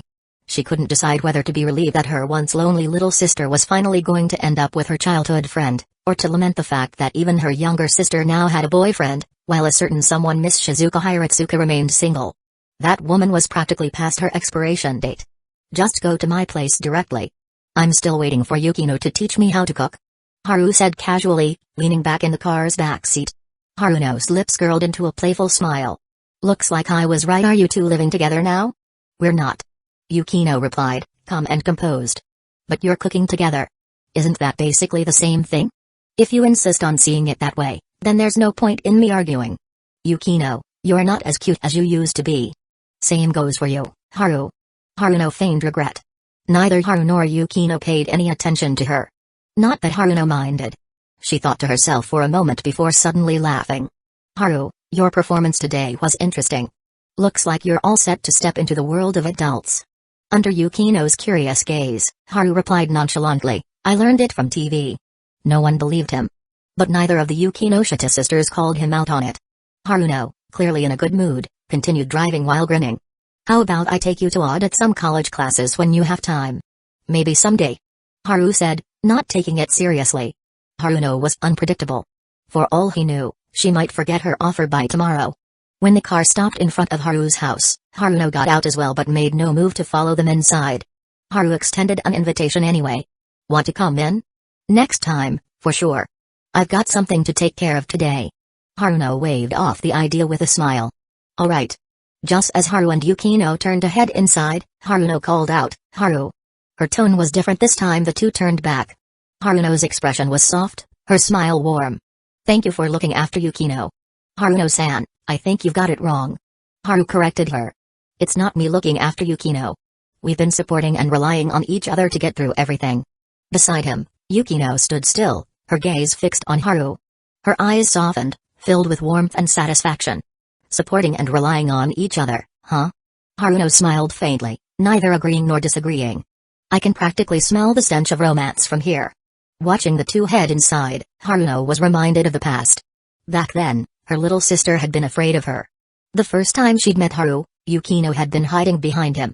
He, on the other hand, had boldly stared her down. My name is Amamiya Haru. I currently hold the record for the highest jump in our elementary school's history. Pretty amazing, right? That unconventional introduction had left Haruno stunned for a moment. But then she realized he'd said it on purpose to distract Yukino and ease her tension. Even as a child, he'd been thoughtful enough to care for her little sister. From that moment, Haruno had been curious about him. That year, Haru and Yukino were 7 years old. Maybe that's when they started supporting each other. Haruno murmured, a soft laugh escaping her lips. Her eyes carried a rare warmth she seldom showed. This year, Haru and Yukino were 16. Life for Amamiya Haru soon returned to its usual rhythm. He'd replaced his daily after-school runs with sparring at the karate club. The club captain was more than happy to welcome him. On Tuesday after school, Yukino sat in the clubroom, clearly in a bad mood. Haru was still at the karate club, leaving the room with only 4 girls for the time being. Yui was frowning in concentration as she read a book and took notes.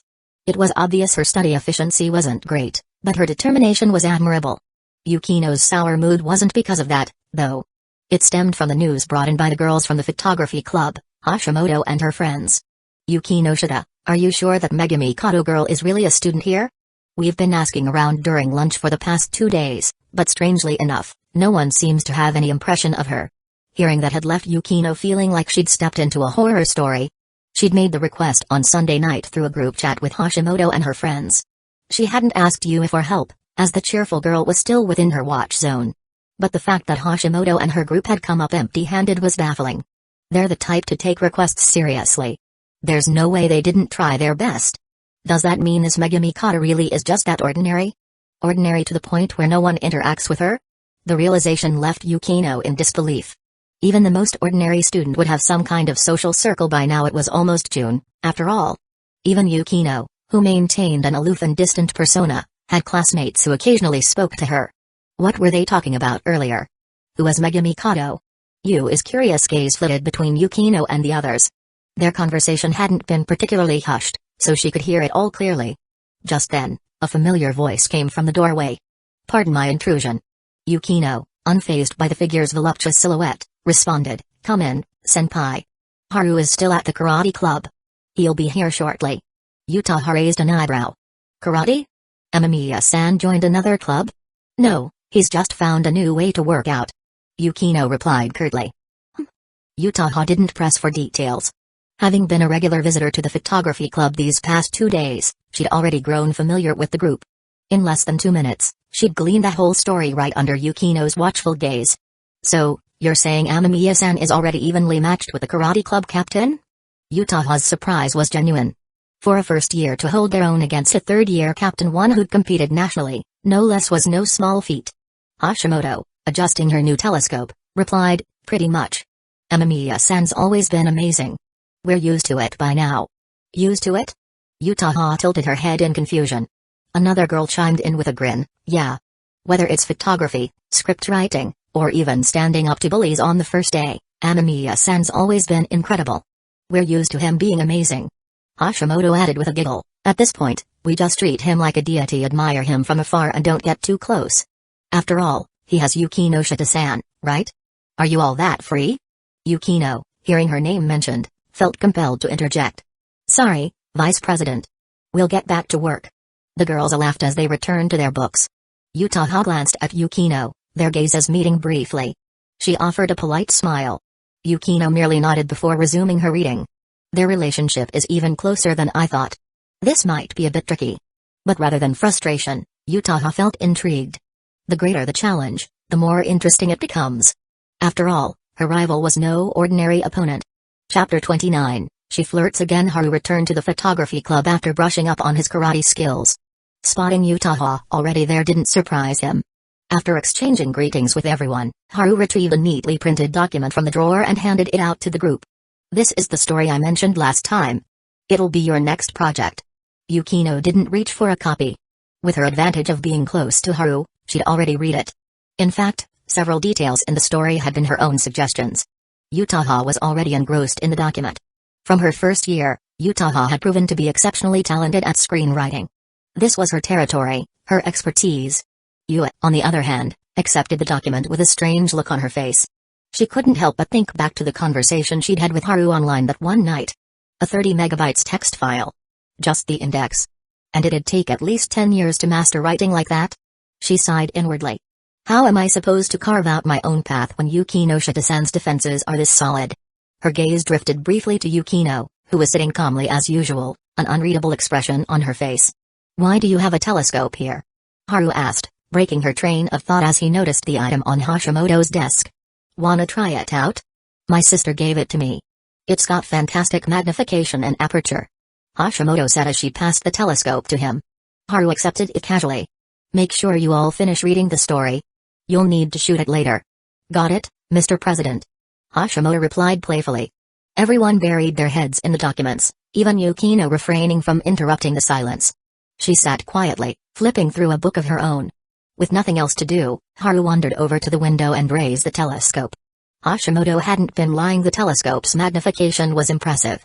He turned the lens toward more distant objects, adjusting the angle until Haru froze. Congratulations. You've unlocked a new skill, Auto-Aim, Level 1, Auto-Aim? Haru didn't rush to test his new skill. Based on his experience, skills at Level 1 hardly offered any noticeable improvement. Still, something about this puzzled him.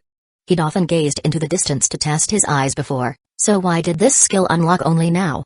Could it be that the naked eye doesn't count? Do I need to use tools to see farther to unlock this auto-aim skill? Curious, he picked up the telescope again. You are aiming into the distance. Auto-aim, EXP plus 12, you are aiming into the distance. Auto-aim, EXP plus 16, the notifications popped up repeatedly as Haru continued to experiment, until the group gradually put down their documents. Haru. Yukino called him back. From what you said earlier, you're not planning to help with the filming? Eh? At her words, the others immediately turned to look at him, curiosity and concern written on their faces. Yutaha gave Yukino a brief, knowing glance. Of course I'm helping. Haru replied, shaking his head. I'm the president of the photography club. How could I not? Meeting everyone's gazes, he continued with a slight grin, but I'm not going to do everything for you. This story is meant to be your practice project, after all. I'll do my best. Yu's face flushed red with determination. Practice? Is he giving me a chance to gain hands-on experience? Yu's heart fluttered at the thought. Yukino, as always, quickly pieced together his intentions. Years of understanding Haru's quirks made it easy for her. Meanwhile, Yutaha observed quietly, a conclusion forming in her mind. These two are very close. Amemiya-kun, didn't you mention that the photography club is still recruiting? Yutaha suddenly asked. Yeah, why? Are you thinking of joining? Can you handle it on top of your other activities? Haru raised an eyebrow, knowing she was already involved in another club. I can manage. At the very least, I don't want to miss out on working on this story. If you're willing to help, then start by filling out the application form. Alright. And just like that, it was decided. Yukino watched the exchange unfold but didn't object. Haru's words echoed in her mind, exceptionals are naturally drawn to one another. She knew how excellent Yutaha was. And outstanding people will also attract each other. Having someone like Yutaha on board would only make the team stronger. Yukino didn't mind at all. If anything, she saw it as an opportunity to challenge herself against someone equally remarkable. Such an outstanding rival is rare. This will be a valuable experience for me too. With a composed demeanor and her signature unshakable aura, Yukino maintained her position as queen. The addition of Yutaha to the photography club meant Haru had to walk her through the basics. While teaching her, his skill experience surged once more. Currently, he had 3 skills at level 8, physical fitness, photography, and scriptwriting. Teaching was at level 7. At this rate, he was confident he could grind physical fitness to level 10 by the end of the week. What he didn't know was whether anything special would happen when a skill reached level 10. After all, I only have a skill panel, not an actual system. This had been a source of frustration for him ever since that bizarre high jump competition in his childhood. Without a proper system, he had no way to get answers to his questions. When the club activity ended, everyone headed home. Everyone except Yutaha. She stood outside the building, gazing up at the overcast sky. She looked up at the gloomy sky and thought, will it rain today? Sure enough, 10 minutes later, accompanied by rumbling thunder, a rainstorm suddenly fell. A smile tugged at Yutaha's lips. She'd checked the weather forecast 2 days ago and waited for this exact moment. Coming to the photography club 2 days in a row wasn't for learning anything. Getting past Yukino's guard takes strategy. Yesterday's clear skies had forced her to postpone her plan. Kazekage-senpai, didn't you bring an umbrella? Want me to walk you home? A friendly girl nearby offered help, holding her umbrella out. Thank you, but no need. A friend's coming to pick me up. Yutaha replied with a shake of her head. Once the girl left, Yutaha pulled out her phone and sent Haru a message. Can you come to school? I just finished up and realized it's pouring. I forgot my umbrella. Within seconds, Haru replied, you're still at school? Wait there, I'll come get you. Seeing his response, Yutaha let out a relieved smile. But when she spotted him rushing across the rain-drenched field, umbrella in hand, his clothes already soaked from the downpour, her heart skipped a beat. For a moment, she was stunned. This boy, someone so capable and outstanding, had dropped everything and rushed out into a storm just because of a single message from her. In that fleeting instant, Yutaha felt something stir inside her. This must be what falling in love feels like. Though she'd never experienced it before, she was certain she was falling for him. It's rare to meet someone this exceptional. Why would I let him go? As for Yukinoshita? Sorry, but I'm not the type of girl to play fair and square. When Haru finally reached the steps, he shook off his umbrella and muttered, I knew it would rain today, but this is overkill. If I'd known, I would have borrowed one of those big market stall umbrellas instead. Yutaha chuckled at his childish grumbling. So he has this side to him too. Had you done that, the shop owner would be chasing you down right about now. She teased. I was joking. Haru replied, handing her the spare umbrella he'd brought. Yutaha's eyes softened as she took it, noticing his damp clothes and wet hair. You didn't have to rush. The rain will let up soon enough. I wasn't in any hurry, she said gently. But I was. Haru countered with a shrug. I have a gaming session later. The faster I get you home, the sooner I can do OQ. Yutaha blinked, speechless for a moment. She stared at him with her beautiful eyes, saying nothing. Okay, I was joking again. Haru relented. The session's tonight. Yutaha let out a soft humphrey and turned to look at the rain. This kind of rainstorm usually comes quickly and goes away quickly. We can run to the convenience store opposite to take shelter from the rain later and see how the rain changes then. Why the convenience store? The bus stops closer. Haru questioned, his gaze briefly lingering on her elegant figure. Because I want to spend more time with you. Yutaha turned back to him with a dazzling smile. Take a guess. I'll pass. Haru replied, feigning disinterest. But inside, he sighed. There she goes again. Flirting out of nowhere. Chapter 30, Kato Megumi flashes into the scene. Haru's feelings at the moment were complicated. He could easily decipher the signals Yutaha was giving off. And it was precisely because he could understand them that he found himself amazed. We only met briefly as kids. There's no way that left such a lasting impression, right? It's not like we're characters in Naruto, bound by the power of friendship. As for delivering the umbrella, that was a trivial matter to Haru. Since Yutaha had joined the photography club, willingly helped out, and was essentially a walking, high-quality experience pack, how could he refuse her a simple favor like this? Of course, even though Haru was a transmigrator, there was no way he could have predicted that today's rainstorm had been part of Yutaha's plan all along. Back at the photography club, she had already made her first move, subtly teasing him. Now, taking advantage of the brief moment of shelter from the rain, she was once again flaunting her charm. Are you really planning to shoot a short film? Kazekage Yutaha broke the silence, starting a new conversation. Haru nodded. And what about all the production costs? I'll take care of it. You guys just focus on practicing and improving. How generous of you. She sounded like she was casually praising him, brushing a loose strand of hair behind her ear as she spoke. The motion, combined with her natural grace and beauty, carried a subtle sensuality. Haru glanced at her. As if anticipating his reaction, she tilted her head slightly, meeting his gaze. Haru kept his composure. With your learning speed, I think you'll pick this up faster than you. You might even end up helping train the newcomers. You're really quick on your feet, immediately dragging you into the conversation just to shift the topic. Yutaha cut him off mid-sentence. Haru froze for a second, caught off guard. Seeing his reaction, she couldn't help but chuckle. If you want to look, just look openly. There's no need to hide it. Though. She paused deliberately, her lips curving into a playful smile. If you keep staring for too long, it might come off as rude. After she finished speaking, she straightened her posture, accentuating her already alluring figure. The curves of her body were impossible to ignore. Haru sighed, a hint of exasperation in his tone. I wasn't trying to change the subject. I know. But I need to pretend you were. She thought to herself, smiling slyly.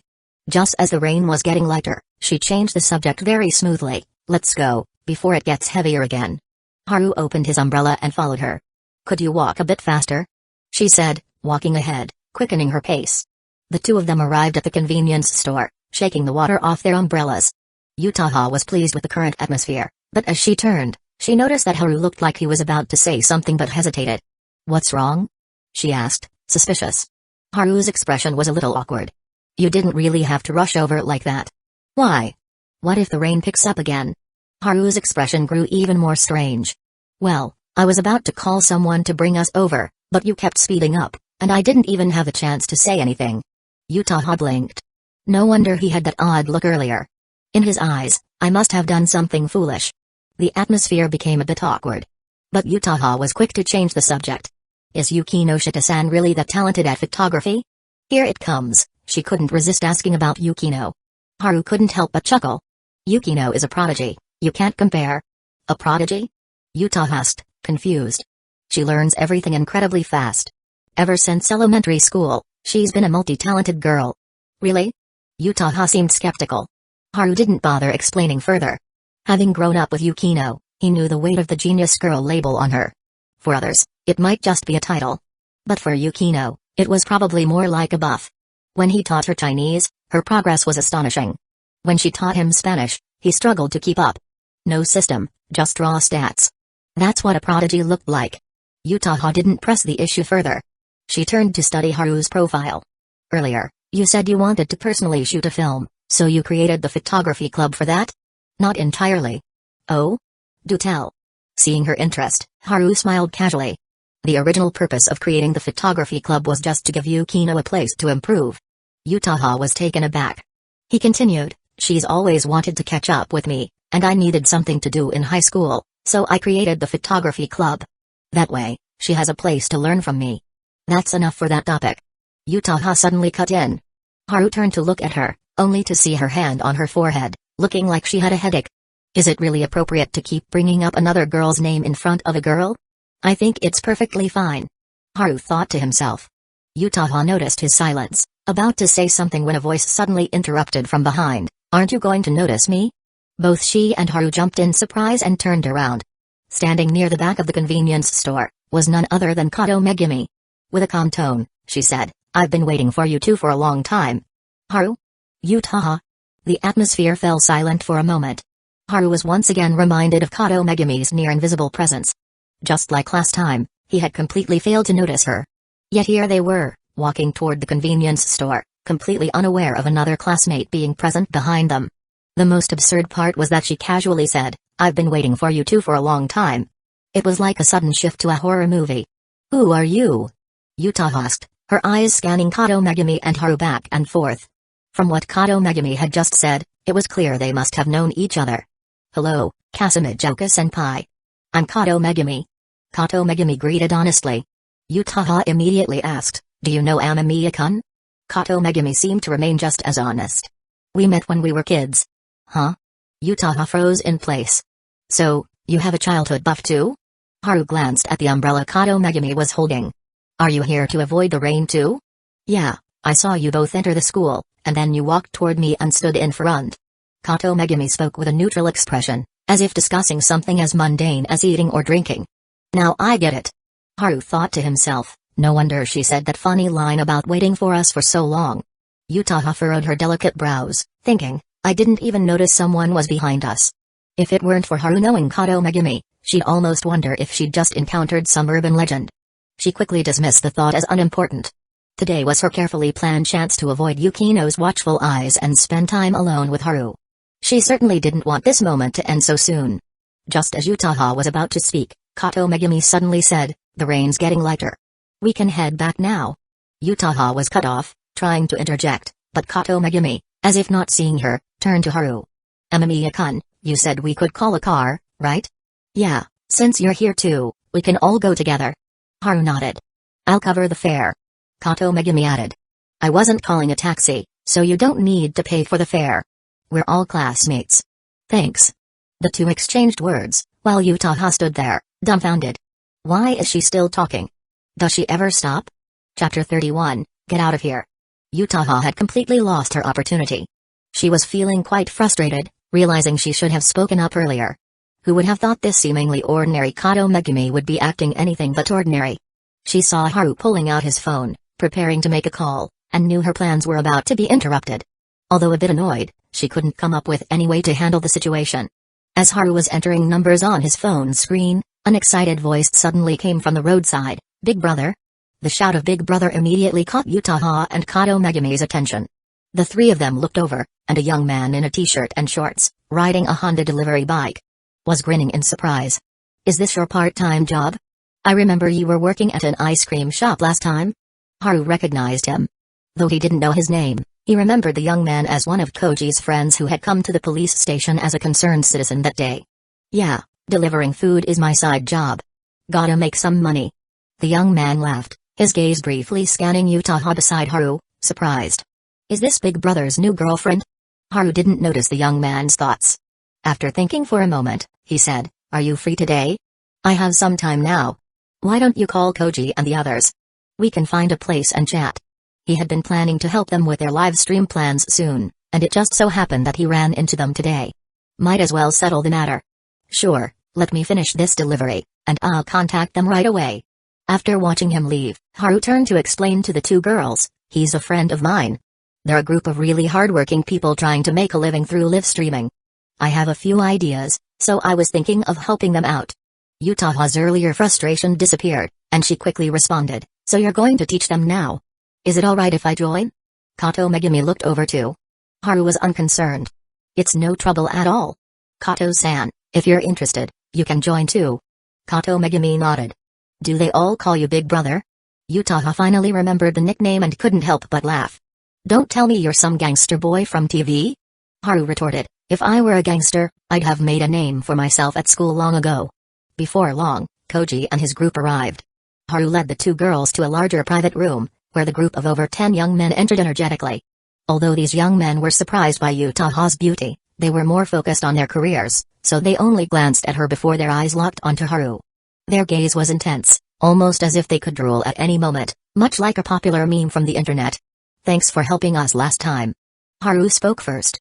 No problem, we didn't have to do much. The young man waved it off. Utaha raised an eyebrow, intrigued, but she didn't interrupt. Kato Megumi, on the other hand, sat quietly like nothing was happening. After some pleasantries, Haru got to the point. Koji, your live stream popularity is doing well, right? Yeah, not bad. There are people who make clips of my streams, and in China, there are people saying my youth has returned. Renaissance. And all that. I'm thinking maybe I should join that pink app, like other influencers. The young man spoke excitedly.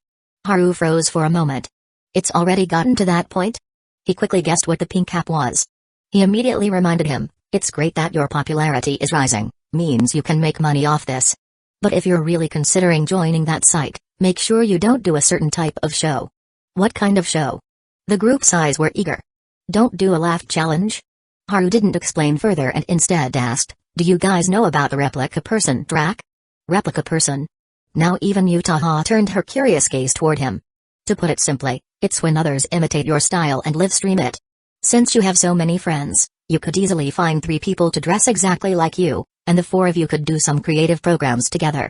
Haru was recalling some of the high-traffic videos he had seen before his transmigration, from serious ones to celebrity impersonations, to abstract figures like Newton or Hawking, each one getting its share of attention and gifts. Especially when they were performing together. The heat only skyrocketed. You are teaching experience, plus 27, you are teaching experience, plus 21, you are teaching experience, plus 9, lines of experience notifications kept popping up, each with different amounts, reflecting the varying learning efficiencies of the group. I get it. A young man with a crew cut suddenly stood up excitedly.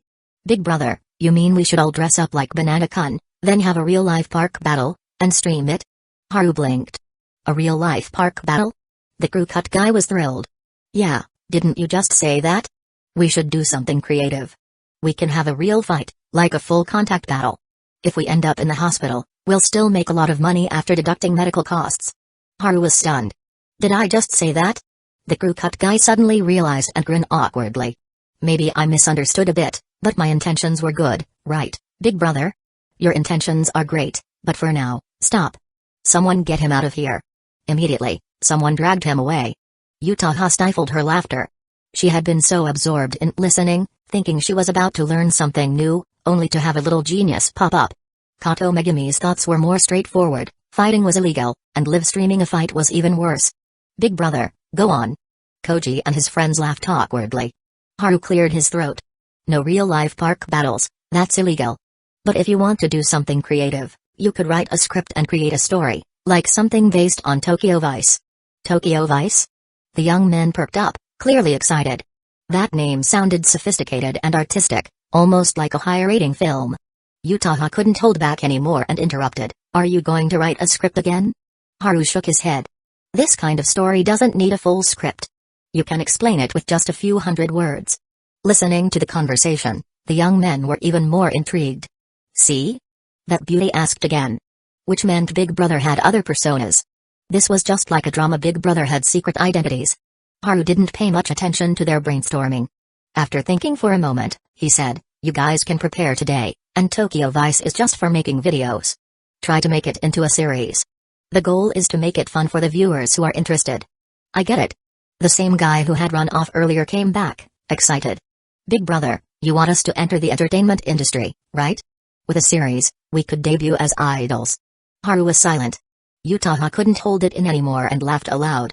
Hearing her laugh, Haru couldn't keep it together. Get this idiot out of here. The young man was dragged away again, and the rest of Koji's group tried hard to suppress their laughter. Haru waved his hand. Go ahead and laugh. It's no big deal. No, big brother, continue. The young men said, all pretending to be serious students. They were not only listening intently but also had paper and pens in hand, clearly taking notes. Seeing how focused they were, Haru decided to simplify the plot of Tokyo Vice for them. At first, the young men thought they were heading down a sophisticated, artistic route, and they had been nervous before Haru spoke. But as he continued, their expressions turned from eager anticipation to stunned silence. What's with those faces? Haru had expected it, so he wasn't surprised. It's just that we thought Tokyo Vice would be like Tokyo Love Story, you know, artsy. You've got quite the imagination. Haru chuckled as he noticed the crew cut guy entering again. The two locked eyes. The crew-haired guy understood Haru's meaning and looked embarrassed. I didn't say anything this time. Ah, kids don't know any better. Alright, send him off.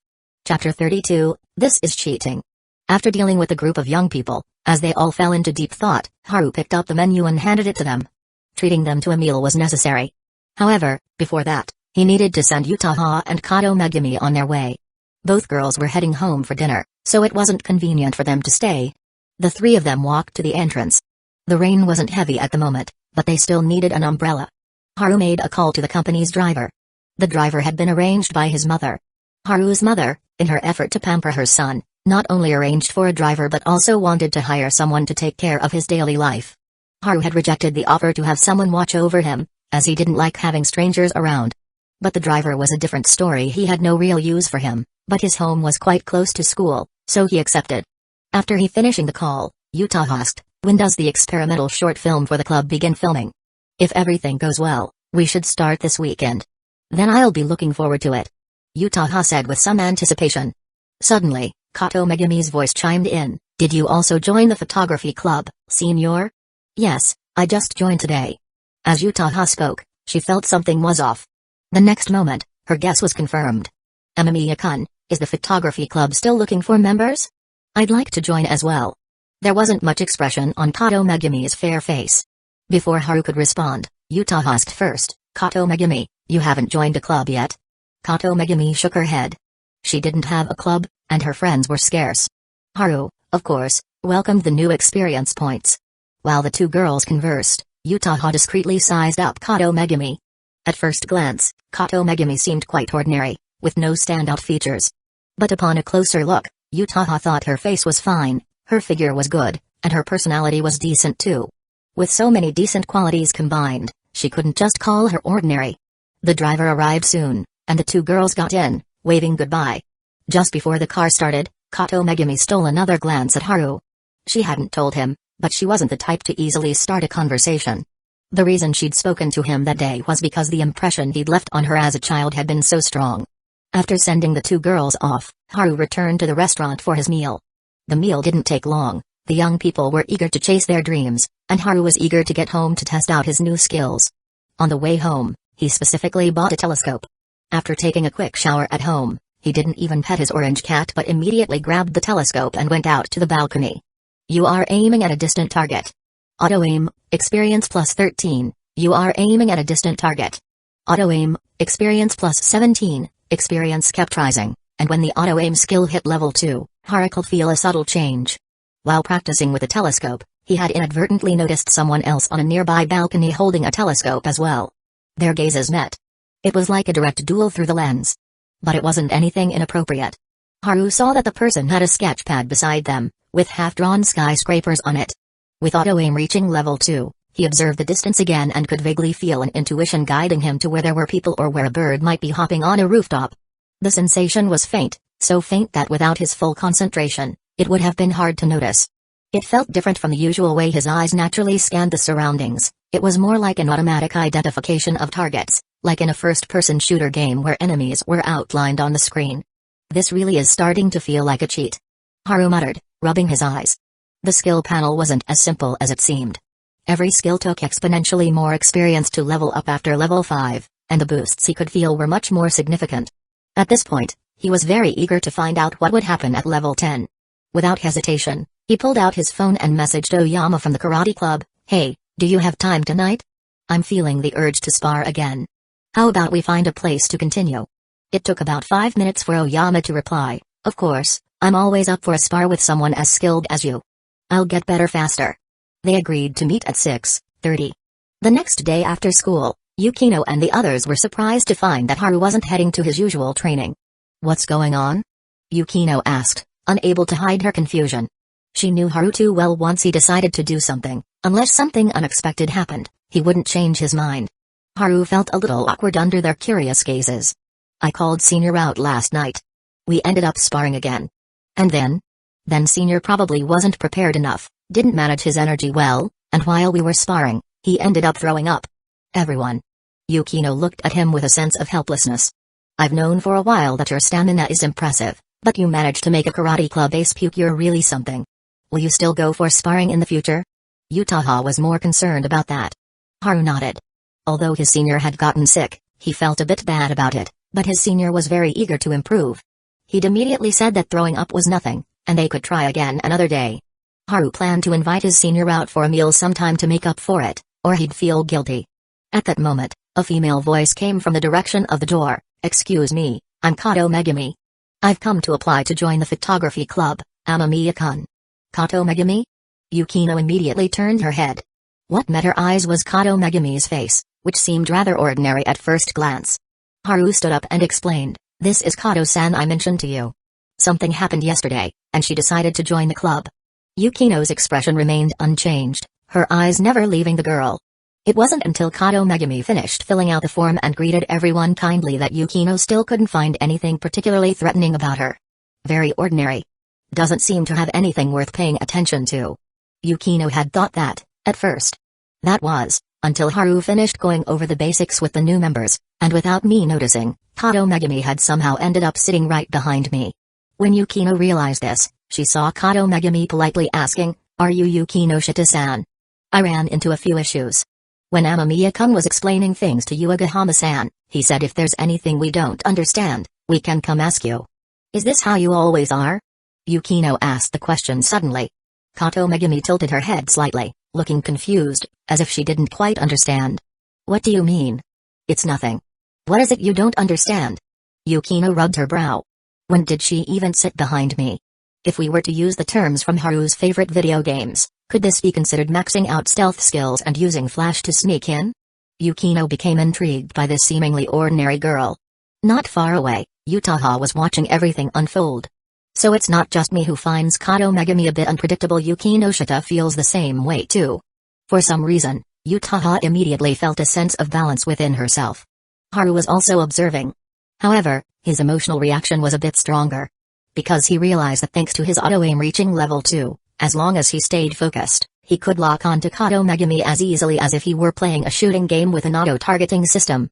This is cheating. Now, there was no turning back. He had to play with this skill. Chapter 33, Pretending Not to Know. Though the girls in the photography club had their own thoughts, the atmosphere always remained harmonious as long as Haru was present. The reason was simple. Yukino and the others saw the photography club as Haru's personal endeavor, something he had poured his heart into. Because of this, he gave his all when teaching, never holding back. And when he taught, he was always so serious. Under this kind of atmosphere, no one played mind games. Though they didn't know that Haru was simply enjoying the experience points. During this time, Hiratsuka Shizuka stopped by once. Seeing that the club had gained a few more female members and that the air in the room was thick with competition, she didn't step inside to interrupt. She merely stood at the door for a while before leaving. Meanwhile, Haru continued farming experience while repeatedly testing his auto-aim level 2 ability. By the end of his tests, his initial feeling was confirmed. Kato Megami's presence wasn't an issue for him. However, Yukino and the others were still a little unsettled by her sudden appearances. Still, everyone was busy with their own tasks, so no one brought it up.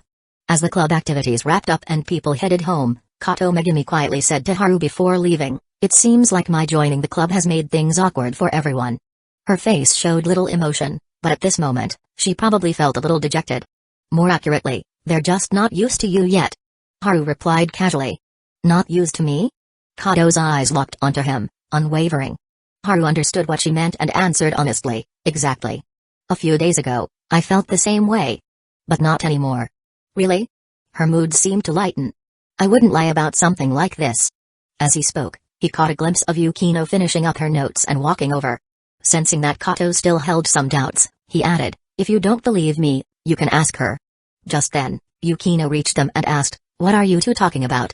"Kato-san thinks she might be causing us trouble." "Oh, that."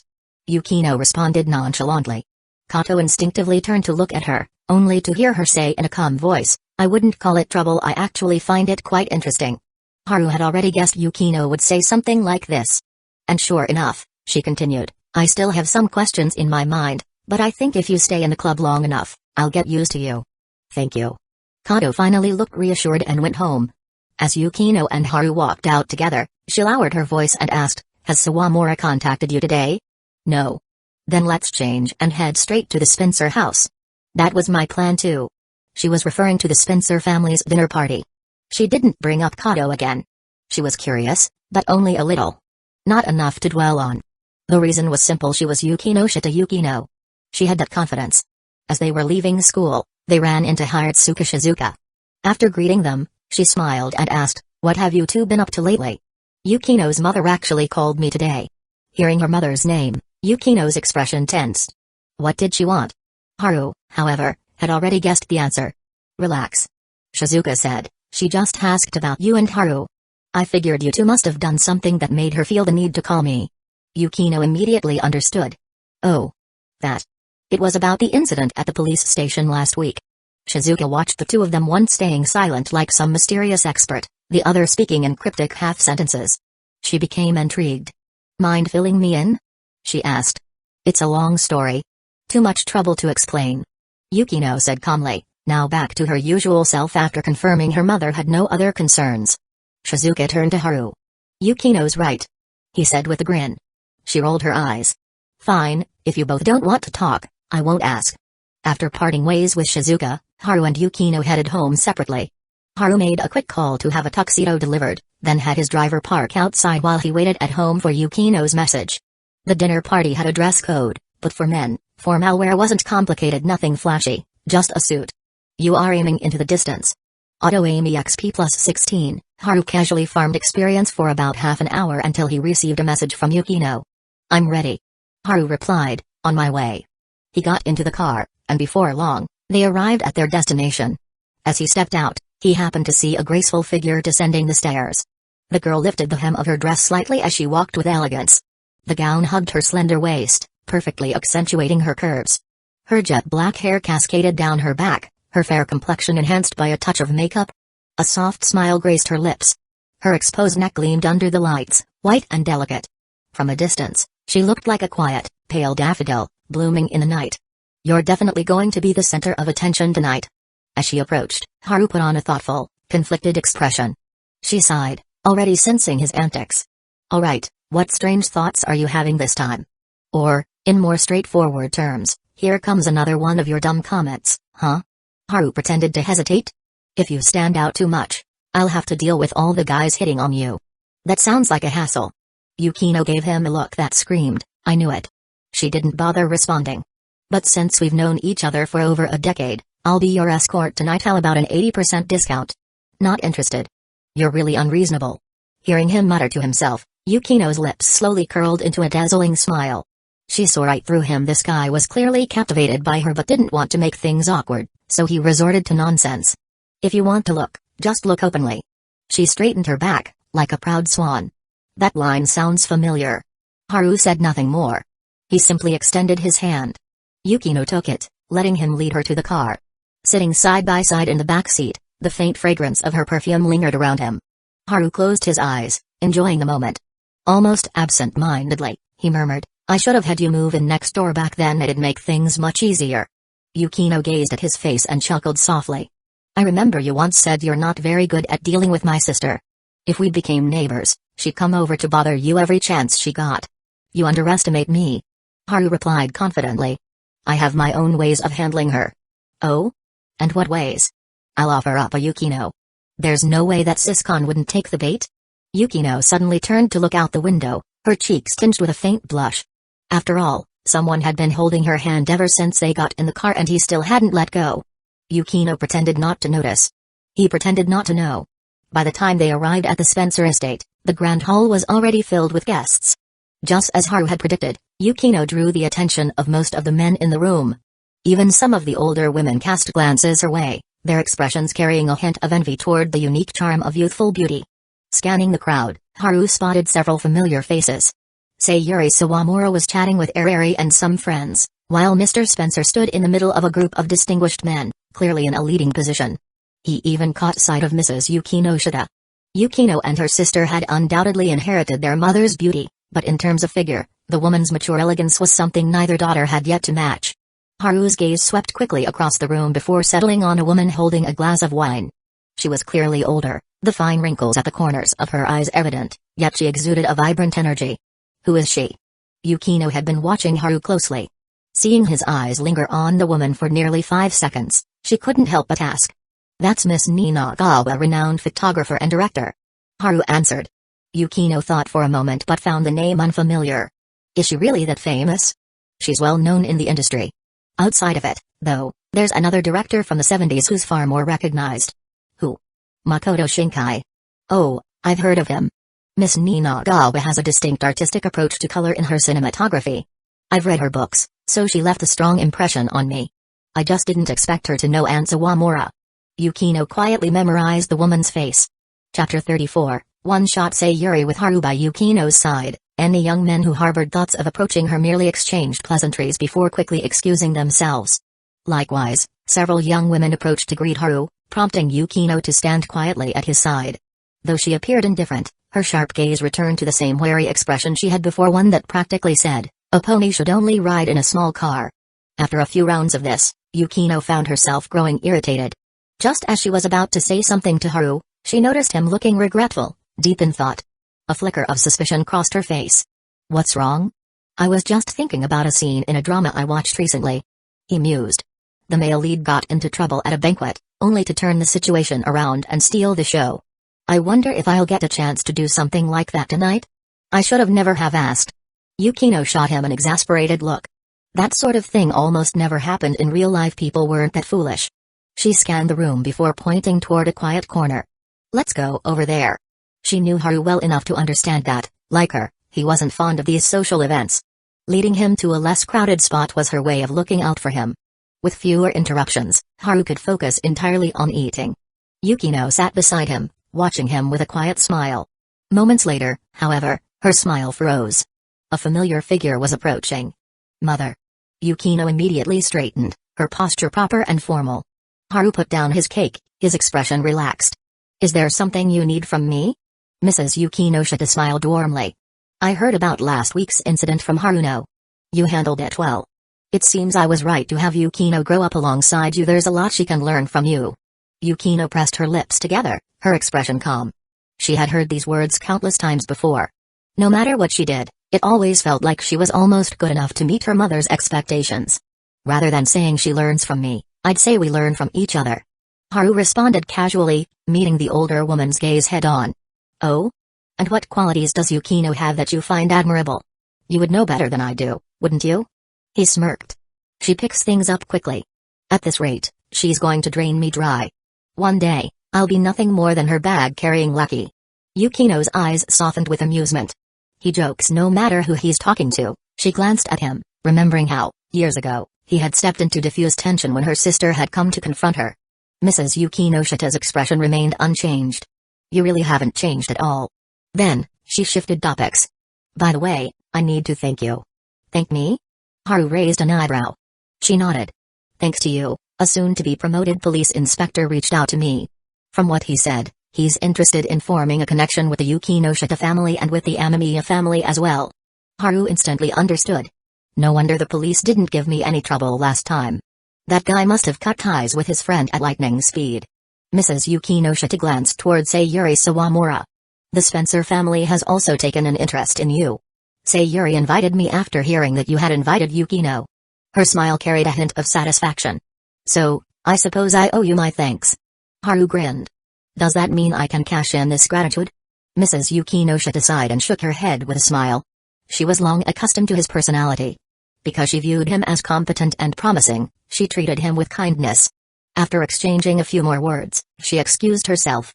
Not long after, Sayuri Sawamura finally freed herself from her previous engagement and approached with Arari in tow. Sorry for keeping you waiting, I was a little tied up. After exchanging greetings, Sayuri chuckled. I imagine young people don't enjoy events like this much, do they? Honestly, my invitation was a bit sudden. Haru nodded. Yukino and I aren't exactly the type to enjoy these gatherings. My, such a direct answer. Now I feel a little embarrassed. Despite her words, Sayuri's expression showed no embarrassment at all. Instead, she wore a playful smile that seemed far too youthful for her age. Yukino remained composed, careful not to show any displeasure. But she disliked that kind of expression. It reminded her too much of her sister. And the fact that Sayuri was already a mother made her attempts at appearing cute even more jarring. Haru, noticing Yukino's mood, held back a chuckle and asked, I'm curious, why did you specifically invite me? Sayuri sighed. Honestly, it was for Arari. Since you both attend the same school, and I've known your parents for ages, I thought why not have you two become friends? Arari blinked, looking completely bewildered. Wait. This involves me? That's it? Haru didn't seem surprised. That's plenty. Sayuri smiled. As a mother, my biggest wish is for my daughter to be happy. You've always seemed like a mature and reliable boy, so I thought if you could look after Arari a little, I'd have some peace of mind. Then, her smile took on a mischievous edge. Your mother told me about you, by the way. Apparently, when you were in kindergarten, you tried to start a business and seriously asked her for startup funds. She ended up investing 100 yen in you. Let's not bring up the past. Haru muttered, clearly embarrassed. Sayuri laughed behind her hand. So even you have an adorable side. Yukino listened with great interest. This kind of gossip was rare. Arari, on the other hand, was mortified. She had no idea her mother had sought out Haru because of her. It's not like I want to be friends with him. She stole a glance at him. Another glance. Yeah, I don't want to be friends with him. But since Mom insists, I guess I have no choice. Then, Sayuri sighed dramatically. If I had known, I would have booked a venue with a dance floor. That way, I could have watched all the girls lining up to ask Amamiya-kun for a dance. Haru smirked. Why not you? Arari's jaw dropped. Sayuri, however, narrowed her eyes playfully. Oh? So you like older women? I thought the first person you'd think of was Ms. Yukinoshita. Older women? More like motherly women. I really can't get used to mature women acting cute, Yukino calmly continued observing. Haru, unfazed, responded smoothly, I meant that I would, of course, ask Yukino first. Sayuri blinked. And what about my Arari? Mom. Arari turned scarlet. Why is she dragging me into this? Well, Haru said, since Arari and I aren't close yet, I'd have to ask you for permission first before inviting her. Oh? So I'm more charming than my daughter? Sayuri mused, pleased. That makes sense. My husband and I have always said Sayuri is very cute. Sayuri turned even redder. But Haru simply shook his head. I think you misunderstood. What I meant was you're just the middleman. Or, in simpler terms, my tool for inviting Sayuri. Sayuri's smile froze. Sayuri gawked. Did he just one-shot Sayuri Sawamura? Haru grinned inwardly. Mission accomplished. He turned to Yukino, expecting praise only to find her watching Sayuri curiously, deep in thought. Chapter 35, because you said I was beautiful when Sayuri Sawamura left, she left Sayuri behind. She smiled and gave her daughter a look, silently encouraging her to get along with Haru and the others. But when that look landed in Haru's eyes, he felt like it meant something else. I've marked some supplies, go collect them, daughter. Yuri, whose face was already burning, had no idea how to respond to this. After hesitating for a long moment, she awkwardly said, my mom is always like this. Acting like a child. You don't have to take her words seriously. I know she was joking. Haru nodded. Yuri let out a quiet sigh of relief. But then, his next words made her tense up again. But I can also tell that she really does want us to be friends. Oh really? Yuri stammered. I didn't even realize that's what my mom was thinking. Haru thought to himself, classic loser heroine energy, always a step behind. So, this is what you're really like, Sawamura-san. A voice chimed in. Yukino, who had been silent until now, finally spoke up. Yuri turned to the famous school beauty with a slightly wary look. What do you mean by that? Yukino simply shook her head, playing the mysterious role. Yuri, completely lost, could only stare at her with question marks floating over her head. With her personality, there was no way she and Yukino could have a peaceful conversation. So, less than 5 minutes later, she awkwardly excused herself and went to the next table to drink juice alone. Watching her leave, Yukino withdrew her gaze and nodded to herself. I see. I understand everything now. Haru gave her a bewildered look. Noticing his reaction, Yukino assumed he didn't understand and lowered her voice to explain. I never really interacted with Sawamura-san before, but people always say she's refined and elegant, your typical high-class young lady. So, I assumed she really was like that. Which is why you were staring at her earlier. Haru realized. Yukino gave a small nod. It had been mildly interesting to see someone whose private personality was completely different from their public image. But after observing Sayuri's obvious reactions and straightforward personality, Yukino had already lost most of her curiosity. At that moment, a server carrying a tray of drinks arrived, changing out the food on the table. Haru casually picked up a piece of watermelon, then held it up to Yukino's lips. Want a bite?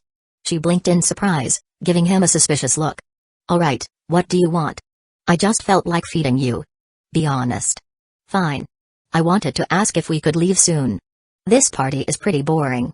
Hearing that, Yukino took the watermelon into her mouth, savoring the sweet taste as she replied softly, I'd like to leave too, but we haven't been here that long.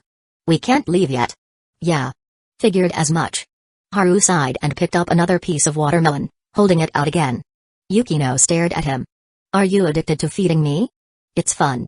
Feels like I'm feeding a cat. Hey, don't glare at me like that. You told me to be honest. Seeing him shamelessly defend himself, Yukino sighed, then accepted the second piece of watermelon. She looked amused. You still haven't forgotten about that, have you? Haru pretended not to understand. But Yukino wasn't letting him off the hook. She cut straight to the point. Are you still hoping to see me in a catgirl outfit? Can I? Of course. Surprisingly, she agreed. But instead of being happy, Haru immediately became suspicious. What's the catch? Yukino smirked. You have to wear a catboy outfit too. This conversation is over. Haru shut it down without hesitation. No way. He was the kind of guy who always made muscle-bound warriors in character creation screens. There was no way he was putting on cat ears and a tail. Yukino sighed, as if genuinely disappointed. You were so close this time. Are you sure you want to give up? She even pushed one of her favorite desserts toward him, as if offering a final temptation. Thanks. Haru said, taking the dessert, but he made sure not to mention a cat costume again. Yukino chuckled softly. She was clearly enjoying this moment. A short while later, Haru's gaze drifted toward the crowd again. He had looked in the same direction several times now, so Yukino followed his line of sight and saw a familiar figure, Sawamura Sayuri. What's on your mind? She asked. Haru shook his head. I was just thinking about the way she talked to us earlier. I never expected her to be so... How should I put it? Calculating. Yukino supplied. Haru blinked, then laughed. Yeah. Calculating. Yukino had been observing quietly the whole time, so she had a clear grasp of the situation. She probably does genuinely want you to look after Sawamura-san. As a mother, her concern for her daughter is real. But at the same time, Yukino continued, she likely also wants to strengthen ties between your families. Since she's not close to you yet, the easiest way to start is by encouraging the younger generation to befriend each other. Sawamura-san's personality is actually perfect for this. She's shy and flustered easily, which helps break the ice and lighten the atmosphere. Most importantly, Spencer-san hasn't shown up at all. I guess he's fine with this arrangement too. Her analysis was spot on. Haru found it oddly fascinating. Before he reincarnated, the only thing he knew about Sayuri was that meme, the Sawamura family only owns one stock. But now that she was a real person in front of him, that one-dimensional image was starting to fade. At the end of the day, the Spencer family wasn't an ordinary household. Their kind of social maneuvering was simply normal at their level. Haru thought for a moment before saying, if I actually become friends with Sawamura-san, my parents will definitely start socializing with her family more. That means they kind of owe me a favor, right? Technically, yes. Why? Yukino asked, curious. Favors are annoying. I agree. Haru didn't push the topic further. The word favor was just one letter away from lover in Chinese, something that needed to be cultivated slowly, over time. If they kept discussing it, the conversation would get weird. Instead, Yukino's gaze shifted to his pocket. I've been meaning to ask. What's in your pocket? Since women's dresses at these events weren't designed with pockets, Yukino had to carry a small handbag. That made Haru's slightly bulging right pocket all the more noticeable. Oh, this? Haru pulled out a small pair of binoculars. He had brought them along, figuring he'd need something to pass the time. Yukino stared blankly. Why? Because I was bored. He shot her a look that said, you get it, right? And surprisingly, she did get it. She was bored too. Though she hadn't expected him to bring binoculars instead of, say, a handheld console. Seeing that no one was looking for them, she asked a server for the location of the lounge and pulled Haru along. The lounge was bright and spacious, with comfortable seating and a neatly drawn curtain. 2 small table lamps cast a warm glow in the corners. Yukino saw Haru glancing around and casually remarked, at most banquets, they set aside a room like this as a lounge, so guests can rest or take care of things like fixing their shoes or clothes without any hassle. Haru, holding the binoculars, moved toward the window and pulled back the curtains. Let's just sit here for a while, then head back together later. You are aiming at a distant point, auto-aim, experience plus 27, you are aiming at a distant point, auto-aim, experience plus 21, he noticed the experience was increasing. Was it because the view was better here, or because of the magnification on the binoculars? As he pondered, Haru suddenly realized Yukino had been silent for a while. Turning to her, he found her staring blankly at the table lamp in the corner. What's wrong? Haru asked, putting the binoculars down and addressing her. Yukino didn't shift her gaze and said, do you remember what you taught me after Yuagahama joined the photography club? Of course I remember. Because there weren't enough types of light sources, the shots didn't meet your standards, nor did they meet mine. As she spoke, Yukino's eyes gleamed as she turned her gaze toward his face. I've been thinking these days, since we have the capability and the conditions, why not shoot a better, more complete shot? Haru understood what she meant. The warm light from the table lamp was perfect for what she was suggesting. But he still had some questions. The photography club has shot plenty of instructional footage recently. Why did you choose this particular setup? Because you said I looked beautiful that day. Yukino only smiled without answering. She felt that there should be something beautiful preserved between them, something to hold on to. She pulled out her phone from her handbag and avoided Haru's questioning eyes. I found an app online for colored lights. Though it's not professional, it's more than enough for instructional use. Haru didn't press her for details, but he was surprised by how prepared she was. Then he glanced around the empty lounge. Should we start now? Yukino shook her head. I want to make a more complete shot, so we need a helper. Where are we going to find a helper right now? Haru didn't finish his sentence when the door to the lounge suddenly opened. A familiar twin-tailed girl entered, pouting and grumbling to herself. Mom is the worst. Why does she always tease me like that? I'm never forgiving her for this. Huh? What are you two doing here? Ayuri's eyes went wide with surprise as she met their gaze. Yukino gave Haru a faint smile. Our helper has arrived. Haru looked at her in disbelief. Ayuri, a helper? Yukino seemed to have made up her mind. She turned to Ayuri and spoke seriously. Sawamura-san, we need your help with something. Chapter 36, Playing her Yuri's role what? You want me to act? Yuri, sitting in the spacious lounge after being invited by Yukino, was utterly shocked. Her face was full of surprise and confusion, as if she had just been told to fight a monster. Yes. Yukino replied with a serious tone. Yuri immediately recoiled, shaking her head in rapid denial. No way, I can't do that. Absolutely not. Would you mind telling me why? Yukino asked calmly. When it comes to serious matters, Yukino has always been patient. Yuri looked torn, a mix of nervousness, guilt, and a myriad of emotions. Deep down, she was curious, but her nerves quickly drowned out any other thoughts. Yukino turned to look at Haru, silently asking for backup. Haru considered his words carefully before responding in a calm voice, "It's just a game, really. There's no need for you to be so nervous, Yuri." "A game?" Yuri looked at him with clear disbelief. "Yes, a game," Haru repeated. "But you're from the photography club," Yuri said, her face skeptical. "You're professionals. How could this just be a game?" Haru grinned and countered, "Do you see any professional equipment around here?" Yuri blinked. She had to admit that this did make sense. Biting her lip, she muttered, "So, it's really just a casual shoot?" "Exactly. We're using our phones, so it's definitely casual. Besides, it's boring to sit out there alone. It's more fun to hang out with others our age." Haru smoothly offered an alternative reason. Yuri hesitated for a moment but then straightened her posture, puffing her chest out as she said, "All right, I'll give it a try. But just so you know, I only agreed because I wasn't comfortable out there." Her words were dripping with the classic tsundere tone. Haru smiled in amusement. "All right then," Yuri said, now visibly more relaxed, her eyes full of curiosity and anticipation. "What should we do next?" Haru turned to Yukino.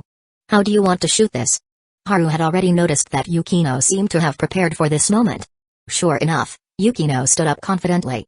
"We'll shoot it like the other day, but I've added a few changes." She didn't forget about Yuri. "Yuri, I'll explain the details in a moment." "Okay." Yuri quickly adjusted herself, sitting up straight like a student waiting for a lesson. Haru almost laughed, but seeing Yukino's serious expression, he held back. "I'll walk over from there and stop here," Yukino said, pointing to the chair next to her. Then she gestured to Haru. "Yuri, you'll sit over there." Yuri blinked. "So you want to film us sitting and chatting together? But with the lighting, it looks a bit too dim for that shot." She trailed off, noticing that Yukino was staring at her with a slightly puzzled look. Her face immediately turned red. "Did I say something wrong?" Yukino smiled softly. "No, you're right. You're quite perceptive about lighting. Did you learn about this before?" Yuri quickly shook her head. "No, I never studied photography." She gave a nervous laugh, clearly hiding something. She had another identity she couldn't let slip. Yukino saw through the lie but decided not to press the issue for now. Haru, who knew the truth, remained silent. Yuri, as a well-known gin artist, had great talent. If she had ever studied comics, her sensitivity to visual details would make perfect sense. After all, the purpose of comic paneling was to imagine different camera angles, and then recreate them through drawing. It was a blend of photography and illustration. Meanwhile, outside the room, 3 other figures stood.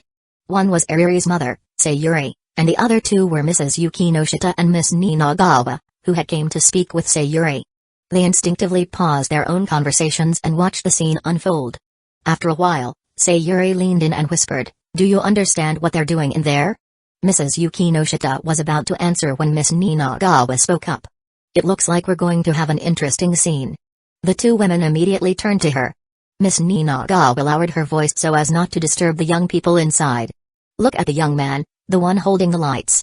She was referring to Haru, who was carefully adjusting the 2 small lamps in the room, placing them behind Yukino and Yuri's chairs. With a flick of the switch, warm-toned light illuminated the space. Haru was patiently adjusting the bulbs, checking the color balance. Mrs. Yukinoshita chuckled. "It looks like they got bored out there and didn't want to leave too early, so they're making use of the time by working on a club activity." "A club activity?" Miss Ninagawa asked, intrigued. "Yes, Yukino and Haru started the photography club together. As for Sayuri's daughter, she probably got roped into this by Haru. He's always had a ton of ideas. Now I understand what they're doing." Miss Ninagawa suddenly smiled. "Those 2 lamps have warm light. If I'm right, the 2 girls will sit there, and the warmth of the light represents the youthful energy of their age." The other 2 women were silent for a moment. Miss Ninagawa continued, "Look at that phone. They're probably using a color lighting app to create a blue glow." "Blue light?" What does that mean? Sayuri asked, now interested. Blue can represent many things: melancholy, calmness, rationality. We'll have to watch and see. But what interests me is why they've kept the blue light so faint. As the three women observed, inside the room, the filming paused. Haru signaled, and Yukino elegantly entered the frame, her posture graceful as she walked to Ariri and sat down. Haru gave a subtle gesture for them to improvise their lines. Yukino, without missing a beat, turned to Ariri, who was still somewhat tense. Ariri, you really haven't studied photography before? Haru's mind briefly wandered, thinking how Yukino had just used their agreed-upon improvised script to satisfy her own curiosity. Ariri's eyes darted around. I told you already, I haven't. Her reaction was all too obvious. Yukino's curiosity grew. So the way you instinctively understand the camera, could it be talent? Maybe. I really haven't studied it. I've only been to the photography club once. Ariri stammered, her anxiety growing. Yukino, unfazed, pressed on. If it's talent, then why are you so nervous right now? Because the camera's pointing at me. That's why. Ariri sputtered. She felt overwhelmed by Yukino's intense gaze. Yukino smiled knowingly, as if recognizing the shift in Ariri's demeanor. Just as she was about to speak again, she caught Haru's subtle signal, and her hair shifted to block the blue light in the room. With a quiet but confident voice, Yukino spoke, with your talent, it'd be a waste not to join the photography club. Ariri blinked in confusion, unsure whether Yukino was serious or just playing with her. But Yukino was playing her part expertly. At the door, Miss Ninagawa smiled knowingly. That blue light represents calmness. From the very first line, Yukino was subtly probing for the truth. It's clear now she was using the blue light to mask her emotions, while controlling the conversation to lead Ariri into revealing more. The other women stared in silence. Miss Ninagawa's gaze fixed on Haru. That boy, what's his name? Amamiya Haru. Sayuri Sawamura said that she could finally speak. Mrs. Yukinoshita just said he's from the photography club? Miss Ninagawa asked. Yes. How strange. Miss Ninagawa mused, her eyes never leaving Haru. He's handling the lighting and the direction of the shot like a true professional. But he's from the photography club? This is something a director would do. Under the stunned gazes of the two beautiful women, she smiled and said, this is clearly a talent that only directors have. Are you sure he is a member of the photography club? Chapter 37. If he really wanted to see it in the lounge, Haru and the other two had just finished the shoot. Yukino turned to Ariri and offered a straightforward apology. Sorry, I used that tone earlier because I was trying to match the intensity of the character. Ariri had been a little upset before, but seeing Yukino apologize so sincerely, her frustration quickly melted into confusion. Why are you being so serious all of a sudden? Because I did something wrong. Yukino said, her tone unchanged. I'm not that petty.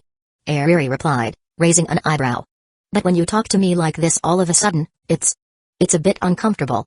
Ariri crossed her arms in an awkward gesture. Her slightly curvy figure finally felt a little plump because of this posture. Yukino froze for a moment.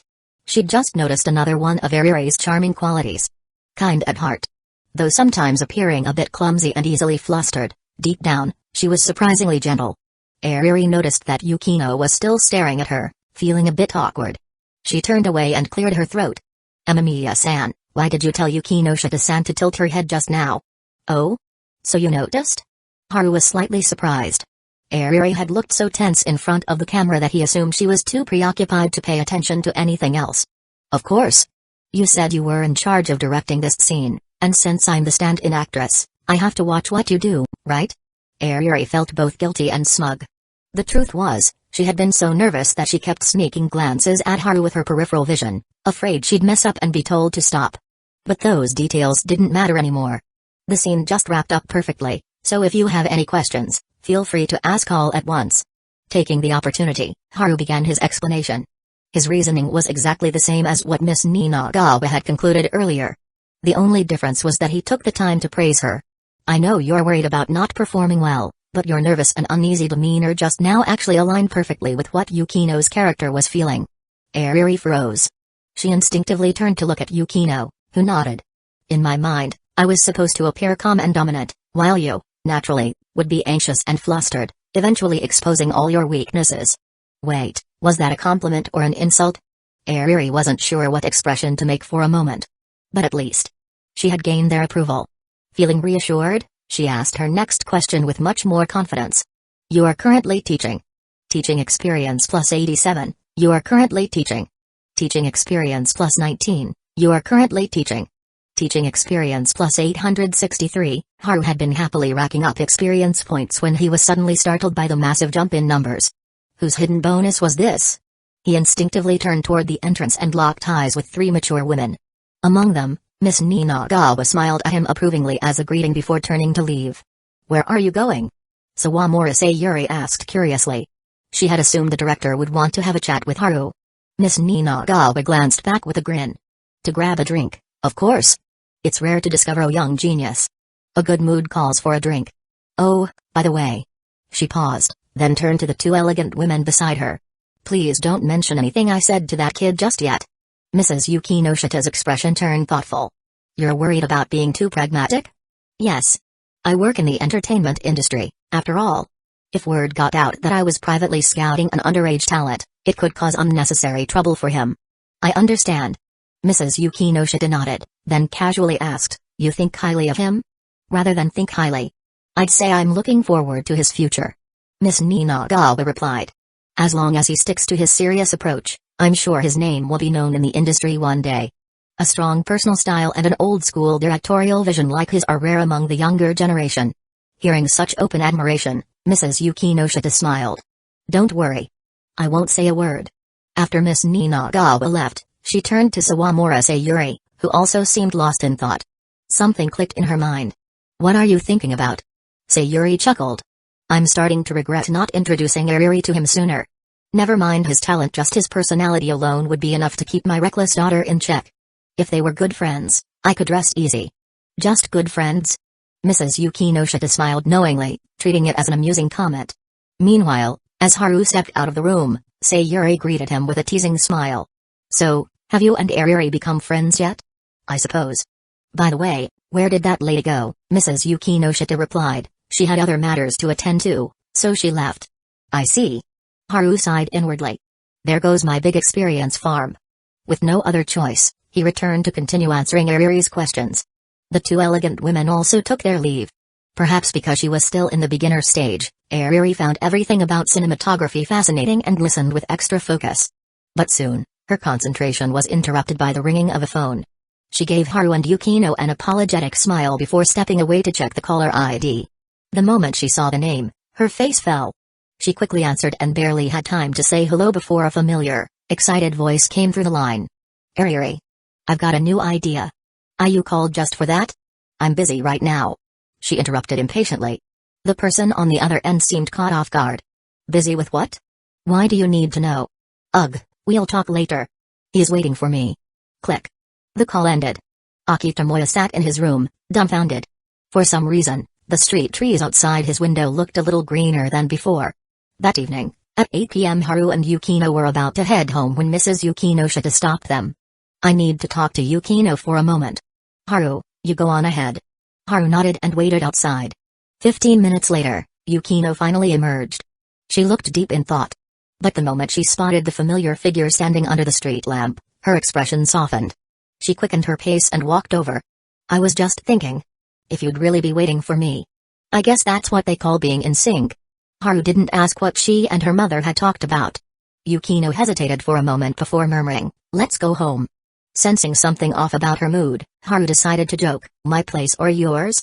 My house is closer. Want to stop by for a bit? On a normal day, Yukino would have glared at him and flatly asked, what are you scheming now? But tonight, under the soft glow of the night, her eyes shimmered slightly. In a quiet voice, she replied, I'll come over for a while. Haru blinked in surprise. He hadn't expected her to agree so easily. Yukino, however, avoided his gaze. She knew full well that if she really went to his place, just sitting for a while might turn into something else. Something like letting him use her lap as a pillow. Definitely nothing else. As they rode in the car, her mother's words from earlier still echoed in her mind, having your own convictions is a good thing. As a child, being able to stand firm right or wrong is already a strength. But now that you've grown up, not every conviction is necessarily right. Like how you proudly believe that your decade-long bond with Haru is something no other girl could ever rival. Yukino knew what her mother was hinting at. The Sawamura family had also set their sights on her childhood friend. She turned to look at Haru, who was busy browsing something on his phone. She hadn't been entirely truthful earlier. If he really wanted to see it, she wouldn't mind dressing up as a catgirl for him. Chapter 38. Now this one is the real heavyweight. On the way to school the next morning, Yukino wore a stiff expression. Every time Haru tried to strike up a conversation, she would glare at him in frustration, her eyes practically demanding, "Where did you even learn those weird techniques?" Haru could only cough awkwardly in response. Last night, after returning home, he had noticed how tense Yukino seemed, her emotions clearly weighed down by something on her mind. So, he suggested playing a game together to help her relax. It worked. Her mood lightened considerably. And with that, she had let her guard down. So, when Haru dramatically asked, "Would you like a leg massage? I happen to be quite the expert," she actually agreed. It wasn't the first time, after all. Though she still felt a little self-conscious about the sensation of his hands on her legs, making her blush slightly, she managed to endure it. But then, Haru accidentally discovered the hidden potential of auto-aim level 2. Apparently, the skill didn't just help him lock onto Megami Kato, it also let him perfectly sense Yukino's emotional changes, guiding his hands to the exact pressure points that would bring her, well, pleasure. Purely out of scientific curiosity, he decided to explore further. Less than 2 minutes later, Yukino, her face flushed red, collapsed onto the sofa, completely limp. It was as if he had flipped some kind of switch. The moment it happened, she lost all strength. At the time, Haru had found her flustered and embarrassed expression utterly adorable. And then, she noticed something amiss with his pants. Blushing furiously, she shot him a sharp glare before fleeing to her room in a hurry, so hastily, in fact, that she didn't even stop to pet the cat. Alone in the living room, Haru muttered to himself, "So you have megalophobia, huh?" A long silence followed. Then, out of nowhere, Yukino spoke coldly, her eyes suddenly sharp as if she had just uncovered some great truth. "Did you secretly watch those movies that are restricted for your age?" Haru couldn't help but chuckle. "Me? Secretly watch? Please. I broke up with Fukada-sensei and Shinoda ages ago." Since she couldn't get a straight answer, Yukino remained suspicious as they arrived at school. That morning, Yui had arrived unusually early. The moment Haru stepped into the classroom, she beamed and waved at him. He nodded in response before making his way to another classmate's desk. Handing over a small bag, he said, "Thanks, Furukawa." "Huh? No need to thank me. We're all gamers, after all. Gotta help each other out. But wait, don't tell me you already got tired of those games?" "Nah, I still enjoy them. In fact, I liked them so much that I bought my own copies." "Oh? So, do you play anything else? We should chat about it sometime." "Sounds good." With that, the conversation ended, and Furukawa turned to his friends. Haru sat down and flipped through his study notes, thinking that he might try aiming for the top 10 in the next test just for fun. That was when a voice interrupted him. "Amamiya, help us settle this." Looking up, he saw two classmates, both of them wearing intense, righteous expressions, clearly unwilling to back down. He was confused. Just a few minutes ago, they had been chatting and laughing together. What's going on? Furukawa here is being absolutely ridiculous. Can you believe he actually said something like this? Huh? Haru was puzzled. This guy had the nerve to claim that The Legend of Zelda is the greatest game of all time. Hey, I stand by that. What's wrong with saying Zelda is number 1? Don't be stupid. Persona 5 is obviously the best. Ah. Now Haru understood. He had seen this kind of thing before, two people getting into a heated argument over their favorite game, show, or character. And if there happened to be a neutral third party nearby, they'd drag them in as a judge. It was a phenomenon that seemed to persist across all ages. Drawing on his vast experience in such matters, Haru simply smiled and said, "Well, personally, I prefer the Rand series." Silence. The two classmates froze. Then, someone nearby snickered. "Oh, please. Everyone knows Kaleidoscope is the real king. Nah, Summer Rhapsody and Being a Maid in the Damon world are where it's at." Just like that, the conversation derailed entirely. The two stopped arguing. Haru just watched with a smile, feeling sour in his heart. This is youth. After school in the afternoon. Something felt different about the karate club today. Although Haru and the club captain were sparring as usual, the rest of the members sat quietly in an almost disciplined manner, none of the usual chatter or casual gossip. Because today, they had a guest. Kazekage Utaha ignored the subtle glances from the male students, her gaze locked solely on Haru. Their fight was intense, both dodging and attacking with precision. But the difference was clear. The upperclassman was slowly being pushed to his limit, looking like he could be defeated at any moment. Meanwhile, Haru was merely pretending to struggle. "Your fitness skill has leveled up, Fitness level 9, 1,357 out of 100,000. After yet another level up, the gap between them widened even further. Not to mention, in real combat, auto-aim practically functioned like an aimbot. As long as he stayed focused, he could effortlessly land precise strikes on his opponent's weak points. At this point, he had to deliberately hold back his strength and speed just to keep the match looking even. During a break, his opponent wiped away sweat and asked, somewhat unsurely, "You've gotten even stronger." "No, wait. You've been holding back all along, haven't you? What kind of monsters are freshmen these days?" Haru chuckled. "Our gap is actually very small. Just a little bit." He even made a tiny gesture with his fingers. The senior let out a helpless laugh. "There's no way it's just a little. Every time I fight you, I feel more and more powerless. It's like one of these days, I'm just going to lose completely. But I guess I should thank you.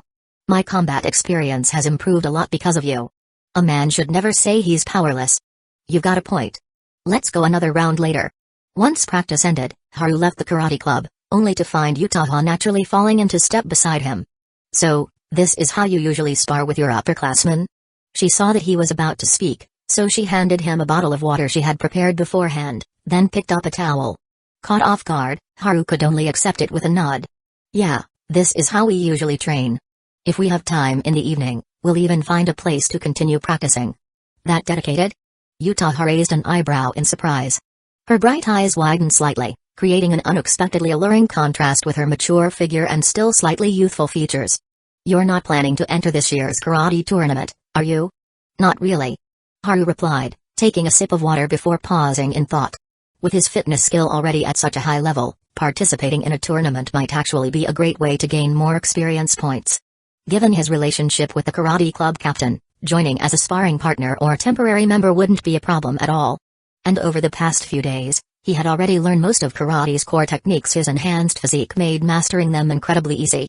So, he changed his mind. "Now that you mention it, I think I am interested." Utaha gave him a curious look. "But when I asked Yukinoshita-san earlier, she told me you mostly train in mixed martial arts and wrestling." "I've actually practiced karate too." "Oh? Which style? You even know about karate styles?" Haru was genuinely surprised. Utaha smiled playfully. "Don't underestimate my intelligence, Amamiya-kun. I did my research on the 4 major styles: Shotokan, Wado-ryu, Gado-ryu, and Shido-ryu." "Impressive. So, which one is yours?" "I practice water stream rock smashing." "Huh?" Meanwhile, in the photography club, Yukino was in the middle of answering a question from Megumi Kato when Yua, sitting in the back, mumbled in confusion, "Kazekage-senpai isn't here today." "Yukinoshita-san, do you know why?" "She's in multiple clubs, so it's normal for her to be absent sometimes." Yukino's tone was calm and composed. But then, Megumi Kato casually remarked, "Senpai doesn't seem like the kind of person to be inconsiderate. If something really held her up, she probably would have told us in advance, don't you think?" Yukino froze. A realization struck her. Kazekage-senpai was at the karate club. She shot up from her seat before abruptly stopping, turning to look at Megumi, who had casually exposed the truth. Their eyes met. Megumi's face remained unreadable, her tone as indifferent as ever. "What's wrong, Yukinoshita-san?" Yukino remained silent. At this moment, she felt exactly like a background character in a wuxia drama, suddenly realizing just how vast the world truly was. Have I underestimated the heroines of this world? She suddenly recalled a joke Haru had once made, now this one is the real heavyweight. And for the first time, she felt it was the perfect way to describe Megumi Kato. Chapter 39, Kato Megumi, I saw it. Yukino had realized that Megumi Kato was not as ordinary as she seemed, but for now, she had more pressing matters to attend to. As she left the photography club, Yu and Hashimoto exchanged puzzled glances, wondering where Yukino was headed in such a hurry. Then, one of the girls suddenly asked, "Huh? Where did Kato go?" "Eh? Wasn't she just here?" "That's weird. Where did such a big presence like Kato's suddenly disappear to?" Yua stared blankly at the now empty seat and slowly came to a realization. Not long after Yukino stepped out of the clubroom, a quiet voice sounded behind her. "Are you going to find Amamiya-kun? When did she catch up to me?" Yukino came to a sudden stop. Turning around, she saw Megumi Kato standing there, looking as calm and composed as ever. There was a certain kind of relaxed aura about her, one that was difficult to put into words. Am I still not used to her unpredictability? Even though this kind of thing is completely illogical. Yukino sighed and rubbed her temples.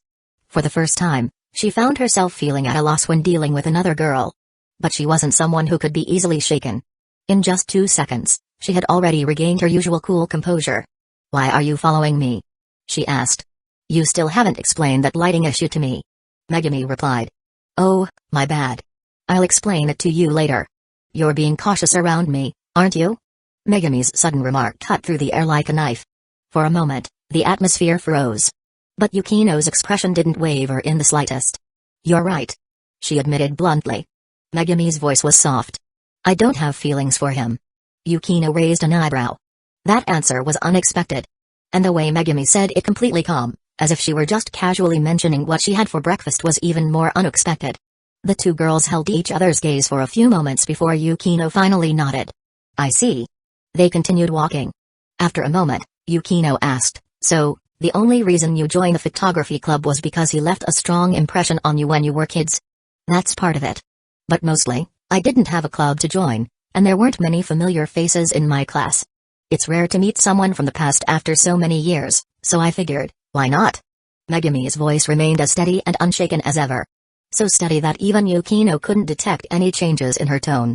But one thing was certain: this seemingly ordinary girl wasn't lying. What she couldn't be sure of, however, was whether Megumi had truly been as emotionless as she seemed when she said, "I don't have feelings for him." Could she really be that indifferent? Yukino had her doubts.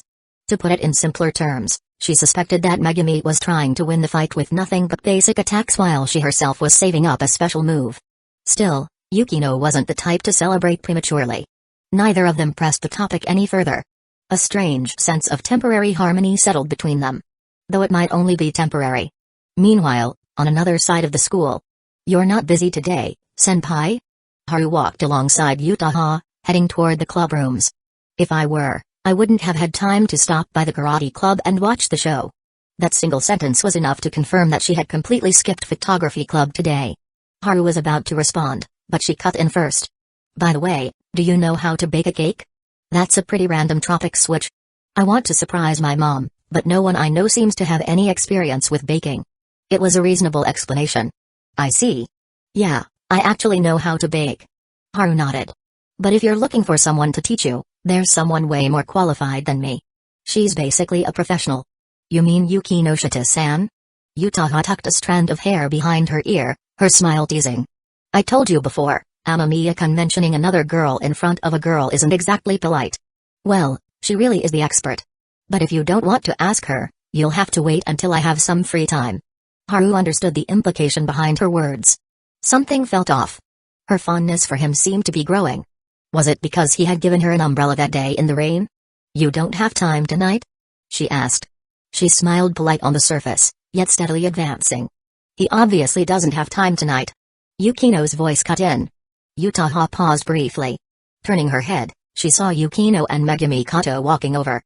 She didn't feel embarrassed in the slightest and instead asked directly, "Did you two make plans for tonight?" Yukino responded in an even tone, "He has a sparring match with Oyama-senpai tonight. Coincidentally, I also plan to visit his place to play with his cat. So no, he doesn't have time." Her logic was crystal clear. There was no room for argument. Of course, Yutaha knew she could simply ask, "Can I come over to Amamiya's place to see the cat?" But seeing Yukino's composed and confident demeanor, she knew her rival had come prepared. The odds of winning were too low. There was no point in pushing further. For now, she would retreat. Yutaha reached her conclusion. Yukino then turned to Haru and said, "You should be heading back to the club. A club president shouldn't be slacking off. A little slacking off once in a while won't hurt, right?" Haru replied with a grin. Yukino suddenly switched to Chinese. "Are you trying to slack off, or are you trying to steal something?" Haru blinked. Today, Yukino was being unusually aggressive. Yutaha and Megumi both looked confused, unable to understand the sudden change in language. As Yukino walked alongside Haru, she continued speaking in Chinese. "Did you have fun spending time with that senpai?" Haru raised an eyebrow. "Be honest, are you jealous?" "Not at all." Yukino's lips curled into a graceful smile, completely unfazed. "To put it in your own words, I just have a strong desire to fight right now." "Tadiki?" Haru couldn't help but wonder, did something happen between her and Megumi? Otherwise, why would she suddenly switch into battle mode? Of course, Yukino had no intention of telling him that she still remembered everything her mother had said. As the rightful queen, It was only natural to clean up a few unruly fox spirits in her spare time. Yutaha watched them walk away, her chest rising and falling slightly. After a moment, she muttered, "Just now. Were they?" Megumi remained completely composed. They were having an encrypted conversation. "I know that." Yutaha was speechless. That wasn't what she was asking. Recalling the conversation, she frowned slightly. It sounded like Chinese. Megumi didn't respond this time. Yutaha clenched her fists. "So, you won't give me the microphone, huh? Fine. It's just Chinese. I can learn it." Megumi's gaze flickered slightly. She had just witnessed a woman completely consumed by jealousy. That night after his sparring match, Haru returned home as usual. Yukino was lounging in the living room, cradling the orange cat in her arms.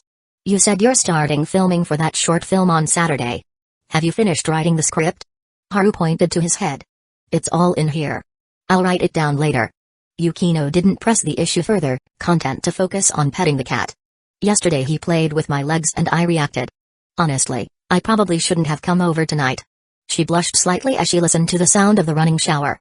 "Good thing I brought more than one set of clothes last time.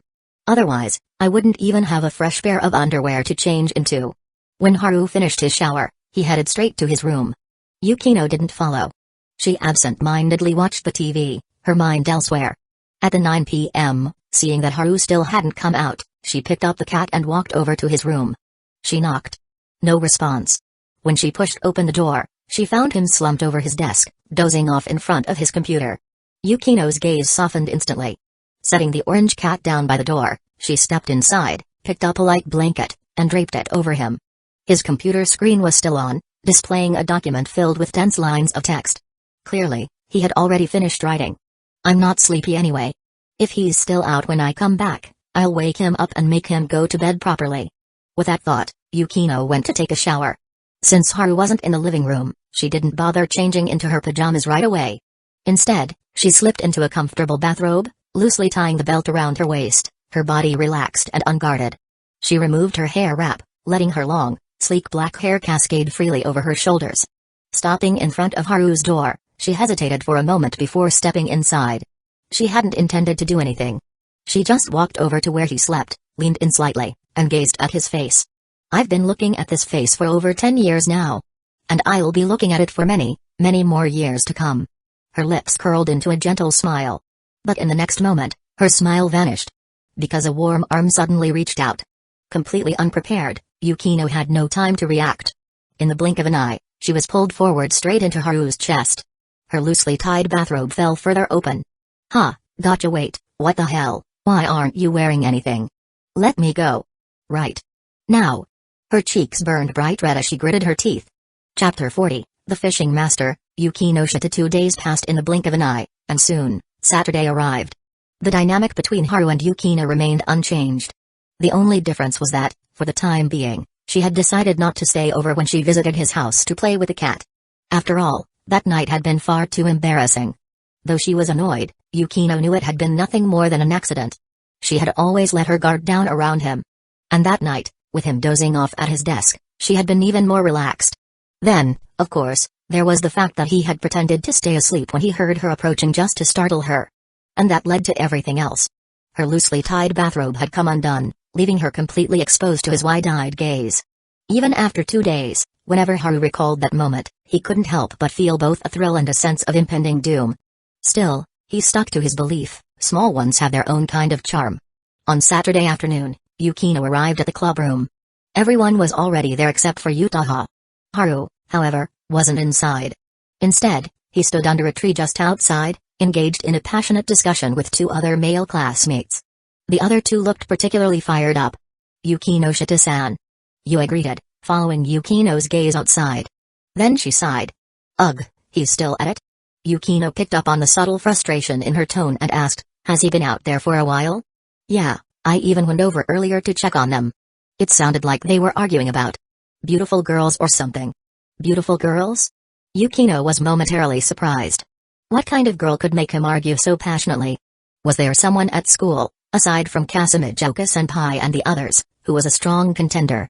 Since the group wasn't too far away, they could catch snippets of the conversation. "I'm telling you, Shrew is the undisputed #1 beauty. There's no way Kami or Shizuka can even come close." Kakura, you're being way too narrow-minded. I've gone through the entire series, and I can say with absolute certainty Kani is incredibly cute. Then Haru chimed in, his voice just as enthusiastic.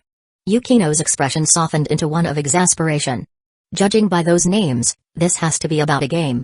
Yue blinked in confusion before realization dawned. Wait. You mean they're talking about video game girls? Yukino nodded. She was well aware that Haru enjoyed games, so this wasn't particularly surprising. Still, seeing him this animated about it was both exasperating and amusing. For someone who seemed so mature as a child, he sure acts like a kid now. She recalled a phrase she'd read online, men are forever boys at heart. Right now, that saying felt all too true. Just as Yukino and Yui were about to head inside, a calm voice interjected, I just looked it up on my phone. The game they're discussing doesn't seem like a regular game. Neither girl flinched at the sudden appearance of Kato Megumi. They were starting to get used to her ghost-like presence. What do you mean by that? Yu asked, full of curiosity. Yukino had a sinking feeling in her chest. Don't tell me. Megumi's next words confirmed her suspicions. I mean, it has quite a bit of adult content. Yu's face turned beet red. Yukino fell silent for a moment before letting out a sigh. And to think, I was just feeling sentimental about his childlike side. Right now, she felt like a hard-working wife who had come home early to surprise her husband on their anniversary only to find him gleefully playing an H-game in the living room. When Haru and Utaha finally arrived at the clubroom, Yukino handed out copies of the script, ensuring everyone had one. If you have any questions, now's the time to ask. It's better to sort them out before we start filming.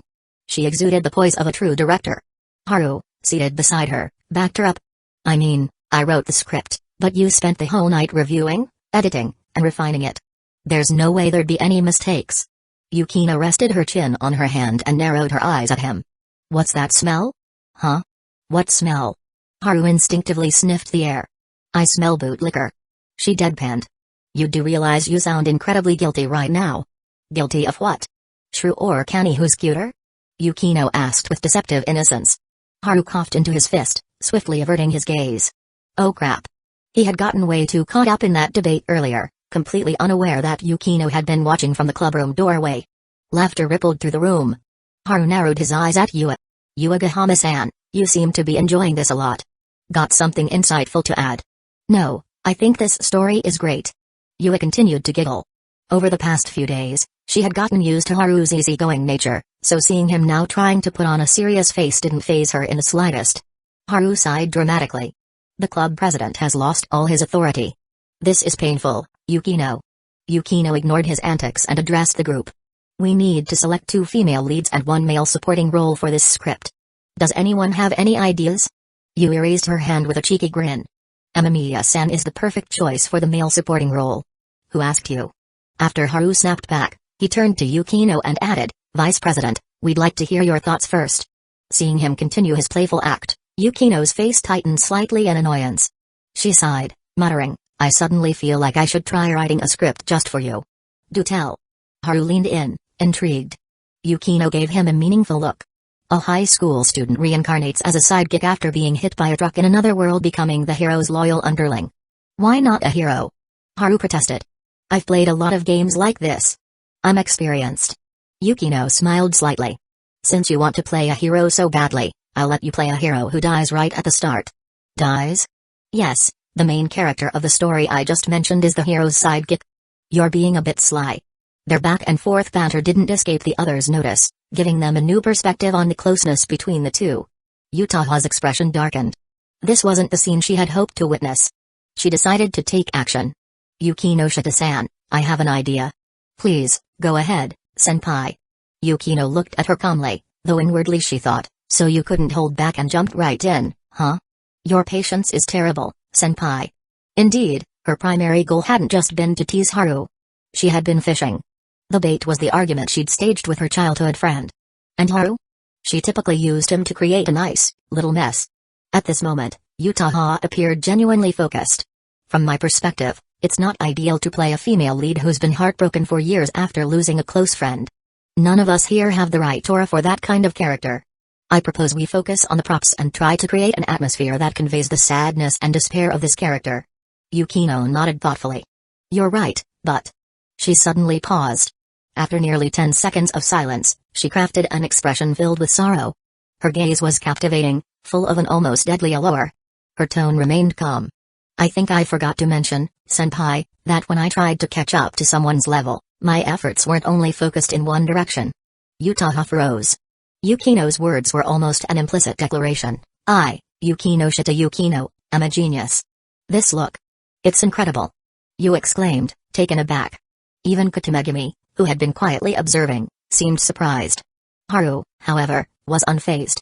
For someone like Yukino whose beauty was so off the charts, it wasn't surprising to see her secretly ace a skill or two.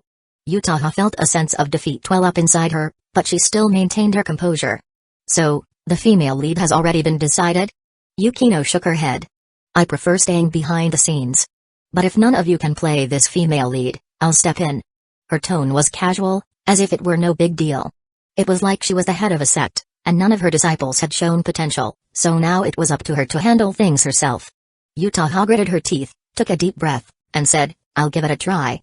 So, she took the bait. Yukino smiled lightly. Thank you, senpai. She could tell that Utaha was driven by a desire to improve. But within that drive, there was also a sense of rivalry, a desire to measure up to Yukino. Talented girls always understood the thought processes of other ambitious girls like them. Yukino threw a glance of approval toward Haru, silently acknowledging his skill in stirring the pot. Haru was confused, unsure of what was going on. Katamegami returned her gaze to the script, seemingly indifferent to the situation. Chapter 41, This time I really became Superman. Utaha had made up her mind to play the female lead, so Yukino naturally selected the other one. She felt Katamegami was the perfect fit. According to the script, a girl who had passed away years ago remained by her best friend's side as a ghost. Throughout the story, she gently encouraged her grieving friend to move forward. Although Yukino hadn't fully figured out the depths of Katamegami's abilities, her consistently warm and amicable demeanor made her seem like the ideal candidate. When Yukino proposed this, Katamegami didn't refuse. She simply nodded and said she would do her best. With that, the group got to work. Haru had originally planned to start filming today, but after careful consideration, Yukino decided to delay it by a few more days. Even though I was prepared, I only now realize how much of a hassle filming actually is. As she spoke, she flipped through her notebook, which was already filled with notes. One half contained a list of filming equipment: cameras, boom mix, stabilizers, and so on. The other half listed key points she wanted to focus on during the shoot. Haru didn't interfere at all. This script was meant as practice for Yukino, after all. The female lead first sees her ghostly friend in a park. We should start by choosing the right location. No one objected to Yukino's suggestion. Haru, naturally, became the only male character in the script, a pure plot device to push the story forward. As for romance, that was out of the question. Yukino wouldn't allow him to shoot any romantic scenes with other girls. The room buzzed with activity as everyone focused on their tasks. Yukino and Utaha were both deeply engrossed in their preparations. Yu and two other girls whispered among themselves, discussing the filming equipment. The only ones who seemed completely at ease were Haru and Katamegami. The seemingly ordinary girl casually flipped through her script while still having time to play on her phone. Utaha, sitting beside her, noticed this out of the corner of her eye and couldn't help but ask, "You don't seem nervous at all. You're just too tense, senpai." Katamegami's gentle tone perfectly matched her ghostly character in the script. Tense, huh? Maybe. Utaha glanced toward Yukino, who was seated across the room, and bit her lip slightly. Regret crept into her thoughts. Haru had made it clear he was only playing a supporting role, which meant Yukino held complete creative control as the director. I walked right into her hands. The next few days might be rough. She sighed. Then, Katamegami spoke again, her voice soft. You don't have to be so tense, senpai. Utaha assumed it was just a casual reassurance, so she didn't respond. But Katamegami's next words caught her off guard. Yukinoshita-san is strict but fair. I don't think she would use this opportunity to make things difficult for you. Her voice grew even softer. I was just wondering. Maybe she's intentionally trying to ignite your fighting spirit. Utaha blinked in surprise. That's impossible. She has no reason to do that. Katamegami shook her head and didn't say anything else. She was just an ordinary high school girl, while Yukino and Utaha were some of the most admired girls at school. Both had outstanding grades and stunning looks, making them rare beauties. Perhaps Yukinoshita-san is offering senpai a stage, wanting to see if this equally talented girl can truly shine. Katamegami didn't voice her thoughts. She figured Utaha wouldn't believe her anyway. She lifted her head and, to her surprise, found Yukino looking right at her. Their eyes met. Yukino shifted her gaze away nonchalantly. She didn't say anything, yet it felt like she had said everything. She's still wary of me.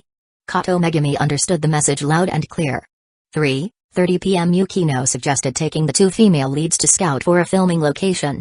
She had no intention of bringing Haru along, and he, understanding her intentions, didn't ask to join. Yukino wanted to use this opportunity to test how much she had grown over the years.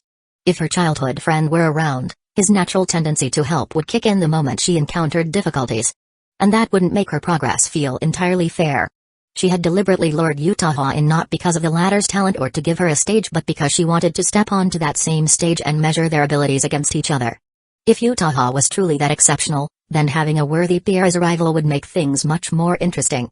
As for bringing Kato Megumi along, Yukino simply didn't feel comfortable leaving her alone with Haru. If things go as expected, she might be a rival of the same kind.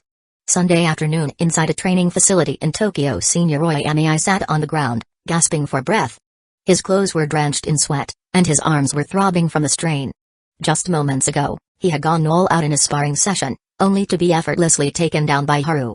Since neither of them had any plans that day, they had decided to find a place to train together. But Oyama-senpai never expected today's Haru to be even tougher than before. Previously, sparring with him felt like fighting a boss battle. Now, it felt like the boss had leveled up mid-fight. Oyama rubbed his sore, reddened arms and grumbled, "Did you install steel plates in your body or something? Amamiya, this is completely unfair." Haru didn't reply. Because just now, in the middle of their sparring session, his physical fitness skill had evolved. Your physical fitness skill has reached max level and now upgraded to Steel Body. Steel Body level 1, 169 out of 100,000, so level 10 was the max for basic skills? Wanting to test this new development, Haru deliberately continued sparring. As a result, his poor senior opponent was quickly beaten to his knees.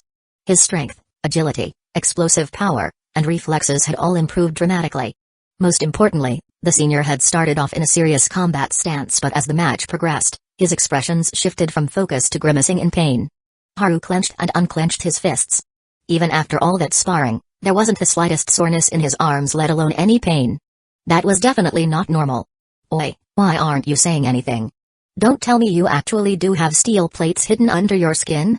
His senior's voice called out again. Amamiya chuckled and shook his head. "Why would I do something that ridiculous? Then today, senpai, you know about strike conditioning, right? Huh? You actually trained in that? I've seen videos online, it's basically self-torture. It was just on a whim. So I practiced it a bit." Hearing how nonchalantly Haru responded, the senior didn't know whether to laugh or cry. "I'm done for today, my hands are killing me. Next time we spar, I'm bringing protective gear. Senpai, you worked hard.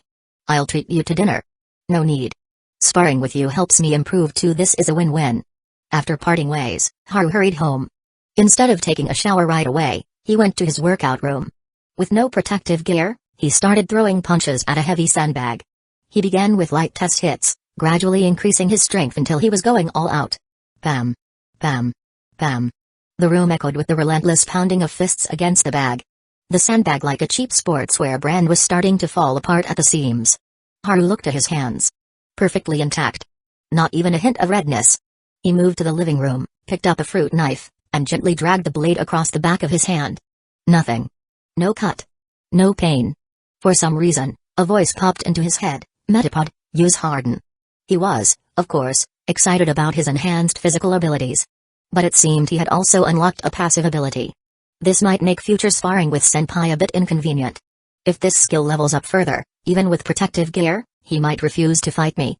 He hadn't even gained enough experience points today, and now his character design was getting out of hand. Letting his senior take repeated beatings just to grind XP, he wasn't heartless enough for that. As Haru cleaned up the ruined sandbag, he considered what would happen if he punched a wall at full force. At this rate, he might end up in Baki the Grappler territory. He had really become a superhuman. That night, Haru texted Yukinoshita, asking about her preparations. She was probably busy, no reply yet. Thinking that, he changed his outfit. A gray hoodie with the hood up. A black leather jacket over it. Before heading out, he paused for a moment, then grabbed a mask from his figurine cabinet. When the taxi driver saw his getup, he hesitated for a second but didn't ask any questions. Haru was headed to Kabukicho to farm some XP. He had passed through there with his parents before. Trash littered the streets. People filming, live streaming, getting drunk and fighting, it was a mess. Women standing around, waiting for charitable donations from kind strangers. He didn't bother avoiding security cameras. Changing clothes was just to avoid being recognized by acquaintances. Chapter 42, Aoyama Nanami. I've been robbed. As soon as Haru stepped out of the car, the lively atmosphere of the district hit him like a wave. Sir, this place is a famous red light district. There are gangsters and thugs everywhere. How about we go somewhere else instead? The driver assumed Haru was just here for a casual stroll and got out of the car to offer his advice. No need. I'm just looking around. You can wait in the car. But that's enough. Just stay put. Ignoring the driver's concerns, Haru walked straight into the bustling streets. Under the neon glow, the road shimmered like a galaxy, weaving through the crowd. Streetlights illuminated the night as if it were daylight, blending with the vibrant signs of various shops, painting a dazzling picture of the city's nightlife. His outfit drew a few curious glances, but people quickly lost interest. After all, seeing someone cosplaying at the night wasn't exactly rare here. Besides, his mismatched outfit was nowhere near as eye-catching as the scantily dressed young women flaunting their curves. Originally, Haru came with no concrete plans. If there was an opportunity to farm experience, great. If not, he'd just consider this a scouting mission for the future. But after wandering for 20 minutes, he stumbled upon a real spectacle. Stop hitting him. Please, just stop. A group of young thugs was beating up a man on the ground, while a woman in a shoulder-bearing top, her exposed skin adorned with floral tattoos, shouted desperately but couldn't do anything to stop them. They were probably a couple. Several bystanders stood at a distance, watching but unwilling to intervene, perhaps intimidated by the woman's rather distinctive appearance. Haru also walked closer to spectate. Now that he was nearby, he could see that the man being beaten had full-sleeve tattoos on both arms. For people like him, Haru would usually just mutter a silent "respect your fate" in his mind, then mentally play the sound of an electronic wooden fish, knocking on it twice when he had the time. The gang clearly knew their limits. Once the man on the ground stopped resisting and just curled up in defense, they ceased their assault, resorting to verbal abuse instead. One of them, a red-haired punk, suddenly noticed Haru watching and put on a menacing expression. "The hell are you staring at? Get lost." Haru ignored him. With his auto-aim ability, he could immediately pinpoint the punk's weak spots and even tell that his sleep schedule was a mess. His sluggish movements and unstable footing made that clear. "You deaf or something? I told you to get lost." The red-haired punk was clearly pissed off at being ignored. Feeling confident in his group's numbers, he stormed toward Haru. His buddies just left and stayed back, treating it like a joke. Once he got close, the punk raised his hand for a slap. Haru took a small step back, easily dodging the incoming palm. Then, he casually lifted his right leg and sent a light kick to the punk's stomach. The next second, the unfortunate thug was sent flying backward, collapsing to the ground while clutching his abdomen, wheezing in pain. He opened his mouth to curse but was in too much agony to get the words out. His buddies froze, completely unprepared for this outcome. "You are training. Steel Body, EXP plus 27, you are in combat. Martial Arts, EXP plus 23, the EXP gain was small, but there were plenty of EXP dispensers standing in front of him. So, Haru politely suggested, "I'm in a hurry. How about you all come at me together?" "Huh?" The group collectively processed his words with visible confusion. They had no idea what he meant, but their friend had just been sent flying. There was no way they could just let that slide. Fuming with anger, they charged at him. 6 in total. Most were unarmed, though 2 had their phones raised, apparently intending to use them as makeshift weapons. Some of them actually had knives on them, but they didn't draw them. After all, these were just low-level thugs. They weren't stupid enough to use weapons recklessly. If things escalated, they'd have the cops on their backs, and worse, they'd have to pay compensation. And honestly, if they had the money to compensate someone, they wouldn't be small-time gangsters in the first place. They came at him with impressive aggression, but when it came down to actual fighting, not even close. Haru made quick work of them, effortlessly achieving the legendary one-punch, one-knockout feat. Dodging their attacks was even easier. The Steel Body skill had enhanced his reflexes to absurd levels. He could practically see their movements in slow motion. As he landed blow after blow, experienced notifications flooded his vision. Phones, shoes, and keys went flying through the air as the thugs collapsed one by one.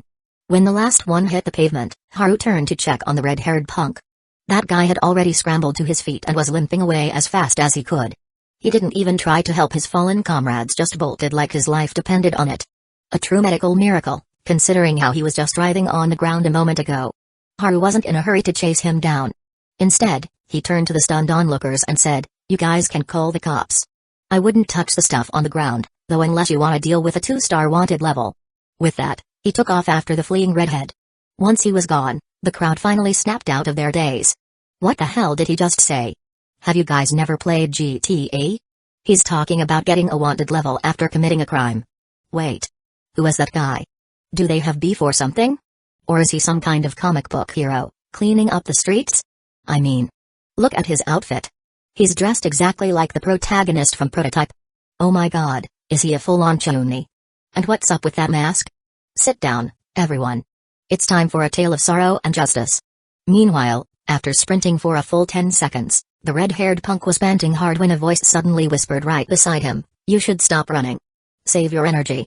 Terror surged through him. He turned his head and saw Haru running right next to him, keeping pace like it was nothing. It was like a horror movie. Or worse, like that time in pub when some guy chased him down asking, "Hey man, you wanna buy some cheats?" Realizing there was no escape, the punk stopped running and, gasping for breath, yanked out a retractable baton from his pocket. "You bastard, you really wanna pick a fight?" Haru nodded approvingly. Good spirit. That was about all he could compliment. The punk froze.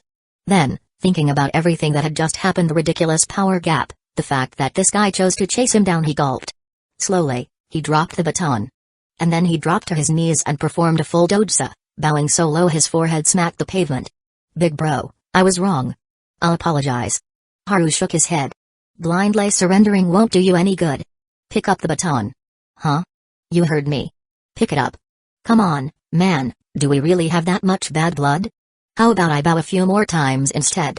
Faced with the inevitable, the red-haired punk charged forward in desperation, only to be sent flying by another effortless kick from Haru. With that, he wrapped up his last batch of experience points and left, satisfied. After that, nothing else eventful happened, so he returned to the car.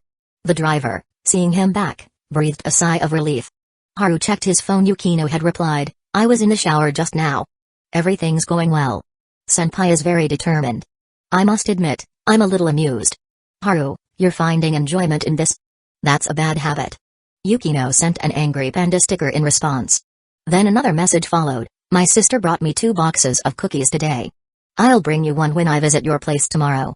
After exchanging a few more messages, Haru put down his phone. As the car passed by a shop in Yukishiro, he caught sight of a familiar figure. He signaled the driver to stop. His gaze landed on a young girl struggling with 3 large bags of trash. She was clearly having a hard time carrying them alone, yet she hadn't asked her coworkers for help. Haru could easily guess why. Her high salary probably made her feel the need to prove her worth by handling everything herself. After a moment of thought, he decided to walk over. Nanami immediately noticed him. Seeing his outfit, her eyes flashed with caution, but she kept her expression polite. "Can I help you? If you're here to buy something, I'm sorry, but we're already closed." Haru didn't answer. Instead, he simply extended his hand toward her. Nanami blinked in confusion. It took her a few seconds to realize he was reaching for the heavy trash bags in her hands. Just as she was about to say something, Haru, unwilling to waste time, grabbed the bags from her grip with ease. She was stunned. "Nanami, what's wrong?" A female coworker stepped outside, puzzled to see her standing there in a daze. Nanami turned her head slowly, her face blank. "Someone just stole my trash bags." Chapter 43, Utaha wants to pack up. That night, Aoyama Nanami lay in bed, still thinking about what had happened earlier. She was full of unanswered questions. Was he just a kind passerby who saw me struggling and decided to help throw the trash away? No, if that were the case, he wouldn't have left without saying a word, right? Muttering to herself, she suddenly recalled a video she had seen online about people who collect garbage to eat. The thought that the person might have been a homeless scavenger made her worry. There were so many bacteria in those trash bags. While she struggled to sleep, elsewhere, the police were working overtime. "We've investigated everything. The 2 groups involved in the fight didn't know each other beforehand. The conflict started over a pachinko game. But both sides have a history of getting arrested for brawling." A junior officer was reporting to his senior. "What about that masked guy the witnesses mentioned?" The senior officer asked. "We checked the surveillance footage. His movements were completely visible, no signs of evasion. We've identified him." The young officer hesitated for a moment before pulling up a photo on his phone. It was a student ID picture of Haru. The senior officer raised an eyebrow. "A kid from the Amamiya family? You know him, sir?" "Yeah. A while back, I had the chance to attend a birthday party with the superintendent. I saw the Amamiya family there. Tell me, what's his deal?" The senior officer adjusted his posture, ready to listen. I suspect this high schooler is, well, going through a serious Chunabu phase. What? The senior officer looked like he had misheard. Unable to hold back a chuckle, the younger officer explained, his outfit tonight was straight out of an anime or video game. Last year, I handled a similar case. 3 high schoolers got obsessed with One Punch Man, decided to play vigilante, and started patrolling after school. Incredibly, they actually managed to catch a motorcycle thief. The senior officer nodded in understanding. So you think this kid is doing the same thing? Exactly.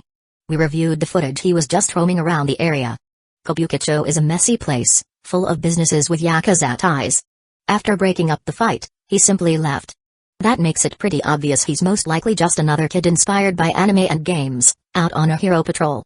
He just happens to use rather extreme methods of persuasion. The older officer thought for a moment before nodding. Got it. The younger officer then hesitantly asked, Sir, should we call him in for questioning? The senior officer shook his head. Tomorrow. Let's wait until after school and visit his house instead. The younger officer didn't argue. As he walked back to his desk, he muttered with a smirk, if he really wants to fight for justice, why choose Obito Akaya? Wouldn't Minato Namikaze be a better choice? The next morning. Morning, Amamiya. Morning, Furukawa. As Haru greeted his classmate, he noticed out of the corner of his eye that Furukawa was sketching something in his notebook. At the top of the page was a neatly drawn girl. No, a little girl. Furukawa had decent drawing skills. Haru recognized the character and decided to test his guess. Prototype Bulinkiai. Furukawa immediately looked up, eyes lighting up. Wait, you play Azur too? Nah, I only played the main Azur, but I've seen plenty of clips from the chibi version. After chatting briefly, Furukawa went back to drawing.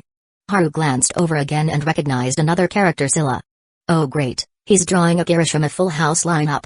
While Haru focused on his study notes, Furukawa finished his sketch and leaned over. Why are you studying so hard? I want to make it to the top 10 in our year and see what the view is like. Haru joked. Furukawa laughed, assuming it was just a joke. Then I'll give it a try too. What was your last test ranking? Somewhere near the bottom. Wait, Amamiya, what's with that face? You idiot, you're not like other people. Don't waste your time on studying. During the break after the third period, Haru overheard his classmates chatting about a hooded guy. Some even jokingly calling him the swirling mask man.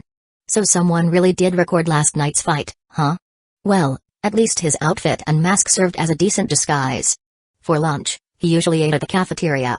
Yukino had originally wanted to make him a bento, but he felt that waking up early just for that wasn't worth it. More sleep was always the better option. In the end, she agreed. Eat well, sleep well. That was his strength training routine before the system arrived. He hadn't expected, though, that on the way to the cafeteria, someone would stop him. Do you have a moment?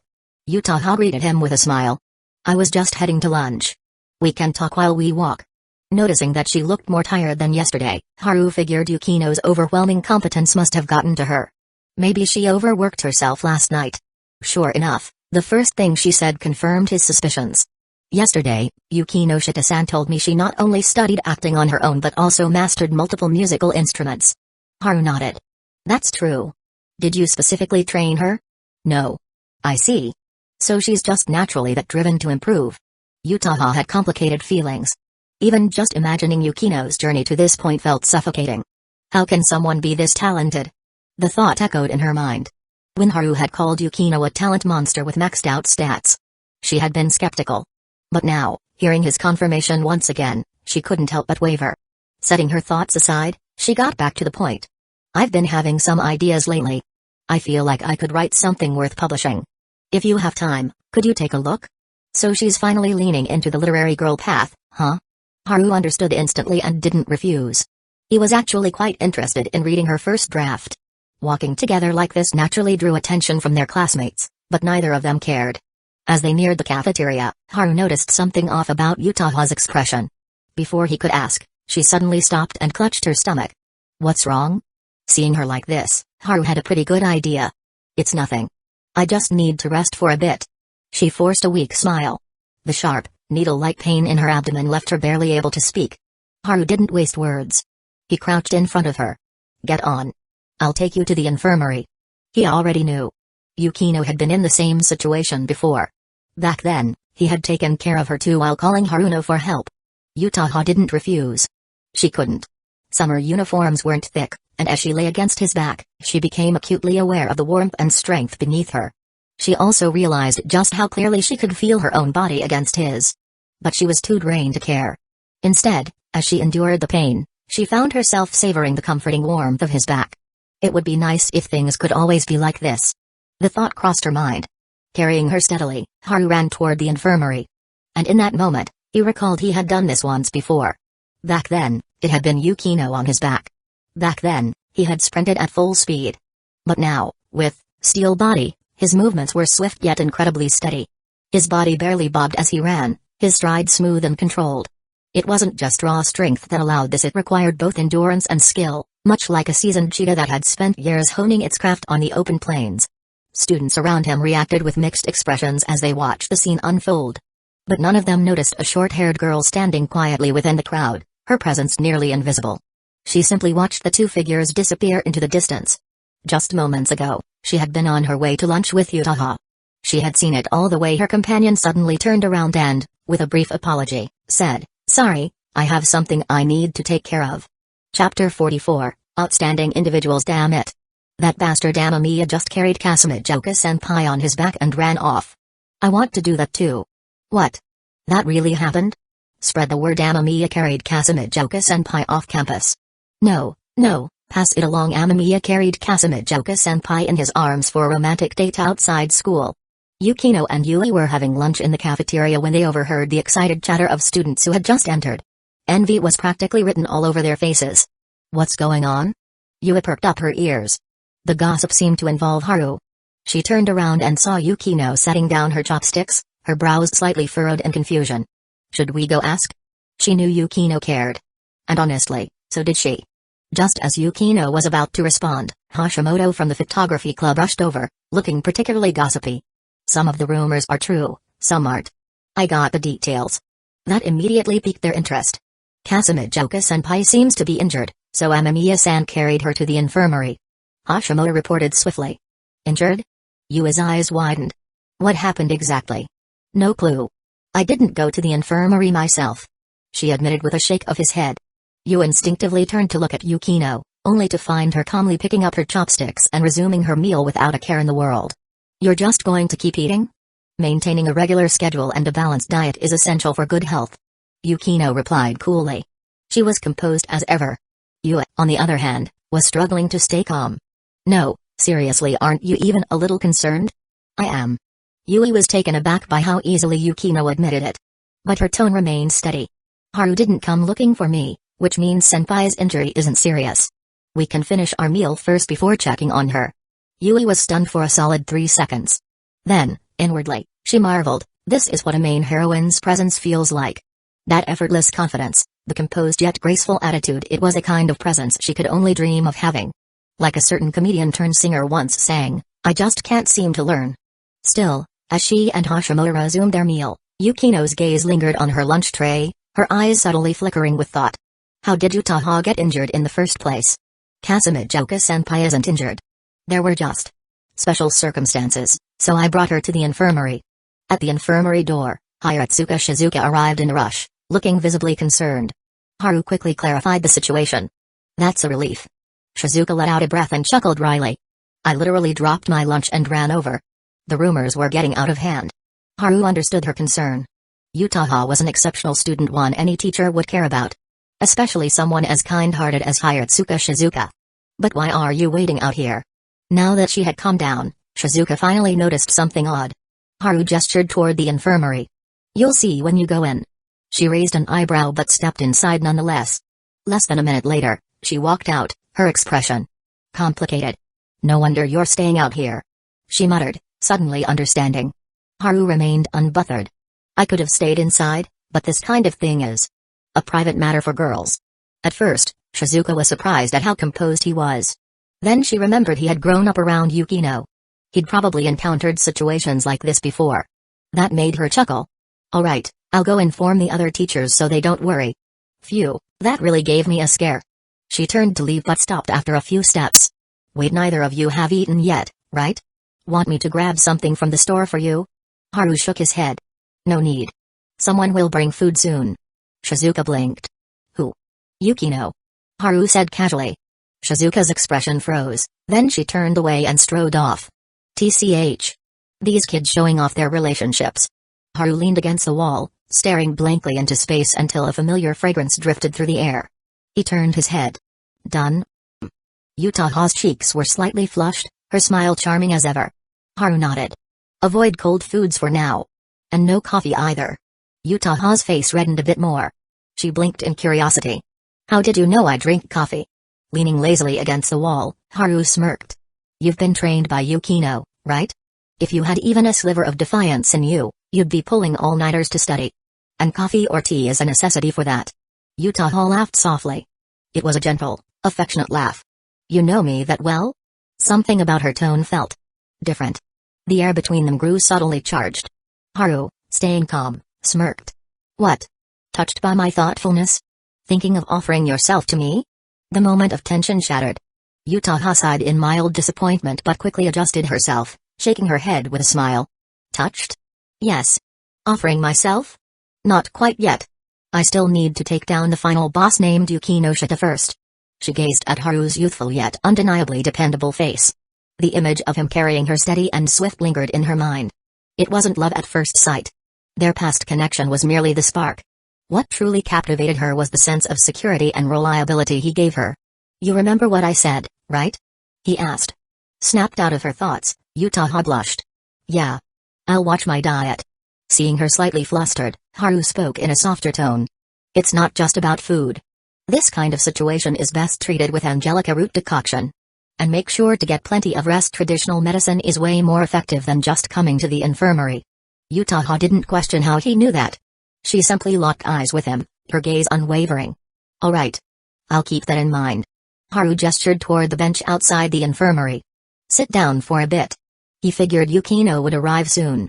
But Utaha didn't sit.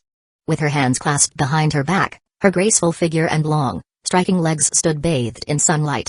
A playful flush colored her cheeks as she flashed a dazzling smile. Let me treat you to a meal. Sure. But not today. A lot of people saw us earlier. I'm guessing rumors are flying around like crazy right now, so Yukino will definitely show up soon. And knowing her, she'll bring food. Haru felt the need to explain. Utaha paused for a moment before smirking. I never said it had to be today. You carried me all the way here. That deserves a proper meal outside school. Haru played along. You planning on treating me to a feast? You can order anything you want. She said lightly. Then I'll keep that in mind. One of these days, I'm gonna get a real expensive meal out of you. Looking forward to it. She felt more at ease now. Being an outstanding woman meant keeping a clear head. She knew this wasn't about simply closing the distance. It was about timing. Who says only Yukinoshita can be the master of the long game? That thought made her smile as she watched Yukino and Yu approaching with food in hand. As the two equally exceptional girls locked eyes, Yukino's internal radar blared. What's wrong? Yuagahama asked, noticing her hesitation. Yukino simply shook her head. Senpai has leveled up. Outstanding individuals could read each other's intentions in a single glance. No words were necessary. Chapter 45, Amamiya Haru colluding with elementary school student. Just as Haru had predicted, Yukino arrived with food and water. She didn't ask too many questions about what had happened. Instead, as the club's vice president, she simply reminded Utaha, since you're not feeling well, make sure to rest properly. Stop thinking about staying up late to study. Utaha couldn't help but feel a little speechless at that. Was she really that easy to read? How could both Yukino and Haru tell she had been staying up late to study? In reality, she was overthinking it. Aside from Haru and Yukino, no one else had mentioned anything similar to her. The afternoon passed peacefully. Or at least, that was how it seemed on the surface. Utaha had initially wanted to attend the club activities despite being unwell, but Yukino firmly refused. I appreciate hardworking people, but I can't stand those who stubbornly push themselves too far. If you're really eager to improve, you can use your time at home to practice your acting in front of a mirror. Yukino's emotionless words effectively sent Utaha packing. You sure have a way with words. Haru chuckled teasingly. Yukino didn't respond. She was actually quite curious about what had happened at noon. She hadn't asked Utaha about it, but that didn't mean she wouldn't ask her childhood friend. Haru scribbled down a single word on paper, period. Yukino immediately understood. As a fellow girl,